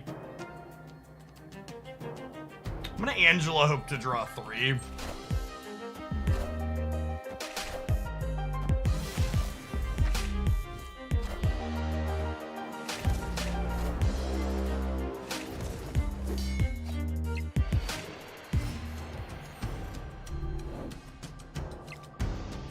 Okay.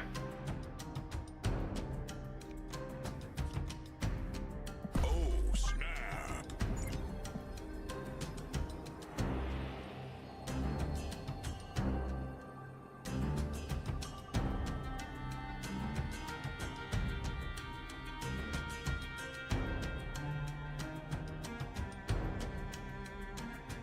Thanks for the tip, Brad. Appreciate it.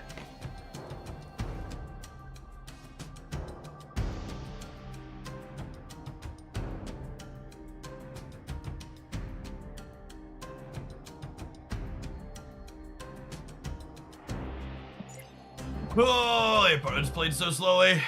Arc Zombie, thank you for the 7 months. Welcome back. I'm getting our Jeff is pretty good for them, but it does mean that Mysterio and Bishop are the last 2 cards in my deck, which are really good. So if we really want to draw Bishop next turn, yeah?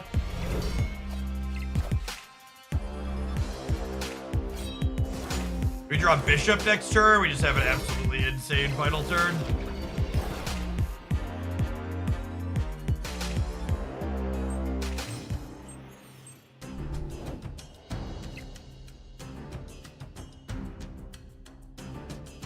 Unlucky.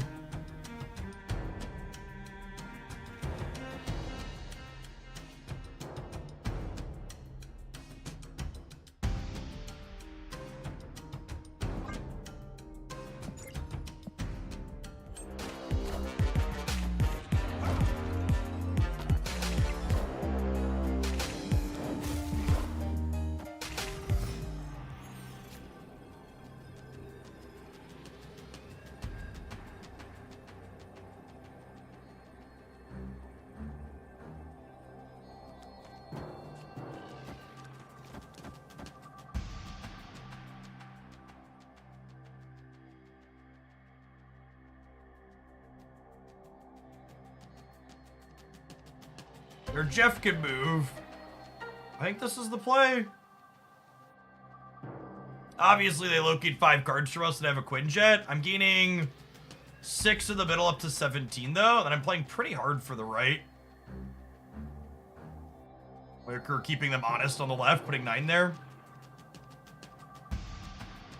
Why not put a Swarm right? You aren't winning left. Putting Swarm on the right is only +1 power there because it gets rid of a Mysterio, which gets rid of 2 from Hitmonkey. So I might as well make sure I beat Jeff plus Loki here if I'm only gonna get 1 more here from a Swarm.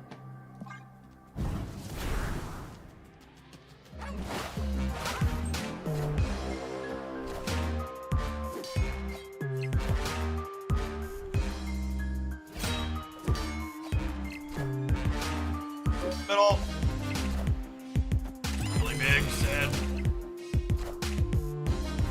Oh, I'm gonna miss it by literal 1 point in the middle.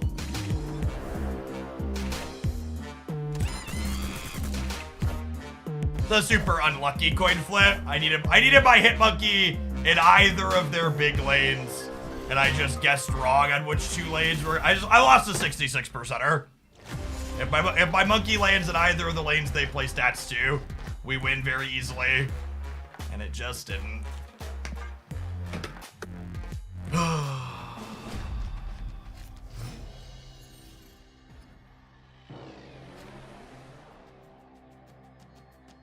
One of the rare times I actually lost to the Loki deck having Loki.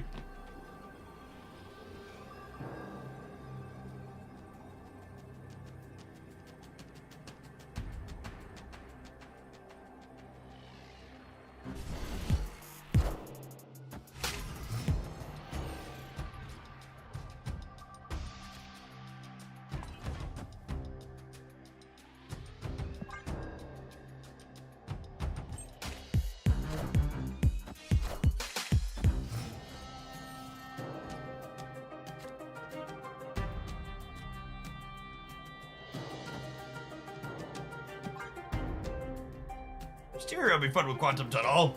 Starlit Citadel is also kind of a trip on this this board.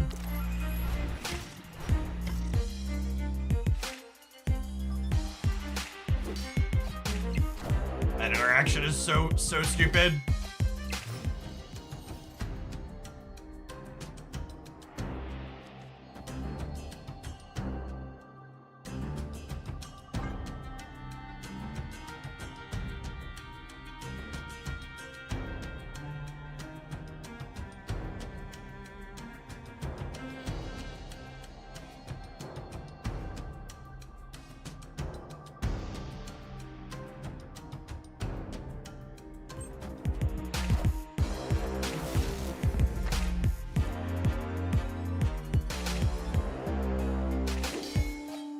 Hoping for Luke's bar to be in the center.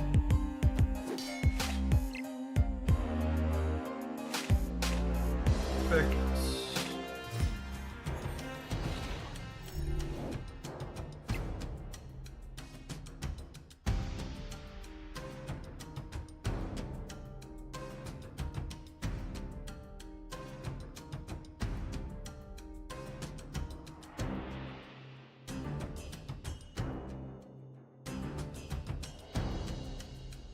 This rolls into Colleen, and then this discards the Swarm.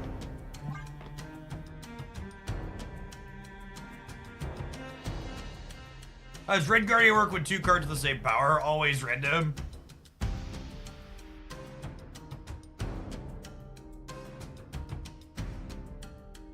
Just like Rogue or any other effect that could hits one thing but could have multiple targets.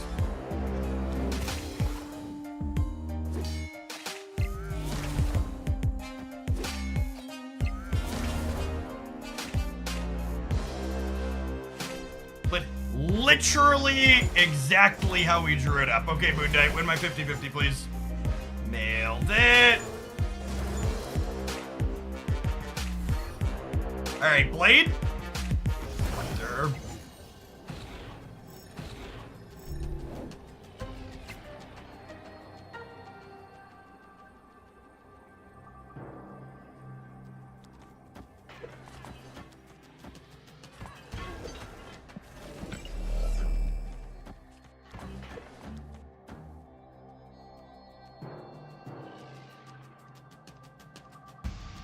1, 2, 3, 4, 5, 6, 14, 24 here on the right. Yeah, I mean, clip it, ship it, rip it, flip it, yeah. I've never played, I honestly, I'm a little disappointed in myself. I had never even thought to play Swarm with Hitmonkey before someone sent this deck over today. And I'm sad that Marvel's happened. This is something we could have been doing a long time ago, chat. Like, obviously there's a Red Guardian here and he's new, but like, the core idea of what this deck is doing is not new. Swarm is a freebie to spin your monkey up is a little bit hot, not gonna lie.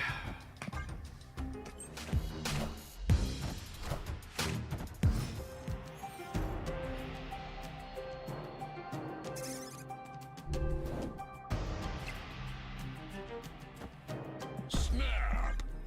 Let's make this the game. If I retreat this game, I'd be 2-6, and I don't really want to win 3 in a row, so let's either get even 4-4 or potentially win and be up.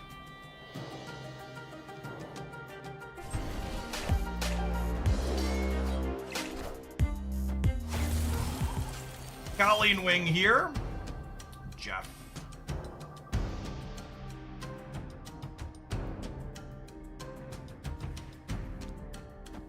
Is it worth bidding Jeff to have 1 more point in the center? Probably not.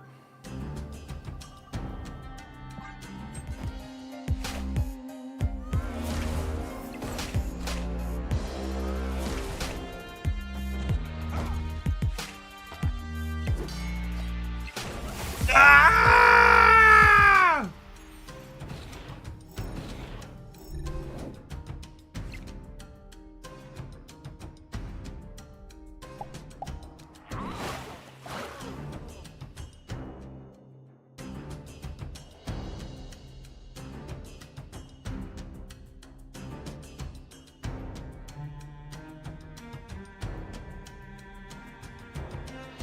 This gives me 3 swarms, and then I draw a card up to 5, and I can't get, yeah.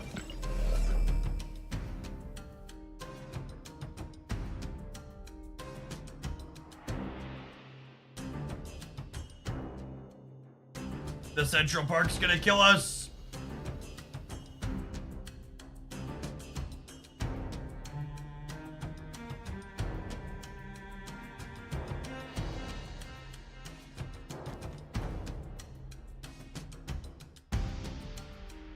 I think it's just this.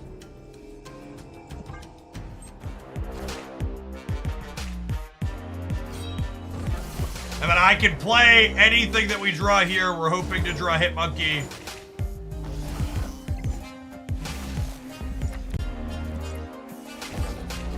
We'll be able to get to empty at least. They Loki for 4 here. They have 8 Power Kitty in their hand.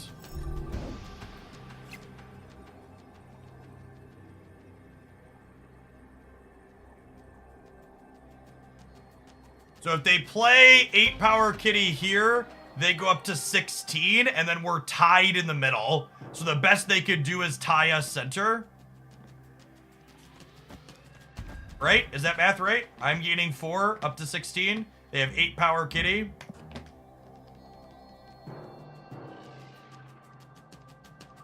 They could have our Hitmonkey. Yeah, that's true. I don't know that we can beat them having our Hitmonkey again. Yeah, I counted the Elsa bonus, chat. They have 8 Power Kitty. She goes to 10. We're 16-16. Definitely dead to our Hitmonkey. They only located for 4 cards though, so you know, statistically they don't have it.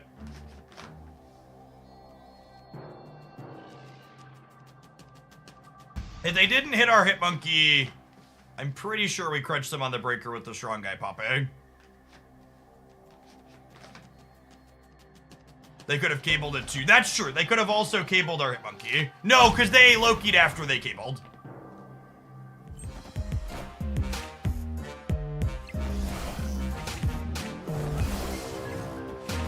And we're not shaggable anywhere.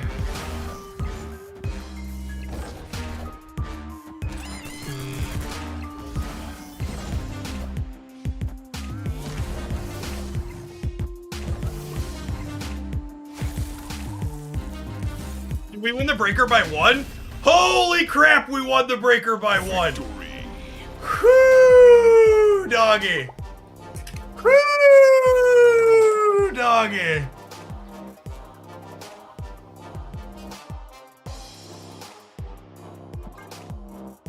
All right, 2 shots to take their last 2 cubes. What a set of Marvel Snap games.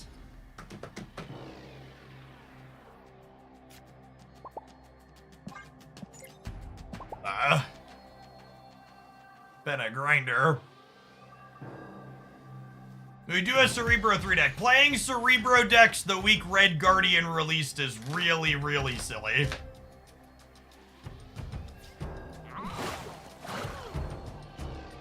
Three Jeffs and a Bishop walk into a Space Throne.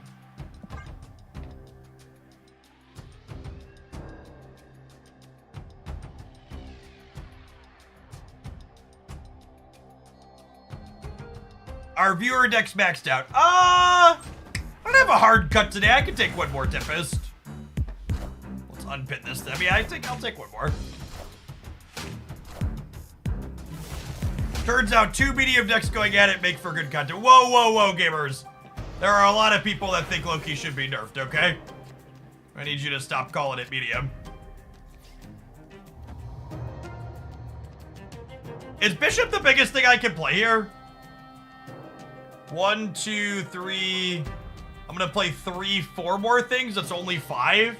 That's probably still big enough though, yeah?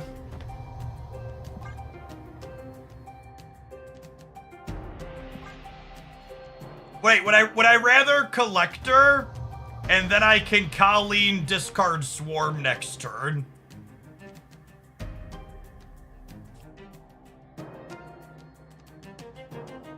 I don't know. I don't think it matters.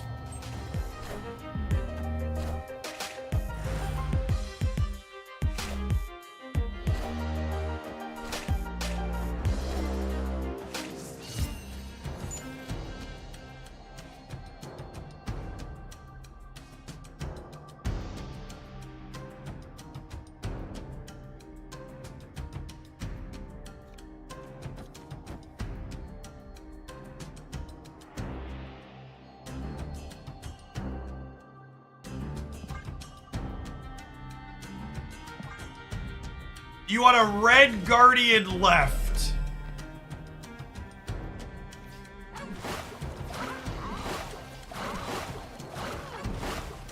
That is the spicy play, isn't it? No, they all punch the same shark, chat. Although if they all punch the same shark, I probably win that location.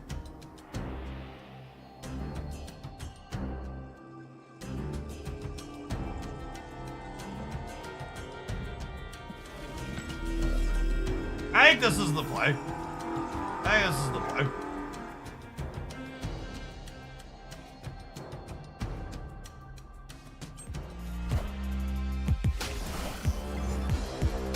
We could leave 3 Jeffs and just punch 1.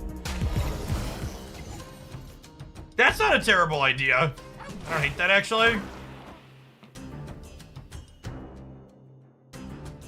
No, wait, that is a terrible idea, because I want my Hit Monkey to be as big as possible, yeah? I think I pass.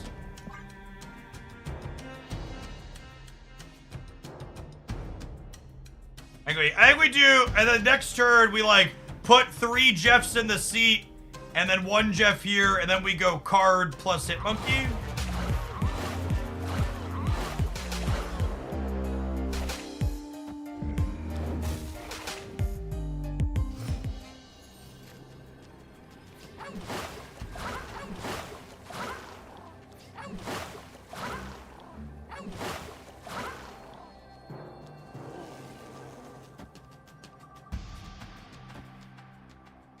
So if I do this,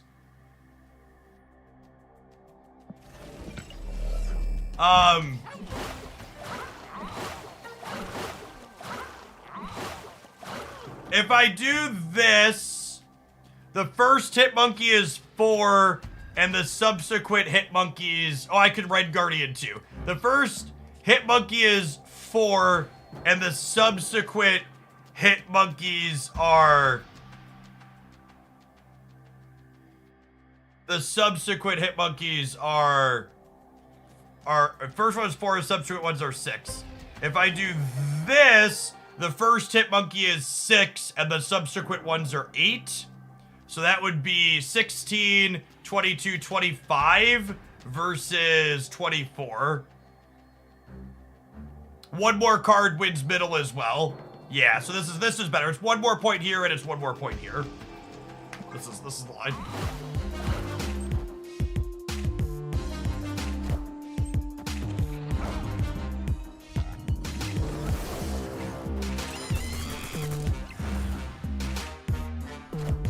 That ties mid? No, I think we're winning mid, yeah? Yeah, we're winning mid.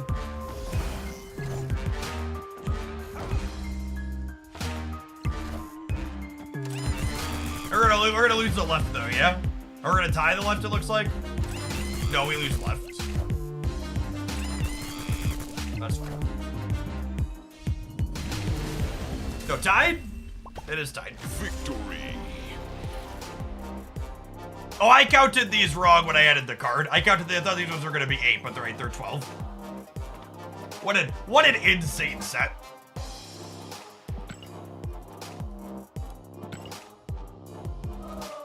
That was a ton of fun.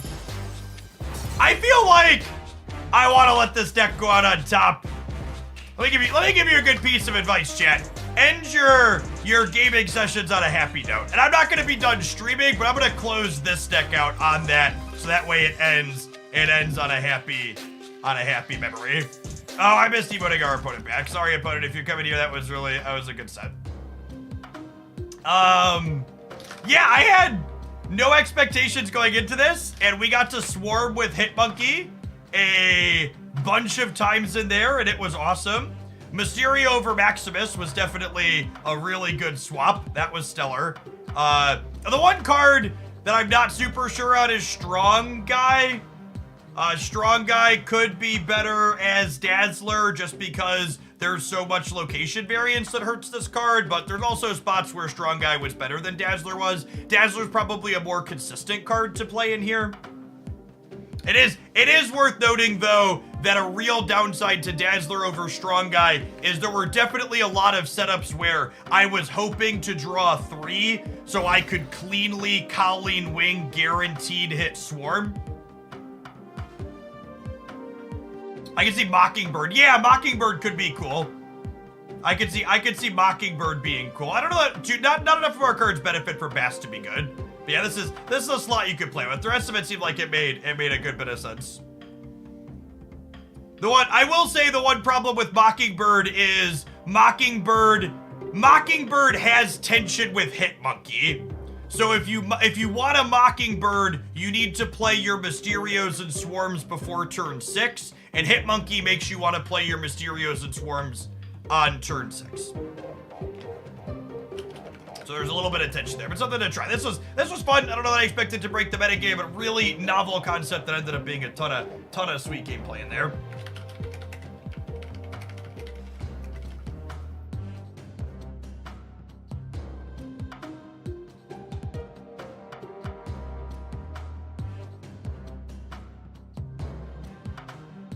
All right, let's grab our next viewer pile of cards here, huh?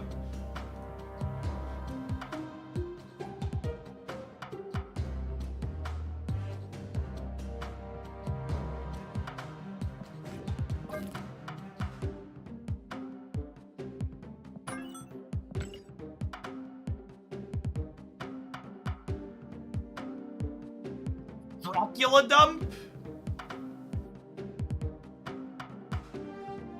It's fine. This deck should be a pixie deck, yeah?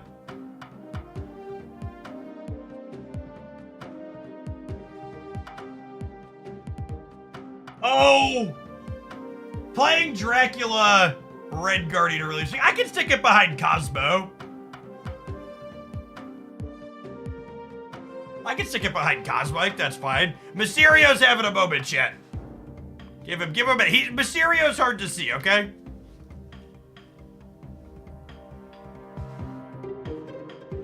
I think we cut Kyeria. Because I'm not a coward who dies to Killmonger.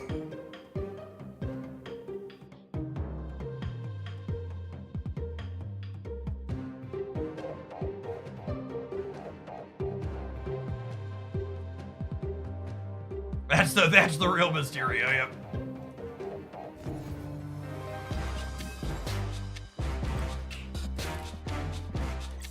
Pixie without Mobius, chat. Just don't be unlucky.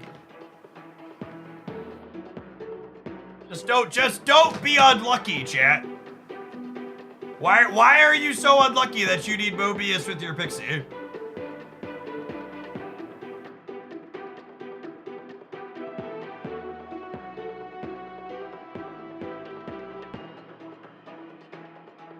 Yeah, Colleen helps Dracula. Oh, I guess Pixie could make that awkward at times. It's fine, chat. It's like a C plus B minus deck. We'll just run it, okay? It's gonna be okay. I believe in us.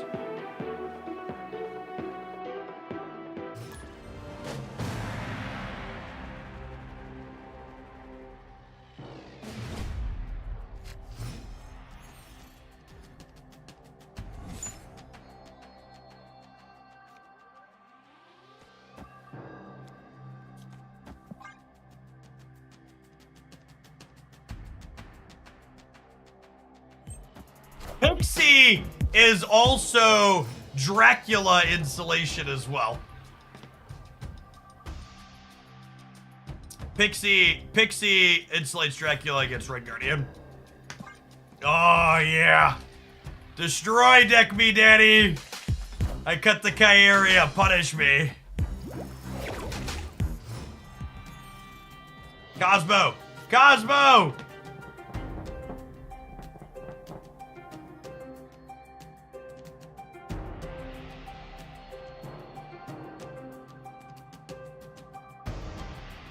I think we're dead. I don't really want to play this deck against Destroy. I'm gonna go next. Escape. We're not playing Infinite Conquest this season anyways. I don't care about another Infinite ticket. Have a free one. Enjoy.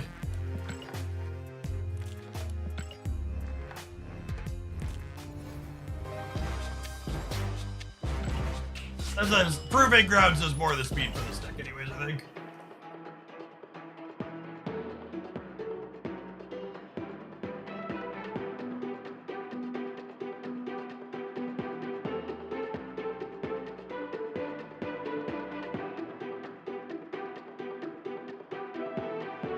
This deck makes no sense to you. Those originally submitted as just a pile of cards. In the bluntest way possible, if this deck didn't make sense to you with the original cards submitted, you suck at your card evaluation skills outside of being able to just net deck and have someone spoon feed you. There are multiple synergies in this deck. I would really encourage you to take a look at the original deck list and think long and hard about how the cards work together. This is a long-time established archetype in Marvel Snap that has been anywhere from C- to A tier at various points over the course of the last year and a half. It's probably not amazing given the current combo environment in which we live, but there's definitely a bunch of synergies and overlapping cards that work together here. It's less clear than Surfer plus 3 energy cards, I suppose, though. Or Zabu plus Shang-Chi. Arc Zombie, I think I missed your sub a little bit ago. Apologies for that. Thanks for the 7 months. Oh, snap. Opponent snapped.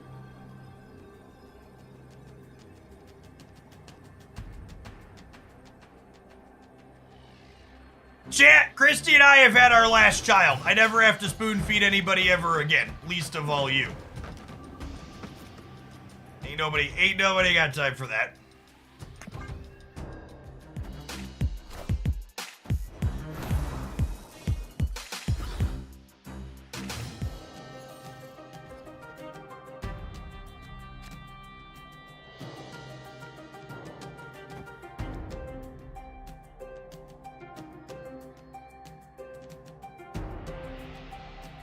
This newest child's name is AFKJ. They're such a good child at that.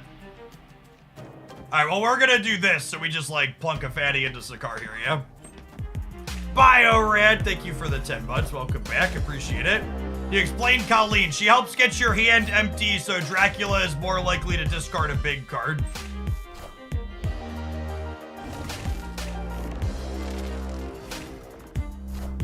Last child so far. I mean, you know, I gotta be honest, chat. I genuinely was confused how people had problem utilizing birth control for the longest time. And then the pandemic happened, and I saw how people put a mask on out in public, and then suddenly I understood why condoms didn't work for so many people. It was just like a fucking light bulb clicked on, and I was like, oh, I get it now. This makes a ton of sense.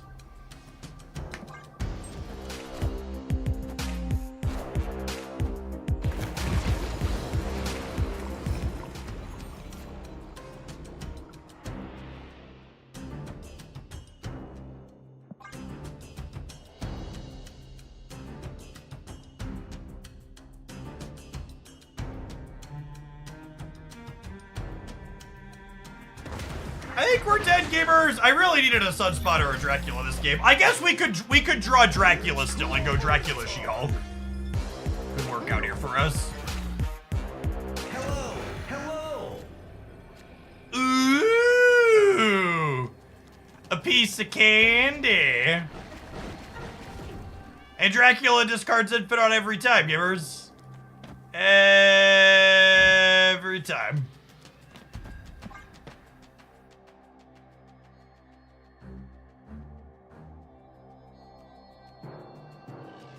We've trained for this, Dracula.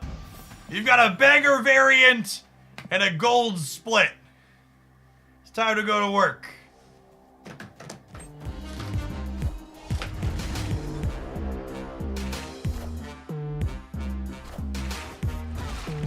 All right, hit me, dealer.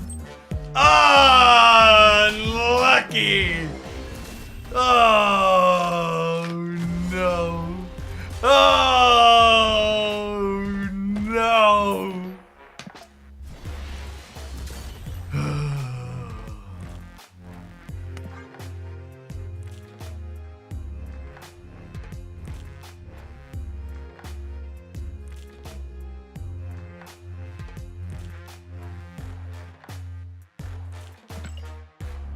Alright, I'm gonna hit the ad break. I'm gonna run to the restroom. We'll play some more of this when we get back and lose some more flips. Thanks for hanging out. Don't go anywhere.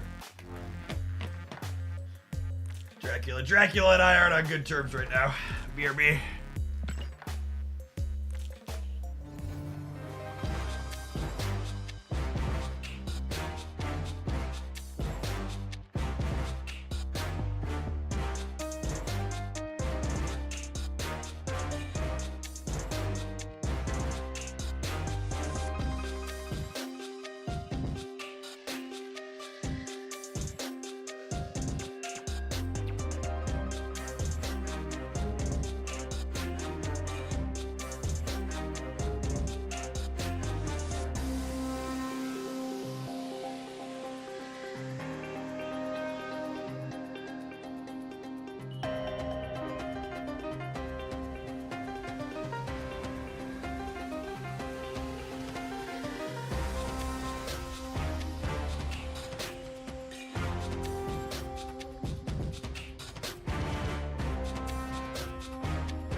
There's an alternate universe, Jeff, that's yelling Poppy where that Dracula hit.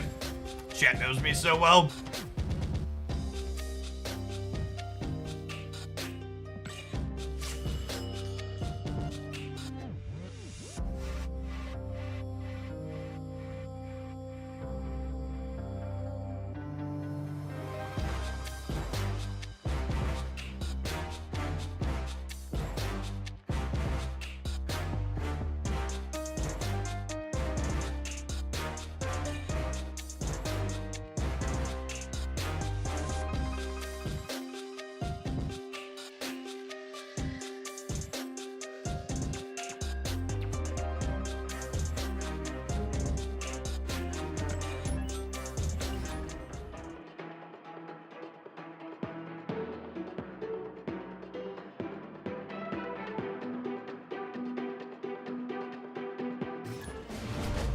AJ, thanks for hanging out for over a year. Have a mod sword, as I'm known to do. Oh, snap. Opponent snapped. I completely agree. And I actually don't think we've queued into Hella all day today. The Hella matchups are genuinely the only ones where I'm like, deep sigh, this gameplay sucks right now. Everything else has been consistently very fun in Marvel Snap. The Zabu, giving Zabu a timeout was a really good change.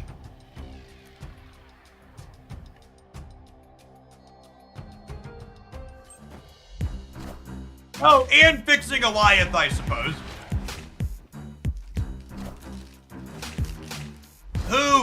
Who could have possibly predicted that getting rid of fucking Goliath would make Marvel Snap a more fun game?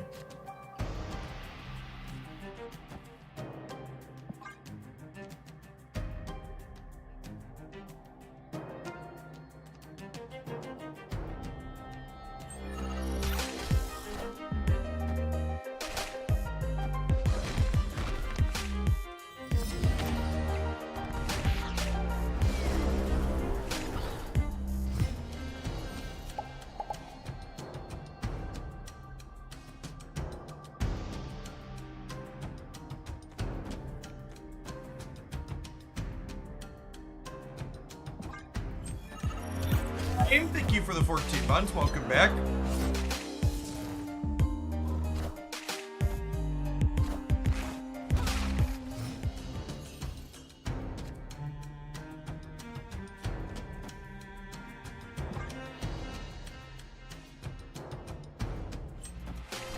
Hey, baby girl. I did eat.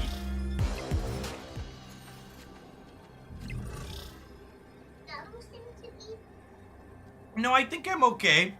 Thank you, though, baby girl. Oh, if I want some food, I can have some? Okay, thank you. Yeah, but Daddy, You can bring the peanut butter upstairs. yeah, but you can leave the stuff down your. Okay, thank you for the permission.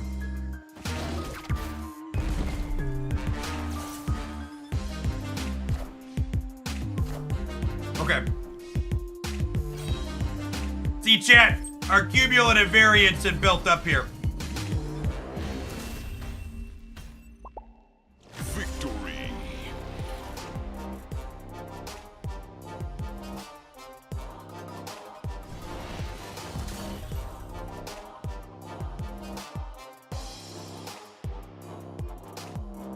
I ate already, but I realized I could make the toddler go for me a drink. That's really the biggest child upgrade early on, chat. When they level up to a point where they can fetch things from other floors.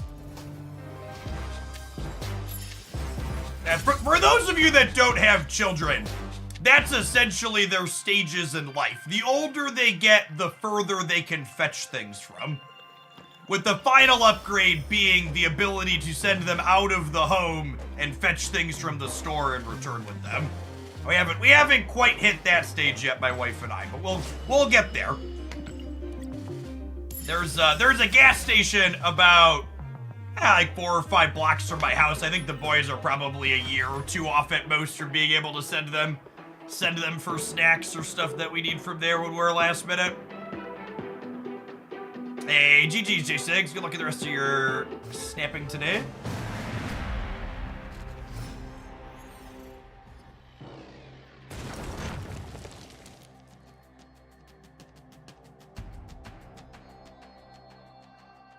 Let's see if they're playing a deck that punishes me for waiting to do this. I'm gonna Nebula into Sunspot and then pass on 3, I think.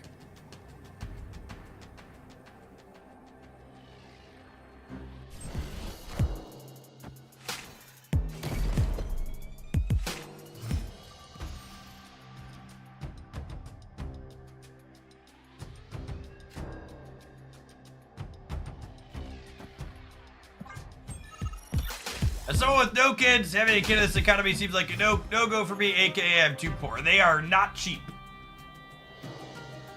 If you live in the United States, they're extra expensive. My My lovely daughter who's home a little bit early from daycare today because she has ballerina class, as she calls it. My lovely wife and I pay approximately $17,000 per year for her childcare. America, do.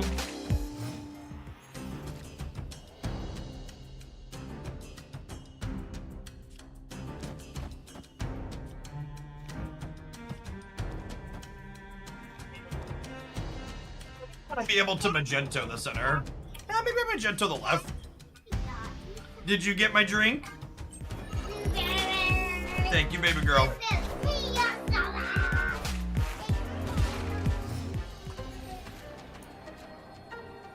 Three kids, we pay $50K a year. God, I can't imagine having that many in childcare at once. We had my older two simultaneously. It was a little bit cheaper then. I think we were just under $30K when both my older two were in daycare.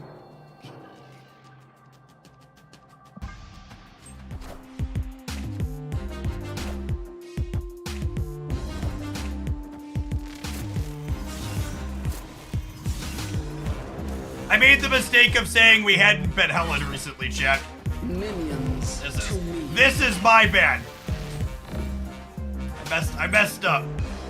Oh my god, did we get him anyways? Victory. That's fast.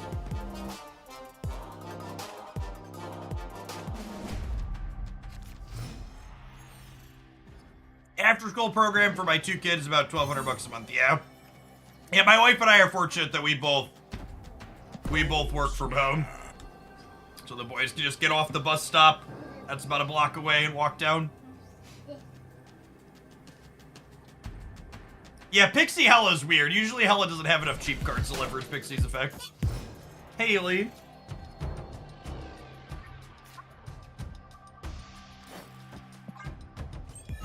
It can track how much you pedal if you put batteries in it, but your dad is lazy and doesn't put batteries in it.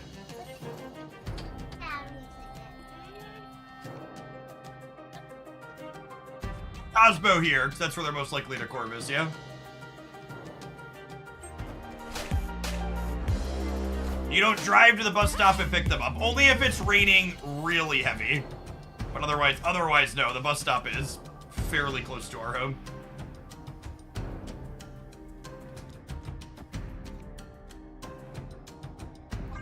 Opponent snapped. Just actual no plays could discard into Hella and still crush us. Marble snap things.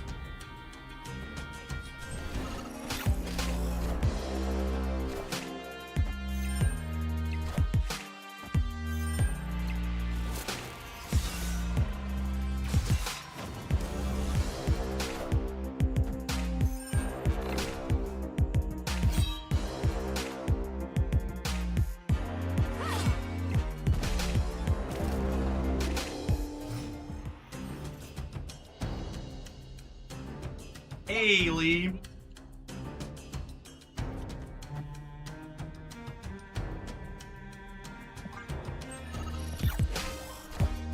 Because I do. Oh, should I put tea in it?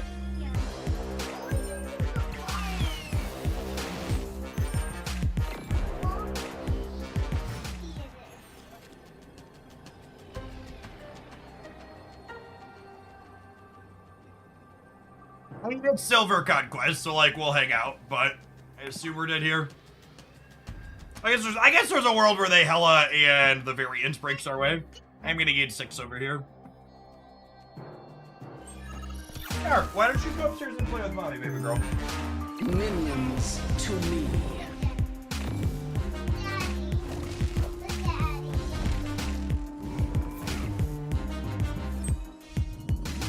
Yes. We'll have to figure it out together, okay?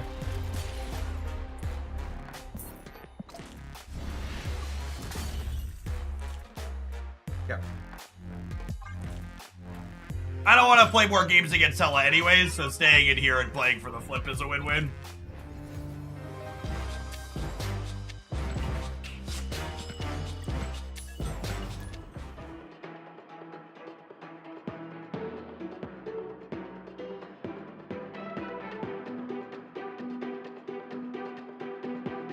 What gnomes are currently on display? Asking the real questions.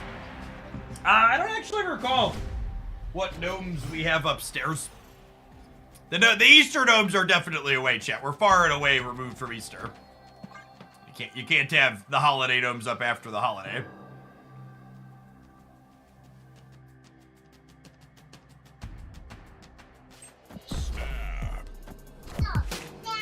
Are there spring gnomes? Probably.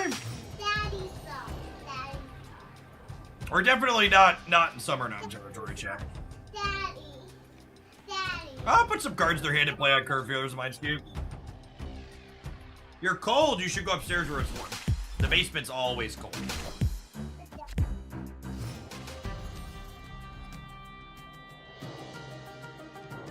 Opponent snapped.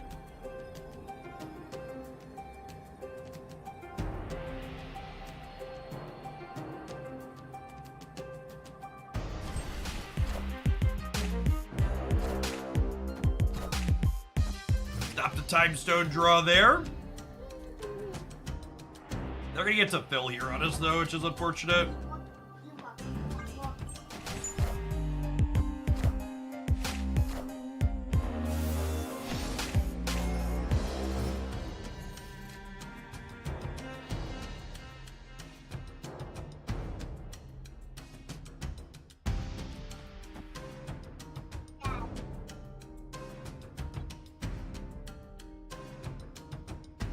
I do have a new chair. Did you bring it to your office? I did bring it into the office. It is my new chair. Yeah, but I like it. Chat, the new chair has the three-year-old seal of approval. Oh my god, they punched my sunspot. That's so rude. We have died. Yes, Haley. What can this thing do?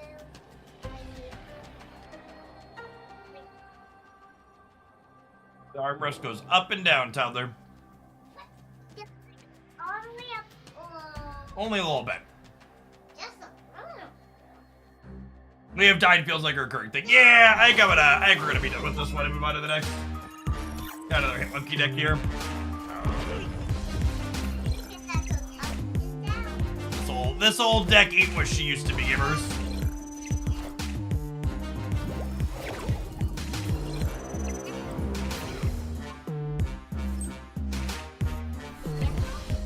Sure. Up and down.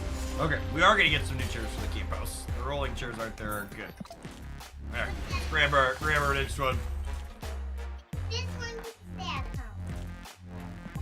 Alexis, thank you for the 11 months, by the way. Appreciate that. Prime Viridian, thank you for the 14 months. Daddy, daddy, daddy, I'm gonna blame the daddy. daddy. Who made this? I think Declan did. I need you to go upstairs, please, baby girl. You're very loud. Do you need me to carry you upstairs?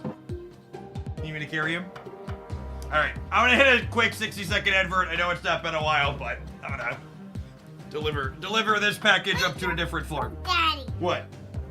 Do you just say hi? Hi. Should we have Big Haley? Is that a Big Haley? I kissed you. Yes. Hey, why isn't I facing this? You're facing that way. Go look at the camera. Or I'll put it in the middle. Take a look in the middle.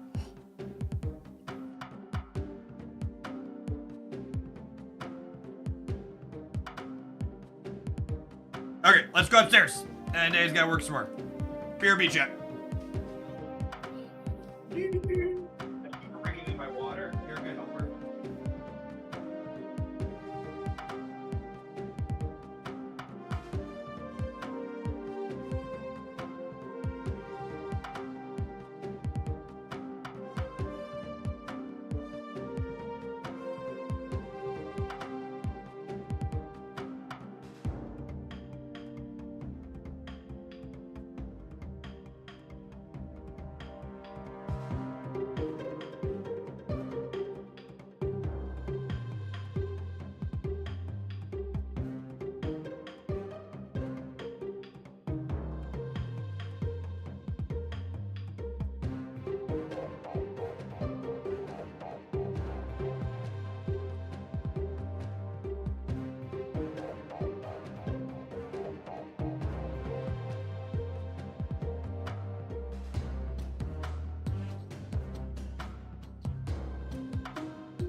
Apologies for the teller interruption. The best way to get her to happily go upstairs is to carry her.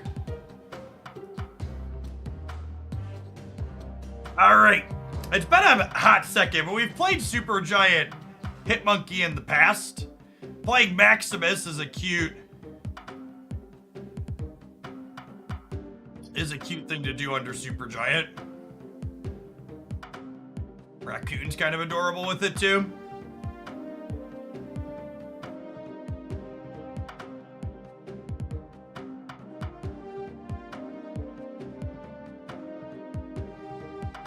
Feel like I want Absorbing Man in here. I feel like I want an extra payoff for Supergiant. That crazy? Whose submission was this? Have you played Absorbing Man in here or no? Kurthel, are you hanging out?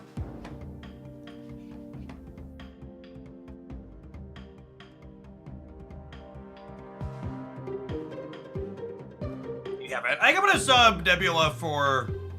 I'm gonna try Nebula for Absorbing Man. I like him in this show. You put him under Supergiant, and then you end on Hitmonkey and get 2 monkeys. Good stuff.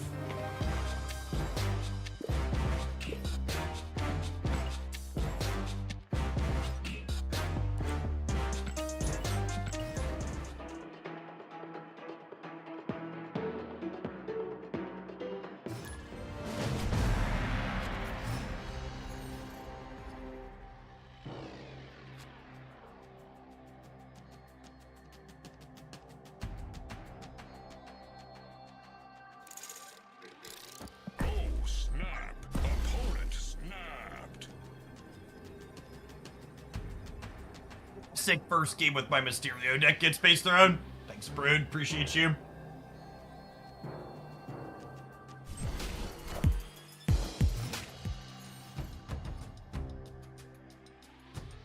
I hate how human growth works. I hate that I've been watching you long enough that a human that didn't exist when I started watching is now that big. Yup. Yup.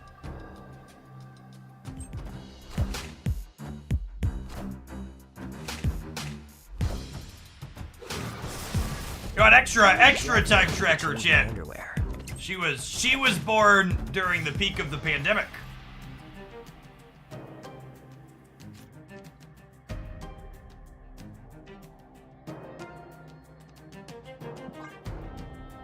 Hold on, it's been a minute.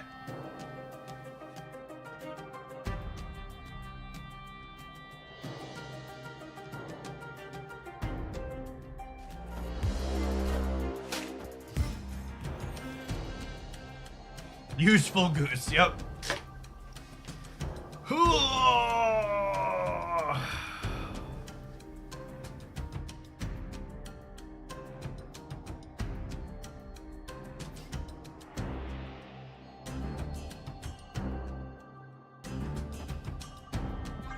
This disrupts their setup potentially next turn. It doesn't really help us do anything. Wow! Freaking Nico is such an insane Marvel Snap card. Easy opponent. Escaped.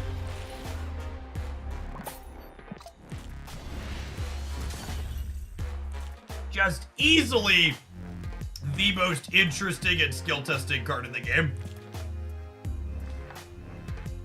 You can learn everything you'd ever need to know about a Marvel Snap player by asking them during the Alliance season if they had played more Alliance or more Nico Minoru.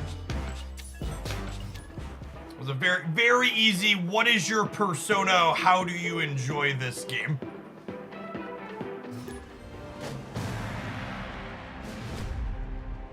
Dark J, thank you for the 1.5 years. Welcome back.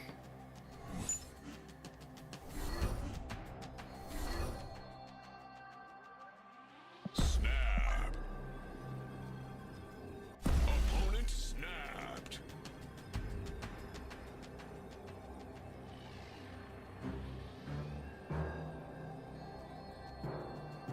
I didn't play any Alliance and I have over 1,000 eco boosters.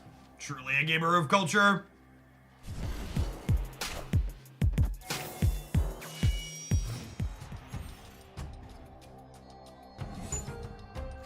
Yeah, I would love it if Kate Bishop ends up being similar to Nico. Or some data mined arrow cards for Kate Bishop.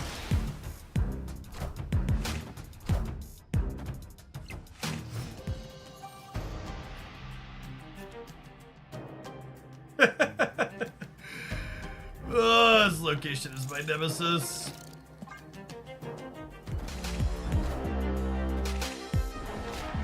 Show me your booster and I'll tell you what kind of player you are. Unfortunately, it's not quite that clean of a comparison because I get 40,000 random boosters per month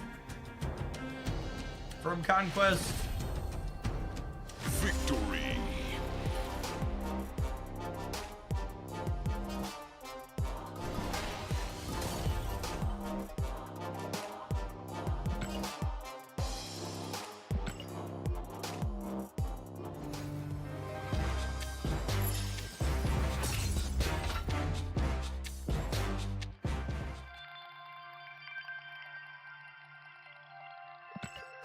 For 40,000 tokens. Oh, they're not, it's not 100 per, it's 155.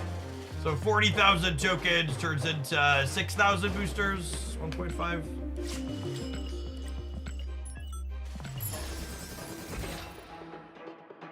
So there weren't arrows that were leaked as cards in the data mines. There were references to things like Pim Arrow and a couple of others that I'm not remembering the specifics on. So we don't have specific arrow cards, but there were references to things named that found in the game files, is my understanding by data miners.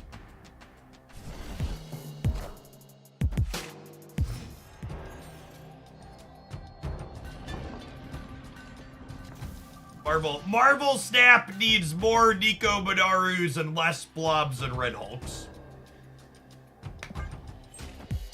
Full stop. I definitely need to change my underwear. Yeah, I suppose there's a world where she's like Thanos and shuffles arrows into your deck, perhaps. Man, our location variance has been atrocious this set. Just constant bangers for the opponent.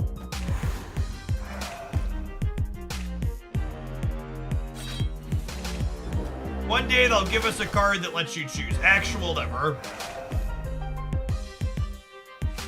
What a game! Maybe they'll give you. I could eventually see them giving us a card where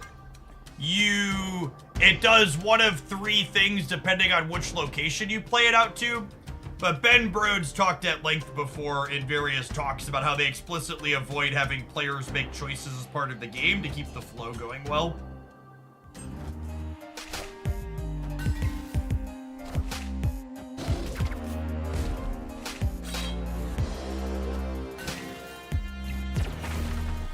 I definitely need to change my underwear.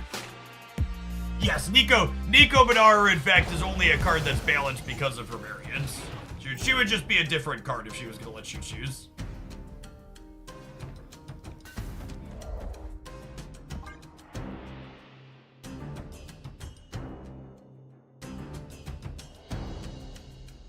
I can't wait for a day where there's enough cards that I can add cards to my deck so I can play a 60-card deck again. With Arishem, you'll be able to play, what, 12 plus 6, 18. You'll be able to play a 30-card deck with Arishem like Hearthstone?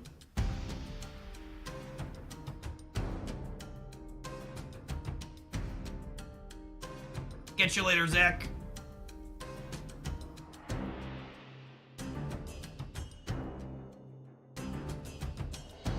Yeah, Arishem adds 12 and Thanos adds 6.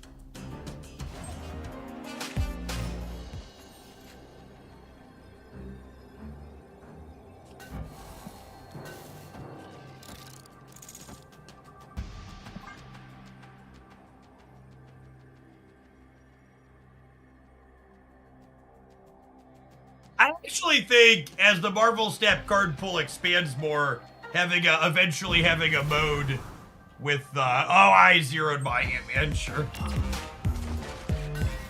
That's fine. We'll see if we lose by that or not. That could matter. Stakes remain.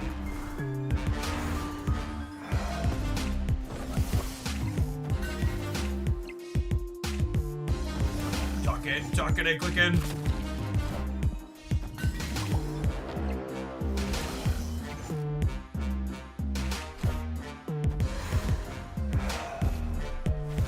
Looks like it didn't matter.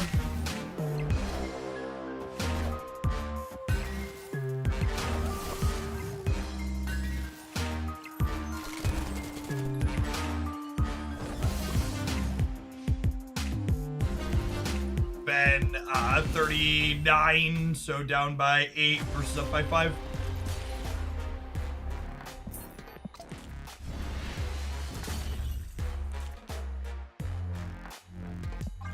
Yes, so long if you want to check out the AFK Journey promo this evening, you don't have time today during the day, you could do it tonight. Just DM me a screenshot tonight after it's done. It'll also appear in my tracker if you click through. It'll give you the option to store your Switch name when you click through. The promo ends tomorrow morning sometime, so it'll end while we're streaming tomorrow. So today's the last full day.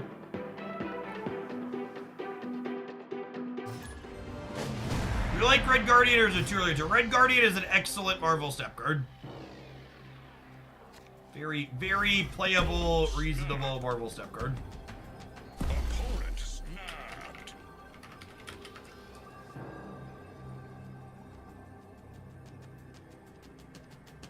I'm actually surprised how well the AFK Journey promo did, being PC only. Got 161 people get to at least 20. 140 got the free sub gift, getting to 40. It's a lot.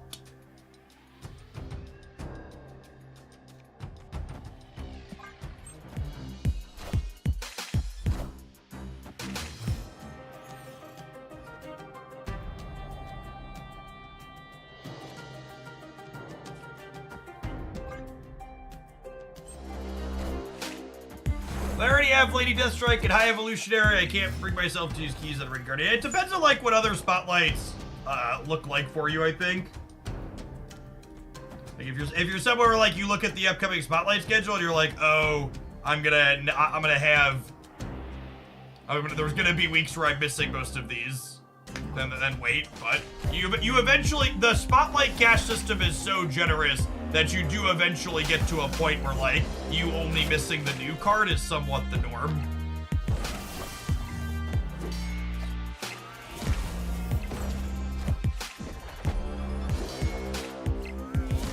I've been playing a surprisingly effective Pixie and Eyeless Lady Deathstrike deck today. I'm not sure if you've seen it, but it's got so many win cons and it's weird. Genuinely unsure if you're trolling or not, Oopball. FYI, we built that deck on stream together. Yes, it's very good. It's very competitive. You can tell it's well built because we built it. It's been everywhere.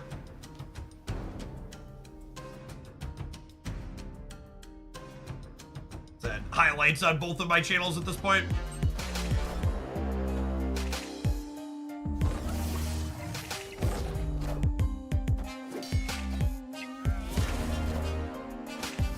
Is there a video on the Pixie Deathstrike deck? Yep, there's one on both channels. I should have put Absorbing Man here. I can just do this now and kind of play for all of them. Yeah, I think so.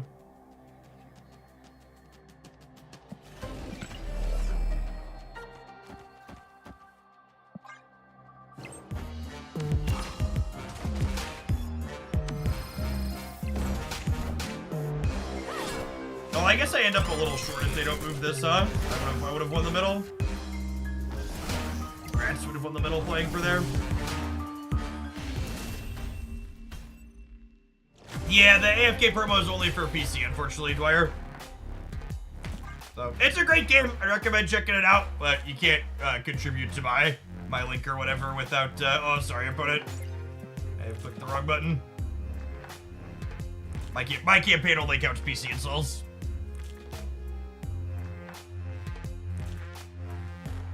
I agree, Crown City should probably be like +5 power or something with Baxter Building being pushed to 4.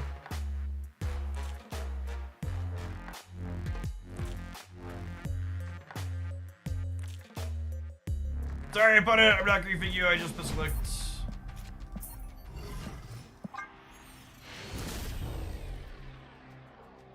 Escaped.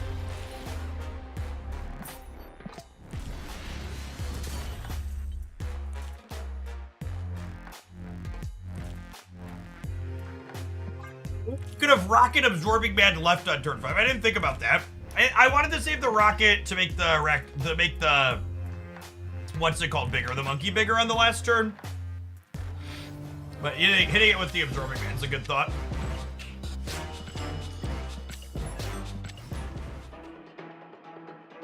Did not occur to me.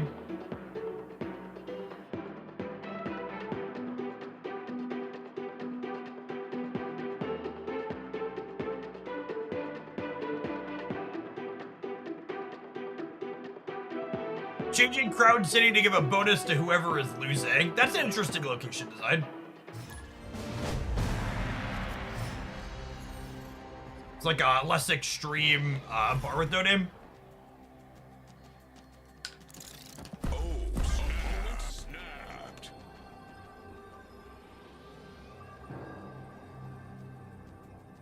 Yeah, thematically probably doesn't work.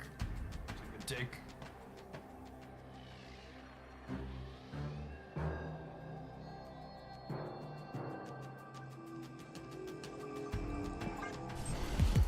Alright, snapping at my intern.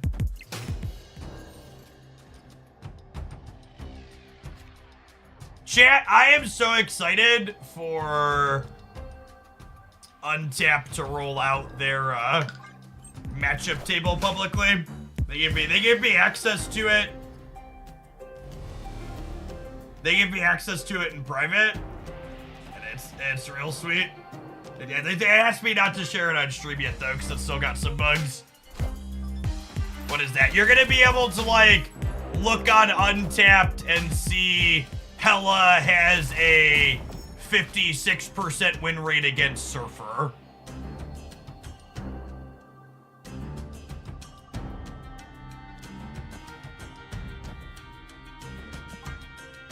It'll have archetype against row of other archetypes and show the win percentage into them.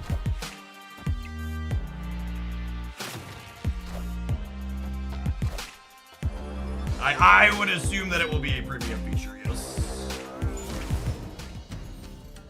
I'm not sure our deck can ever beat theirs.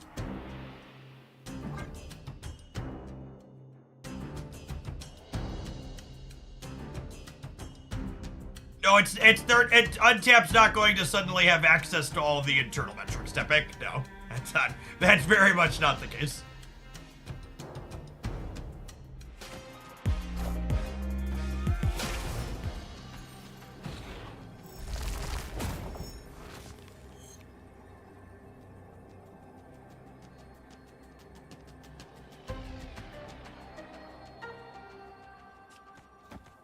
This gives me +8 here, which is not enough. So, dead to Ghost Rider.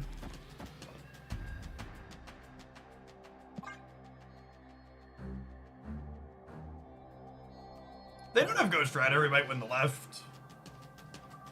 Actually, honestly, I think we just can't beat Ghost Rider, so I just assume they can't put numbers here and we just play hard for the left.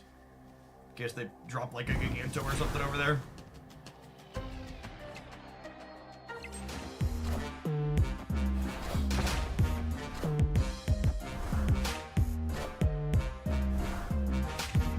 Did you just hammer out some viewer exhibitions today, Mao? Oh, makes the last one. We lose the breaker.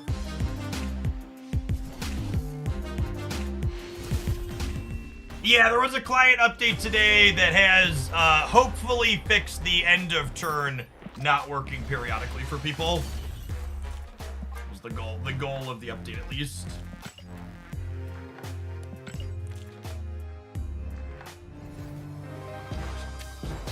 Speaking of, there's a bunch of gamers in chat. Has anybody been hit by the end of turn bug since that patch went out? Yeah, I don't know that I can ever play Titania there. I think assuming that they're gonna fill is probably not accurate. It's a tough bug to pin down because, like, it's a thing having a thing not happen. So, like, you can't deterministically know that it's worked. You can only know that, like, it didn't work.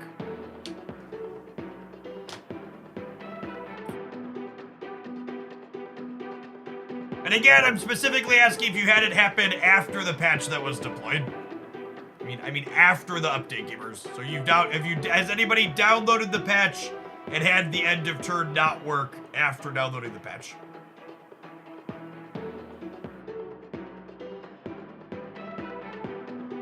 If that happens to you, make sure you file a bug report so they can hopefully pin it down.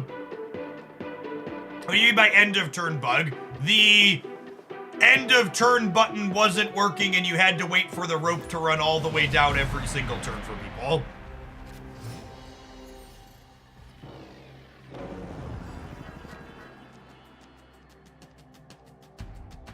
The bug was triggering when you went into game, exit the app, and go back in. If that's true, I would be surprised if it was that reproducible. If it's that reproducible on demand, I would be shocked that they're chasing their tail trying to fix it.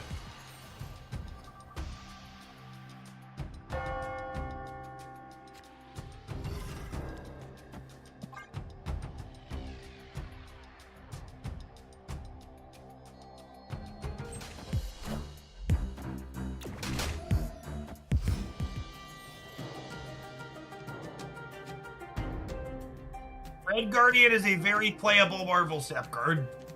I assume I'm just going to be repeating that one a lot. It's going to remain true.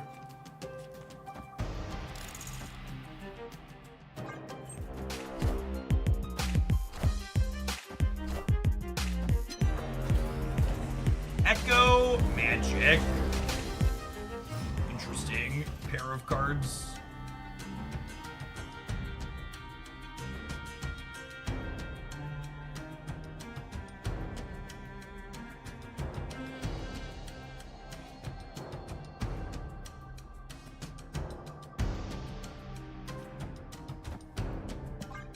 Super 2, baby? Yeah, baby.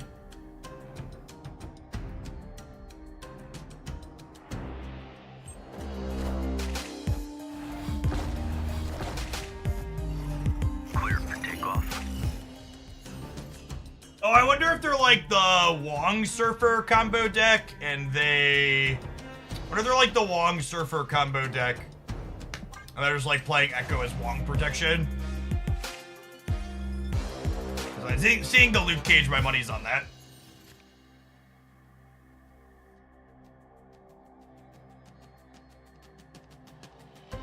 Alright, and we'll draw Titania or Mysterio next turn.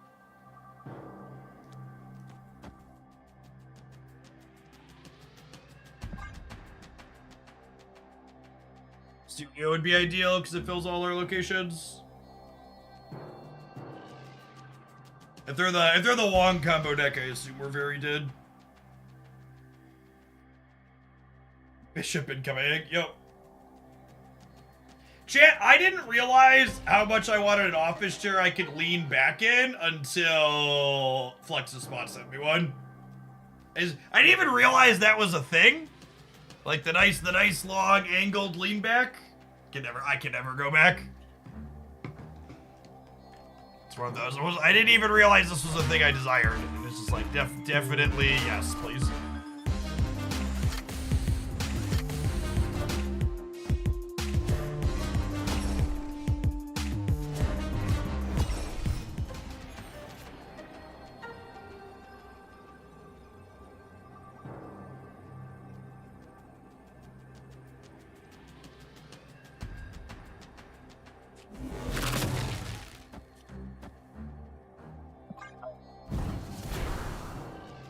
Torch me with Odin, Daddy. Are ye This is where we would put our fast forward button if we had one.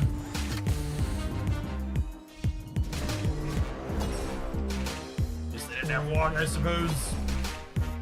Are ye worthy? We might win center and right here.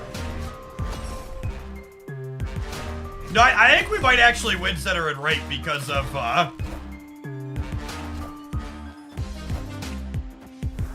How big is Monkey? I think Monkey's big enough, yeah? Win middle?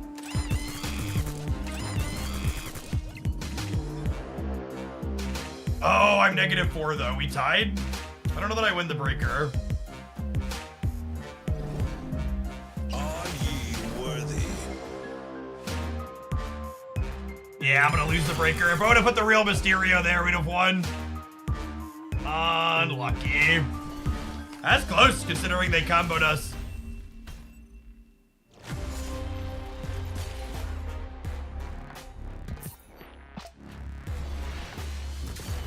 Yeah, thanks for the 16 months. Welcome back. I'm gonna play a few more with this. I feel like we've had really bad variants of these games so far, and close ones.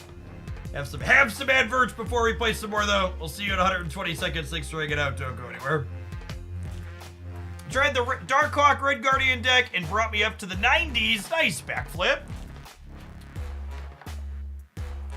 It's good to hit goals. I definitely think the Darkhawk decks seem well positioned right now.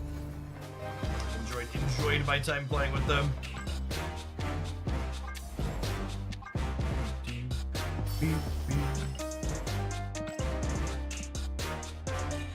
Should claim some of the things off the track while we wait. It's almost time for the rollover. Oh, I really hope the patch on the 30th fixes this. One thing per ad, yeah. Usually I just like sit there on my phone while I watch TV in the evenings, but life's been so busy, Kristen, I haven't been watching TV in the evenings like we often do. I scrolled through to claim it. The comment to only see Series 4 cards in your shop. No, you should see every card once before you see repeats. That's how it's programmed. It's TV time, now AFKJ time. No, I just put a lot of other stuff going on.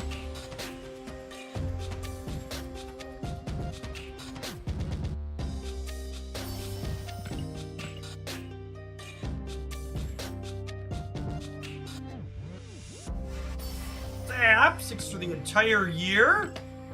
Get you a sword to go with that shield. Welcome back, appreciate it.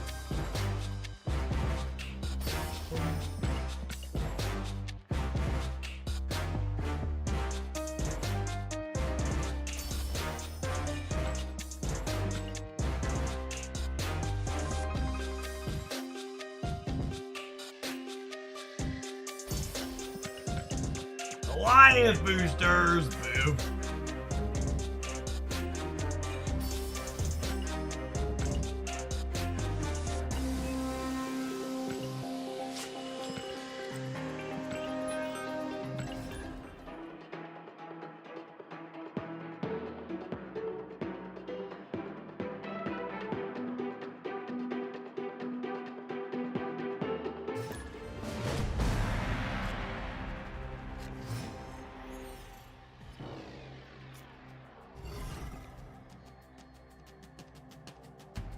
Oh, snap.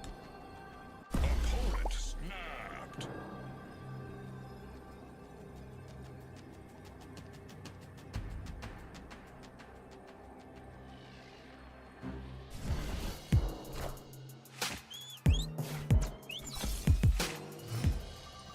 Twitch drops for my birthday. I can't wait to get a pixel. Hey, listen. The key to not being disappointed in life is having low expectations. So, sounds like you've primed yourself, ready to go.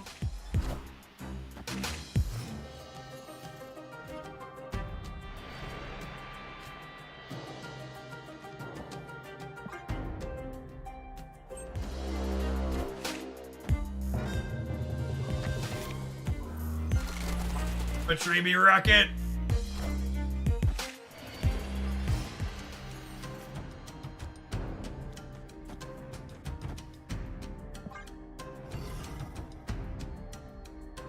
fulfill here.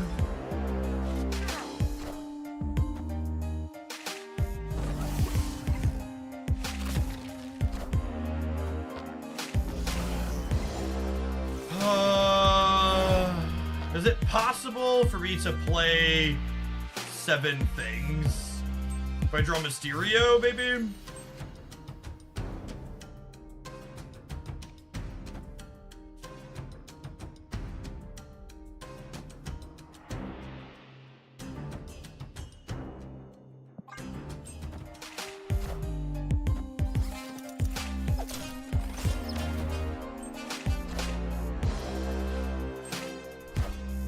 Classic Dr. Octopus, the card that actually kills you in the mill deck. Can we put Hitmonkey back to a 2-drop yet, chat? Is that possible? Or if not a 2-drop, could we put it to +3 per card? Like it was like originally datamined to be? Poor little primate. Ain't quite what it used to be.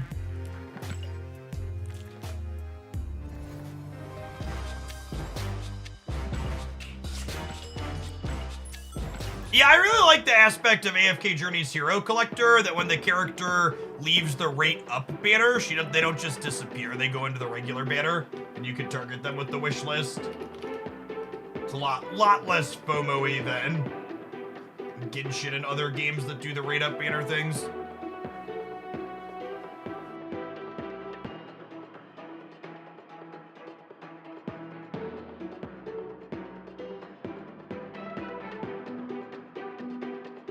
Monkey at 2 and Wolf at 3 would not break the meta. Yeah, I would love to see both of those back to there.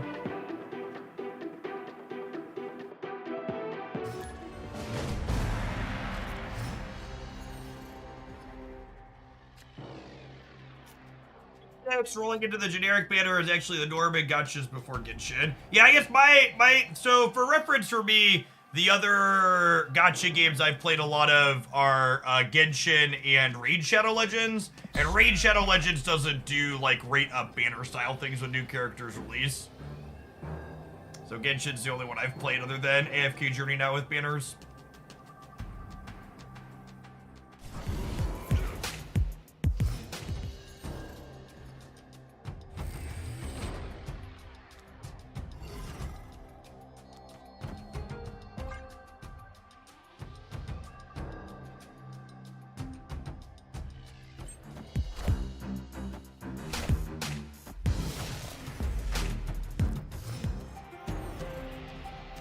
It's not just metagame concerns that make them probably... It's not even just metagame concerns that make it why they should reevaluate cards like Hitmonkey and Wolf, but the format, the support cards are different now too, yeah? When they nerfed Hitmonkey and what's it called? Beast was a very different Marvel Snap card.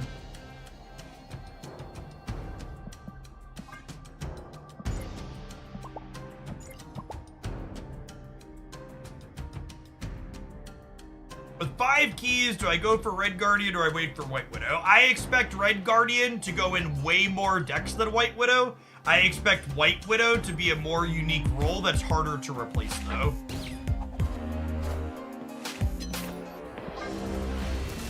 Well, we were gonna be okay, and then our luck worked. Yeah, it's won 1 or 2 more shakes, but it's been a rough set of variants. White Widow seems like she'll be a must-in clog. Yeah, probably.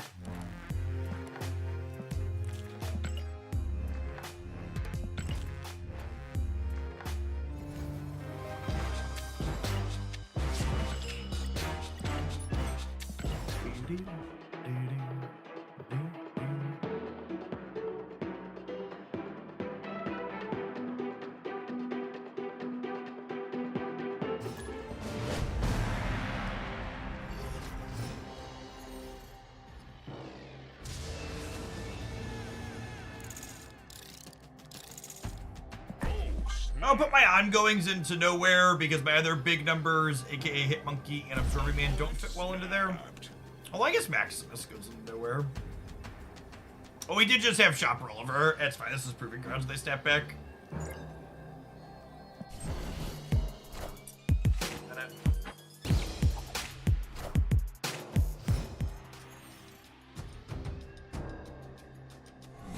We just, like, hadn't played against the mill deck all day, and now it's been 3 games in a row.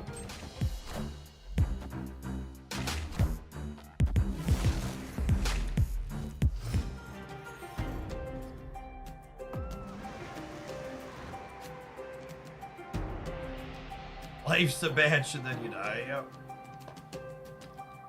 Oh.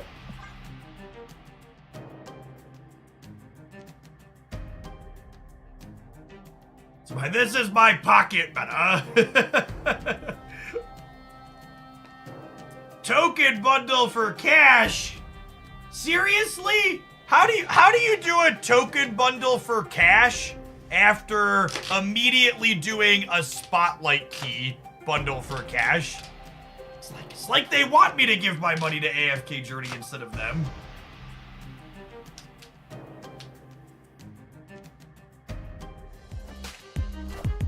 I want to give them my money, chat.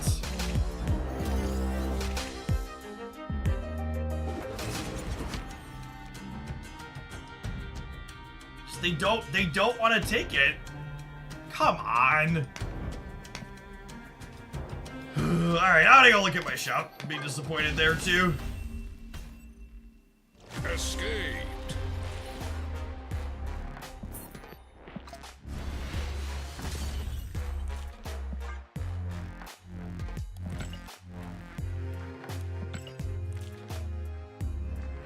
The client update went out this morning, R-squared.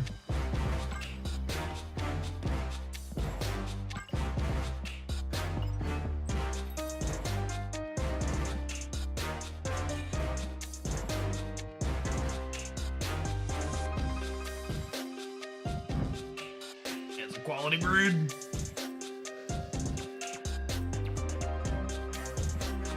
Yo, Flo, thanks for the raid. Hope you had a good stream.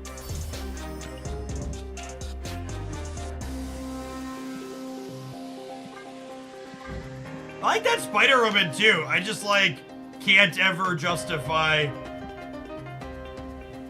giving them money for these resources. Oh, there are 2 700 gold variants. Sick.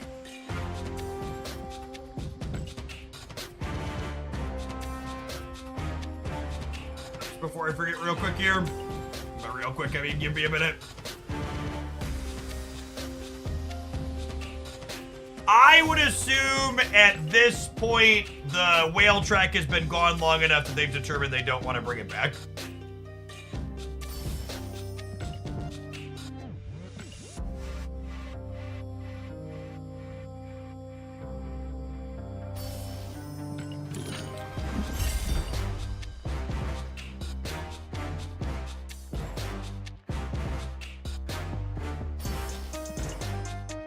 Bunch of credits out of boxes is nice. Credits are actually my... the vibranium track is the whale track. Oh no, your vibranium track are the spending hooks, right?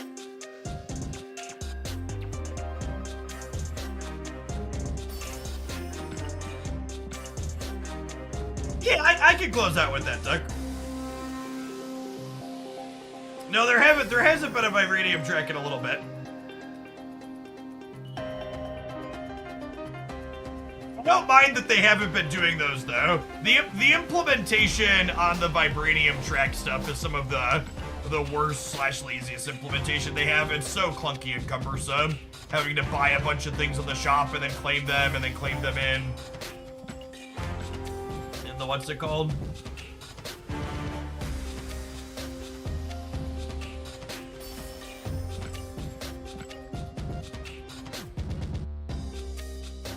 Your purchase of other cosmetics does count towards the daily offer tracker. It does not. Just the variants for gold.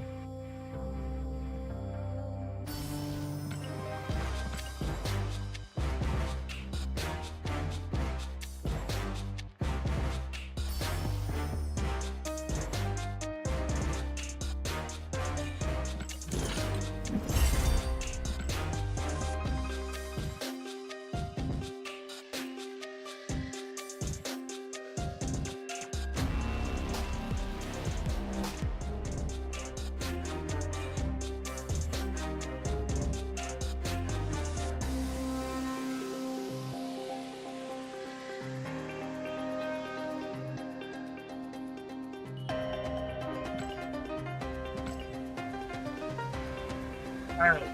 We claimed those, we did that. I guess I have gold conquest tickets now too, incidentally, huh?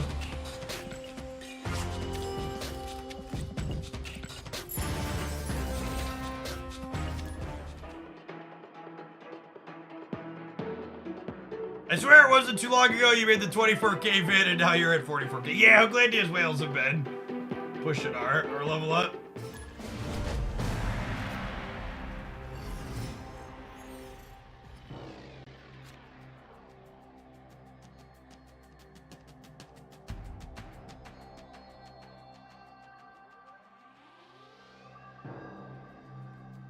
Well, this is a fact-finding mission, chat. I hate this location so much. Actually, just the bane of my existence. I can't ever realistically win this, right? It's a shame. Our hand is just, like, absurd. I was gonna put Nocturne in every deck I play in perpetuity.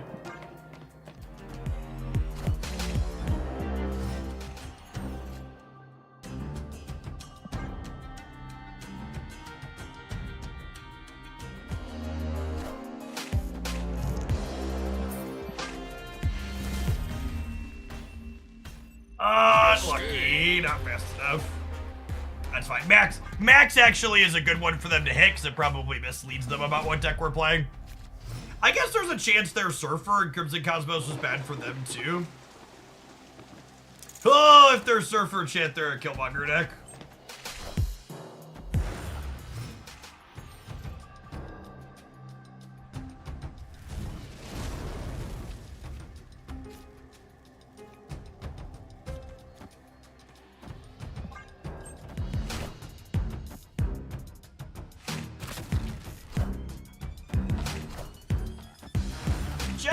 I was gone for SNAP for a year, and I came back 5 days ago. You were the first creator I went back to update myself for the state of the game. Just hit 83. Nice gaming. Welcome back. The Spotlight. I think a year ago means Spotlights didn't exist when you left. That's the #1 thing to catch up on. Make sure you understand that system. It's a great catch-up mechanic for returning players. If you haven't done so already, check out this video where I review upcoming Spotlight cache contents. It'll help you kind of plan out which Spotlight weeks you can spend your keys to get the most new cards. Oh, snap.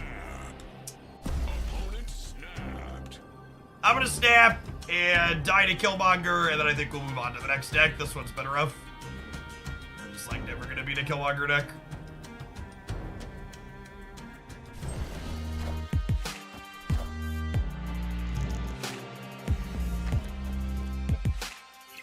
Mysterio.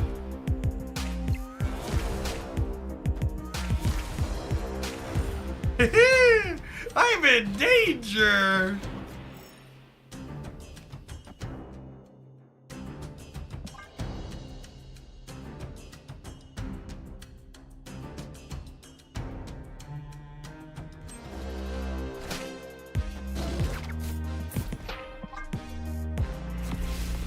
I appreciate them playing it out on 5, so we don't have to, like, pretend that I can win this game. Alright, let's close up on the Toxic Sarah deck. That one was really good when we played it the other day. Curious to see if it can continue that through a run back.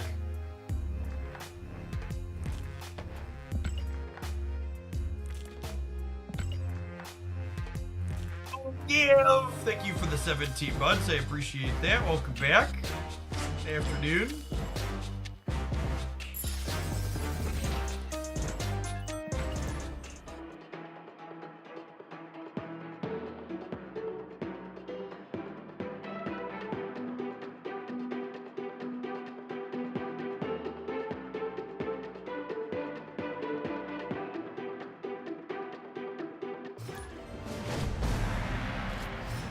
Coffee drinker. I am not. I do not drink coffee, soda, or alcohol. I like a good tea, though.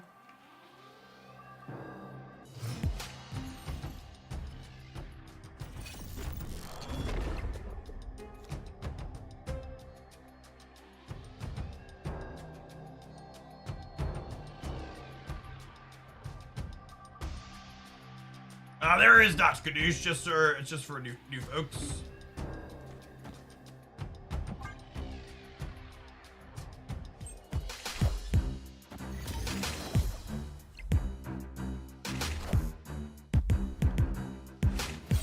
Enough said. Howling Wing, discard Wolverine, eh?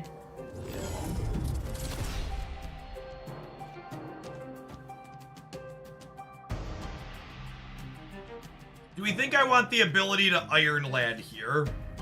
Maybe? Will Howie to let us know?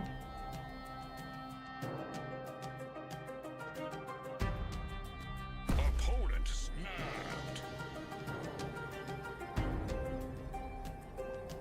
Oh, snap. Student Gamer.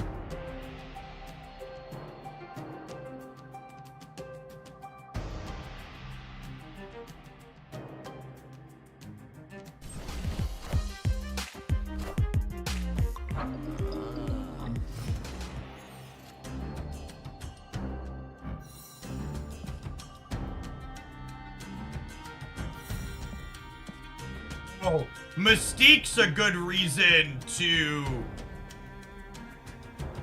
Mystique's a good reason to not Cosmo here, yeah? Honestly, I think I just Iron Lad for stats on Curve. The Mystique doesn't do anything. And then we just Iron Man into Mystique, yeah?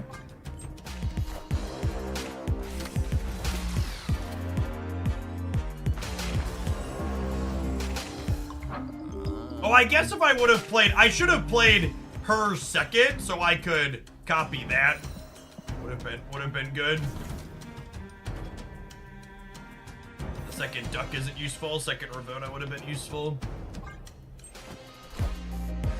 I am Iron Man. So we'll go to 52 here.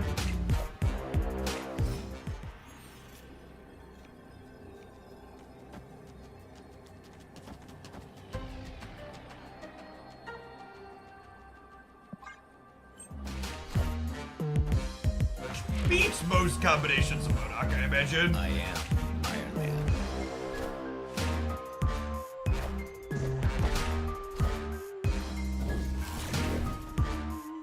I am reborn.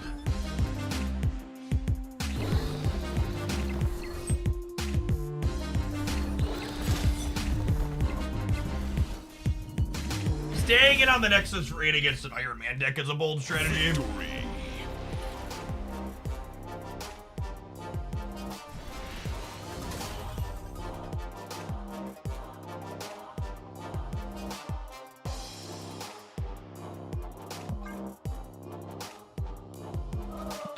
Oh, they did know we had Mystique, didn't they? Because the Iron Lad.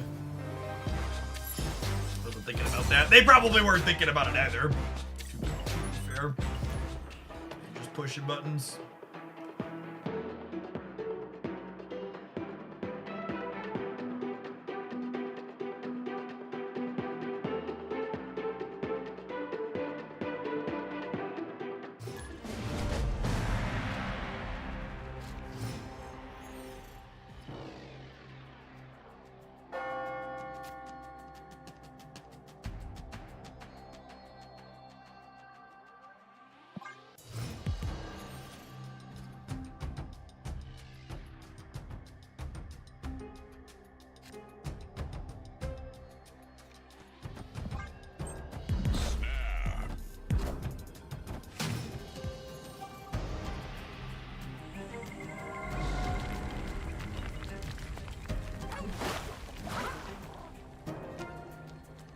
Do I even want to give them a rock? I probably don't, yeah.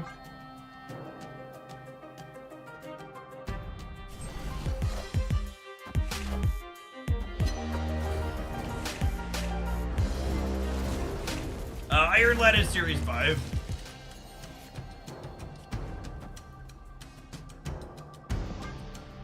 Scam them every time here, yep.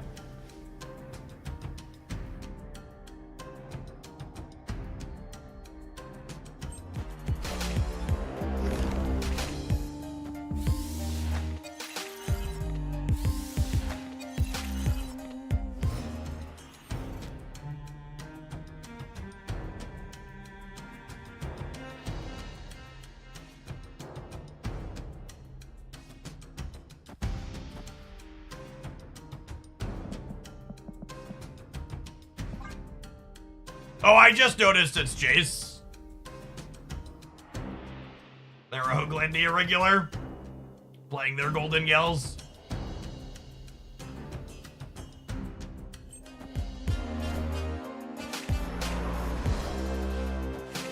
Oh, Arrow beats us by 1.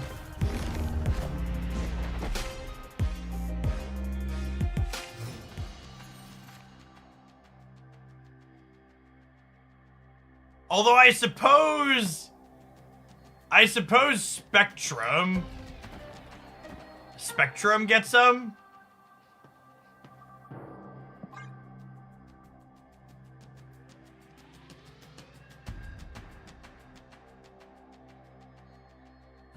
We have 2 shots at Spectrum. I am Iron Man.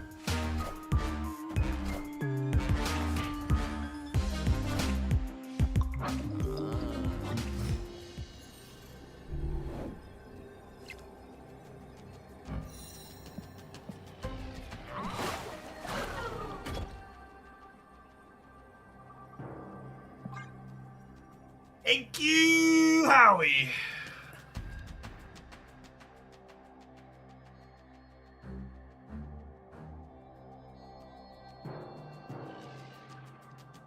Playing 2 Professor X's in 1 game is my toxic trait, chip.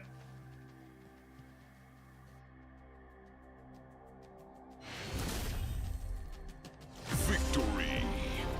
Howard always shows us the card we need, chat. He's got an Infinity Gauntlet and he's got a gold background. Losing Marvel bonus mid though. No, we had a 1, a 2, and a 3 there.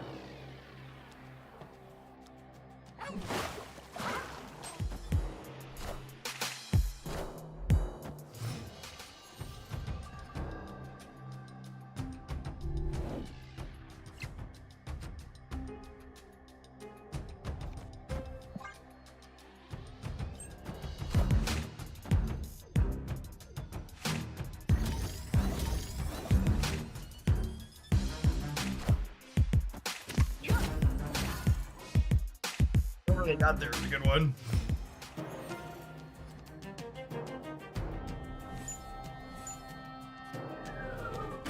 Opponent snapped. I'll stay.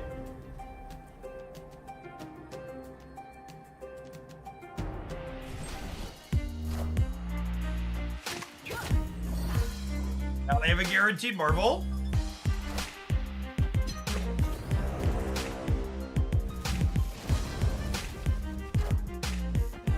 Go either way.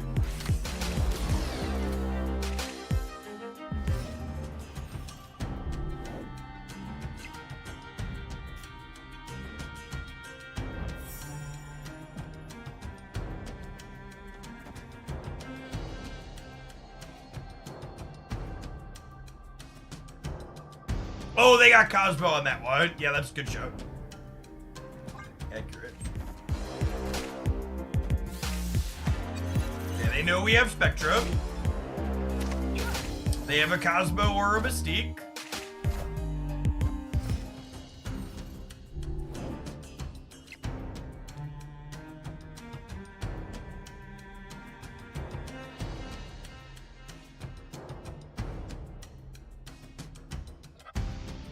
Them having our Cosmo is problematic.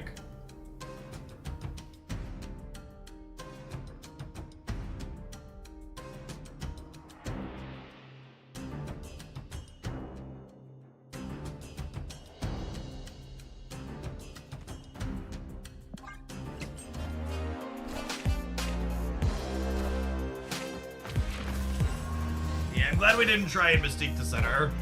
They tried to cut us off of our Spectrum.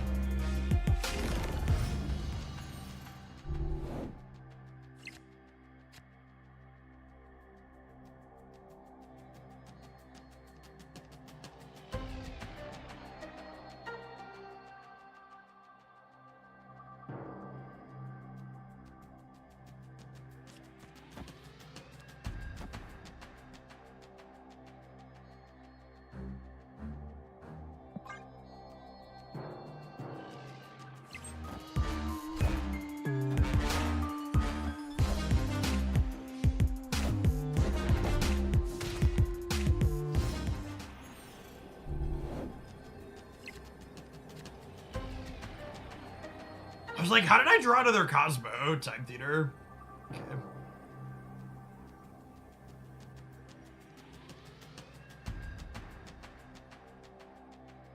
Can they beat 11 in the middle?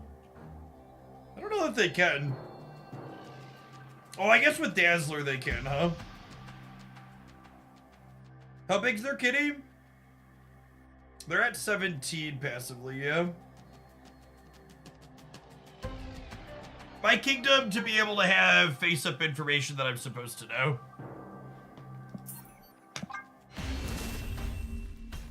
She-Hulk definitely beats us. Kitty was 5. Maybe we're supposed to say there. If we're beating Kitty, we might be right to say there.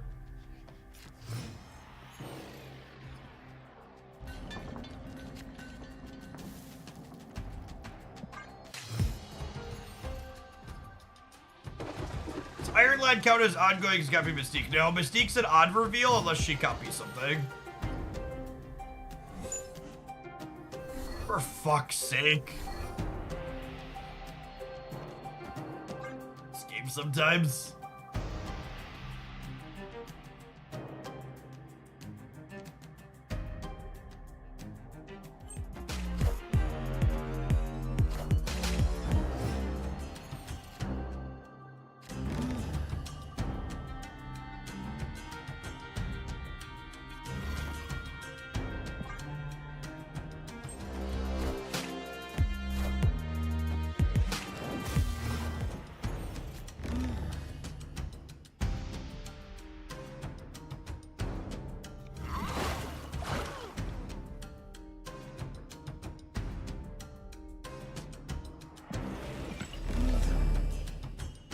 Opponent snapped.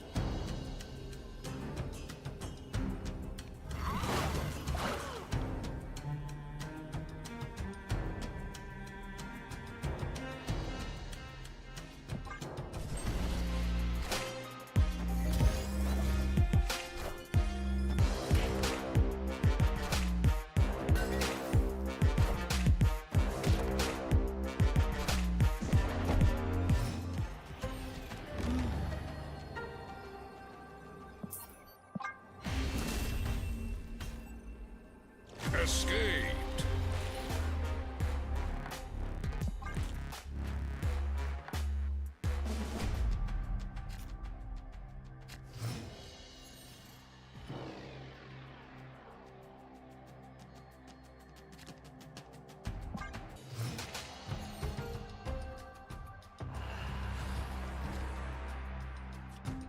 Snap.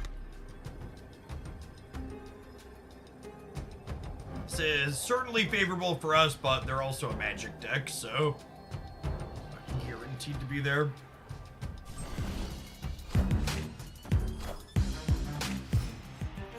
Yeah, probably duck. I don't think it mattered though. Could have probably did either way.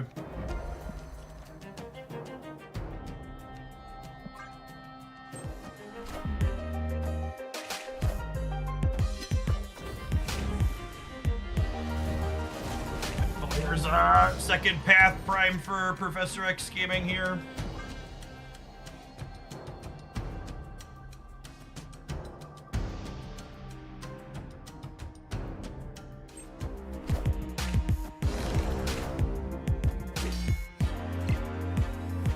Clear for takeoff. It's variant of inked. Look at one. Drop Lad here, and then we can Jeff and Marvel next turn, and then Spectrum on the last.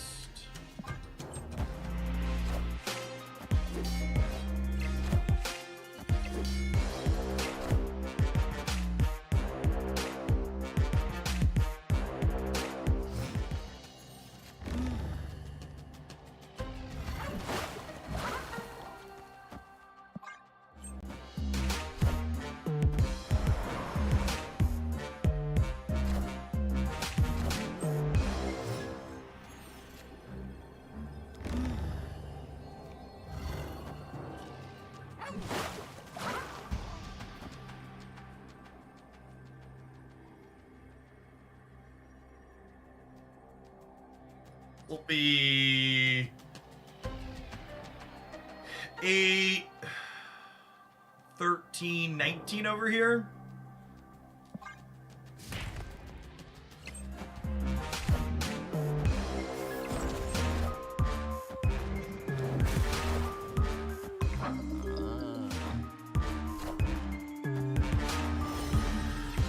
Higher, further, faster, baby. Plus 1, minus 1. Needed Howard there to get out from underneath Gene.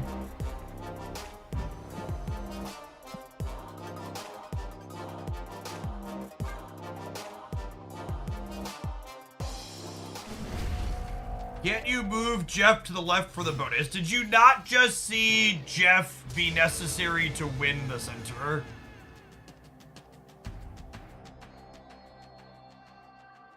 Not paying attention? Oh, snap.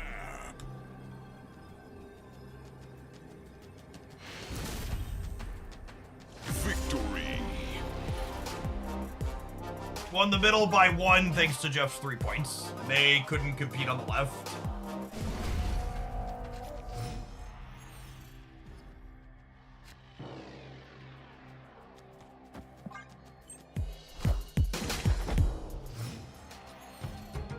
I just assume anytime someone says their matchup for 90% something, they're being hyperbolic.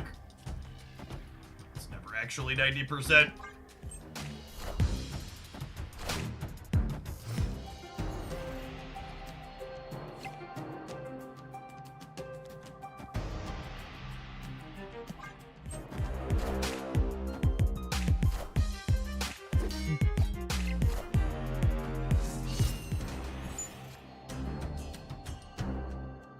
Yeah, I think Gene's an okay tech card right now.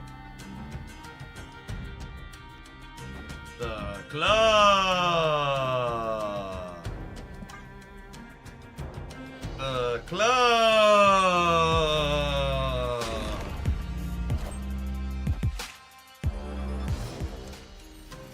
Monka Mockingbird chat. Yikes. Yikes. All right. Spectrum and Miss Marvel both let us beat Mockingbird and Triskelion.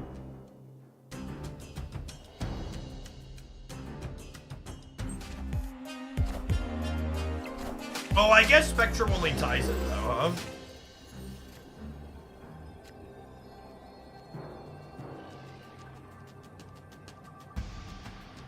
Jeff would have also done it, yeah. That's why we just play for the breaker. Breaker, breaker, give me some news.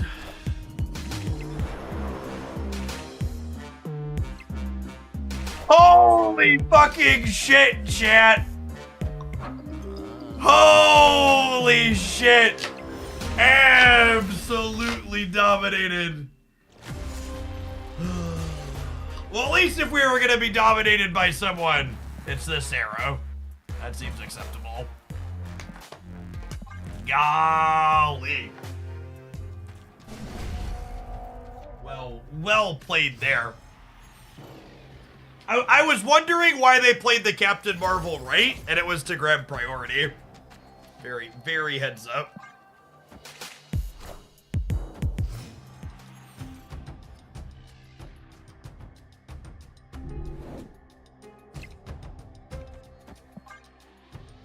Gotta stand up after that one. Got 2 more shots to take their last 2 cubes here.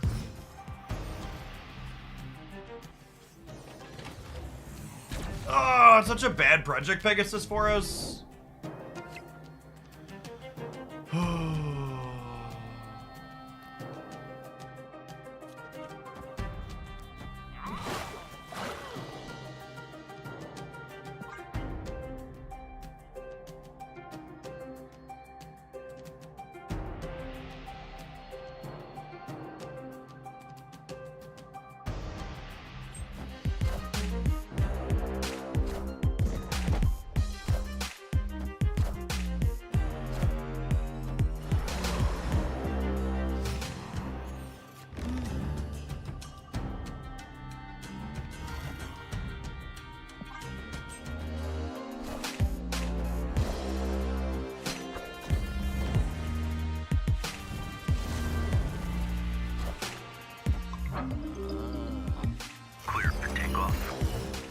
for Iron Man or Miss Marvel here.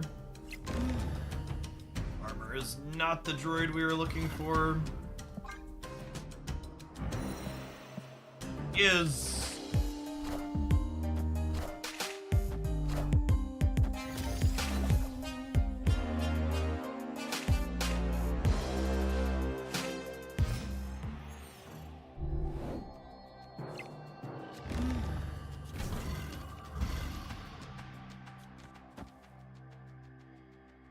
Yeah, people talking about the opponent's deck being competitive and more than just Golden Girls. If you, like, cut White Queen for Jeff, it's probably a super serviceable pile of cards. No, Jeff is definitely leaning into the meme, though.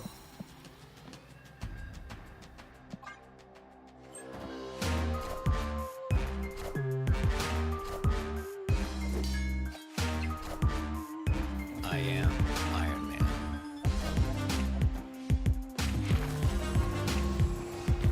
I am Iron Man. Drone will be 11 on the left, which turns into 22. She's 16 in the middle.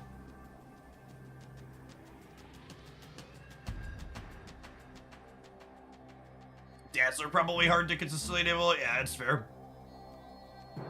Our opponent is deliberately making some optimal choice for the sake of having fun, for the sake of something beautiful, chat.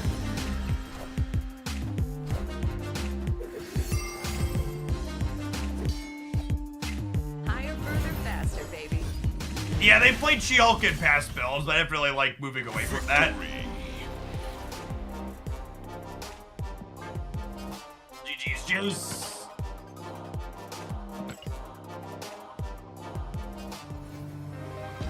Alright, gamers, looks like it's about that time. We're gonna see if we can close out another infinite ticket with this one when we get back. We'll see you in 120 seconds. Don't go anywhere. I'm gonna run to the bathroom, subs. Fear me.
Trying to get priority to move Iron Man to the negative zone, but Claw works too. Yep. Yeah, it took me a second when you played it and you didn't trigger Angela with her. I was like, what's the angle here? But playing for priority was slick.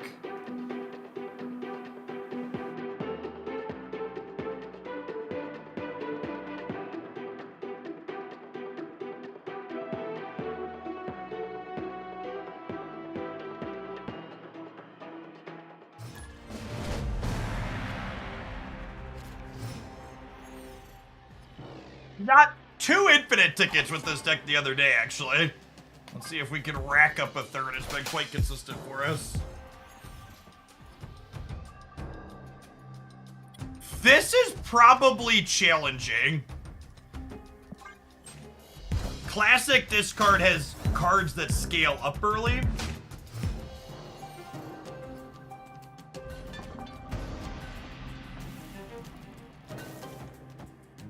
Which makes our lock you out plan not be super realistic. Mistake, the lock you out plan is good against Tella. It's less good in a matchup like this.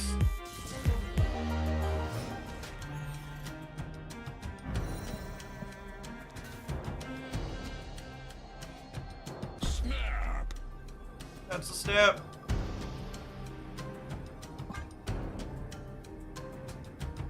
Iron Man on top.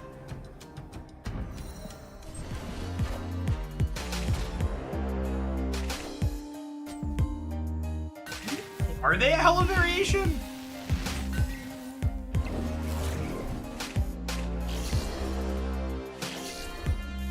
I am Apocalypse. List.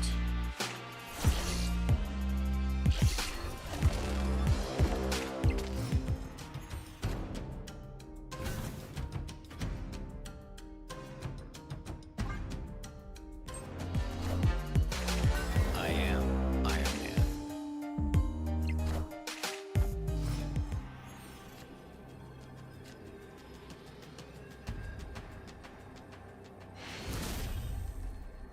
Victory. We have Professor X the left here. Maybe?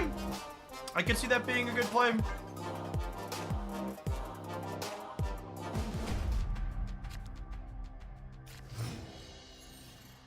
It's probably a higher cube equity play than showing them Iron Man.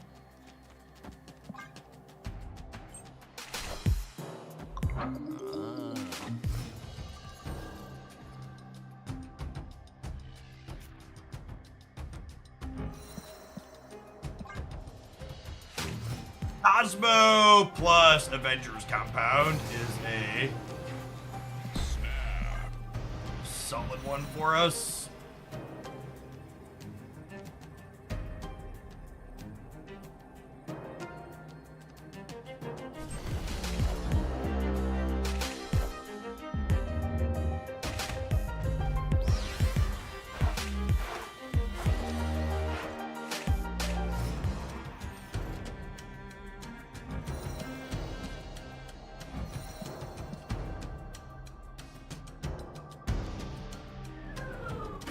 Ord is so good in this deck, it's kind of unreal.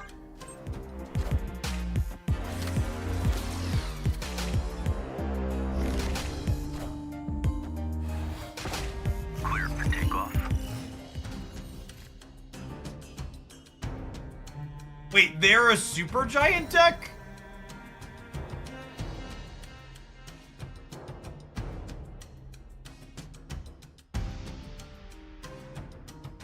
Are they super gianting?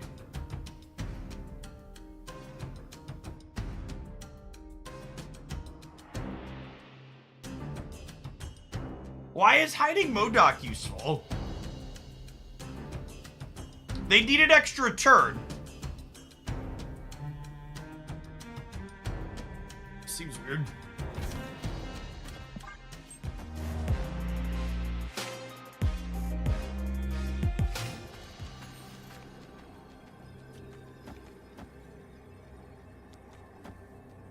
Is 18 enough to win the center? They have 4 cards in their hand? Maybe.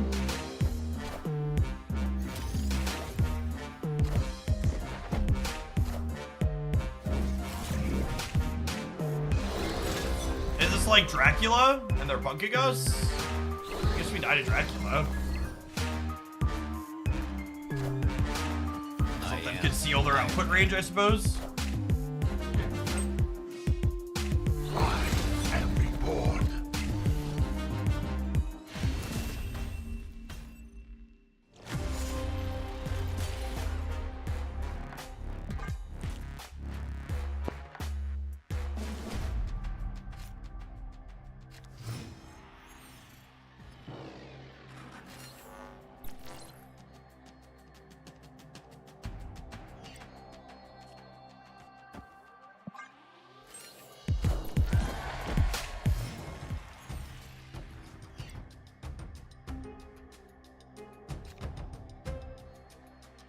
action's unfortunate.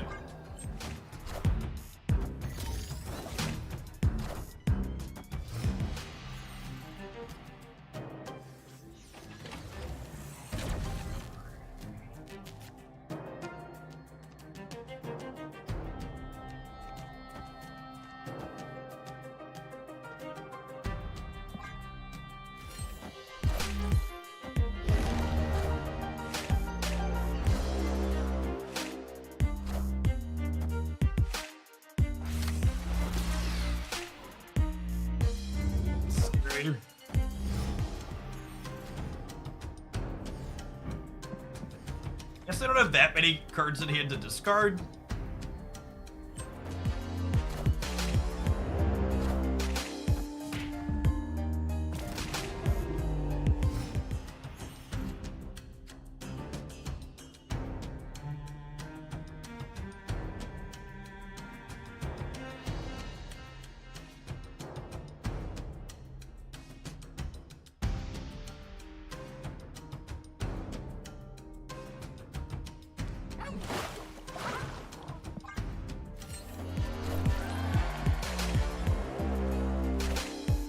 I'm about to juice this up.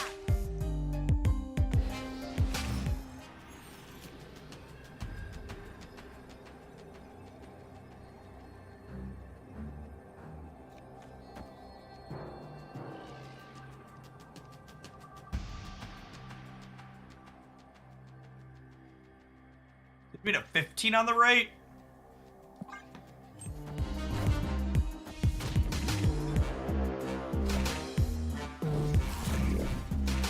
Oh, Proxima gets us. Oh, it's double Proxima too, yeah? Oh, the other one goes center.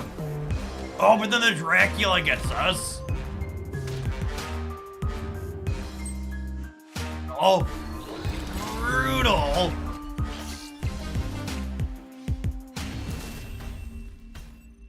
Yeah, I think traditional discard. This isn't strictly traditional discard, but I think discard with Morbius, Meek, and Dakin is a pretty atrocious matchup for this deck.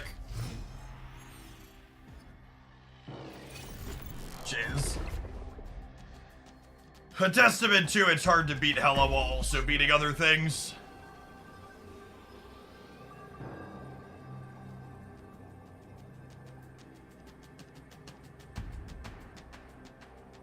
Yeah, Proxima gave traditional discard. Solid legs.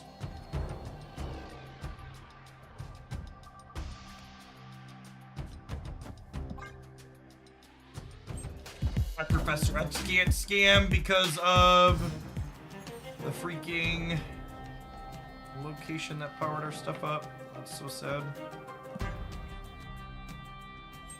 Yes, the last card down on the tracker is Apocalypse. Show me Iron Man. Thank you, Howie.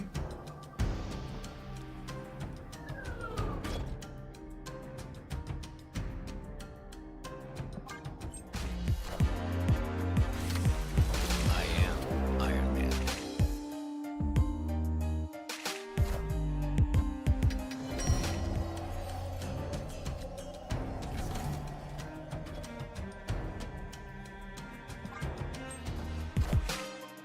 I am Iron Man.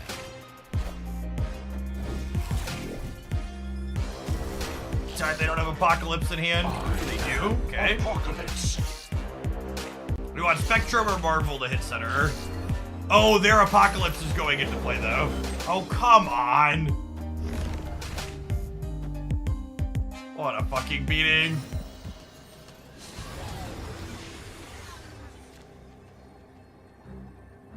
We typically play Conquest Agile, so you gotta click over the Conquest tab.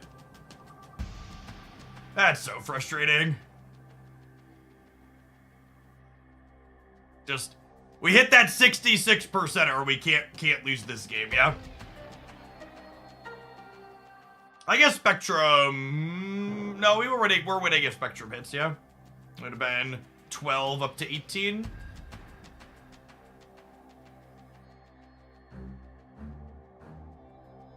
Yeah, their deck does not work if they don't draw Modok. That's they've had Modok and Apocalypse every single game we've played, huh?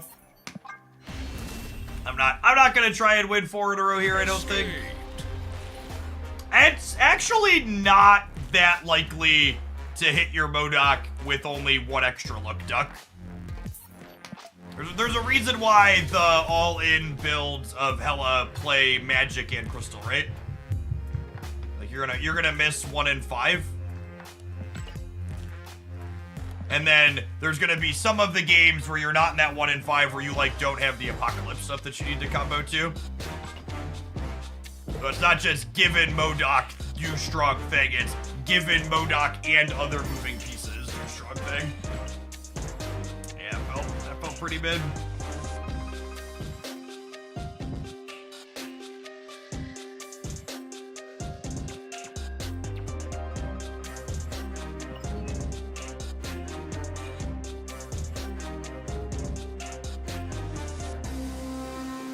I think I'm spent for the day, chat.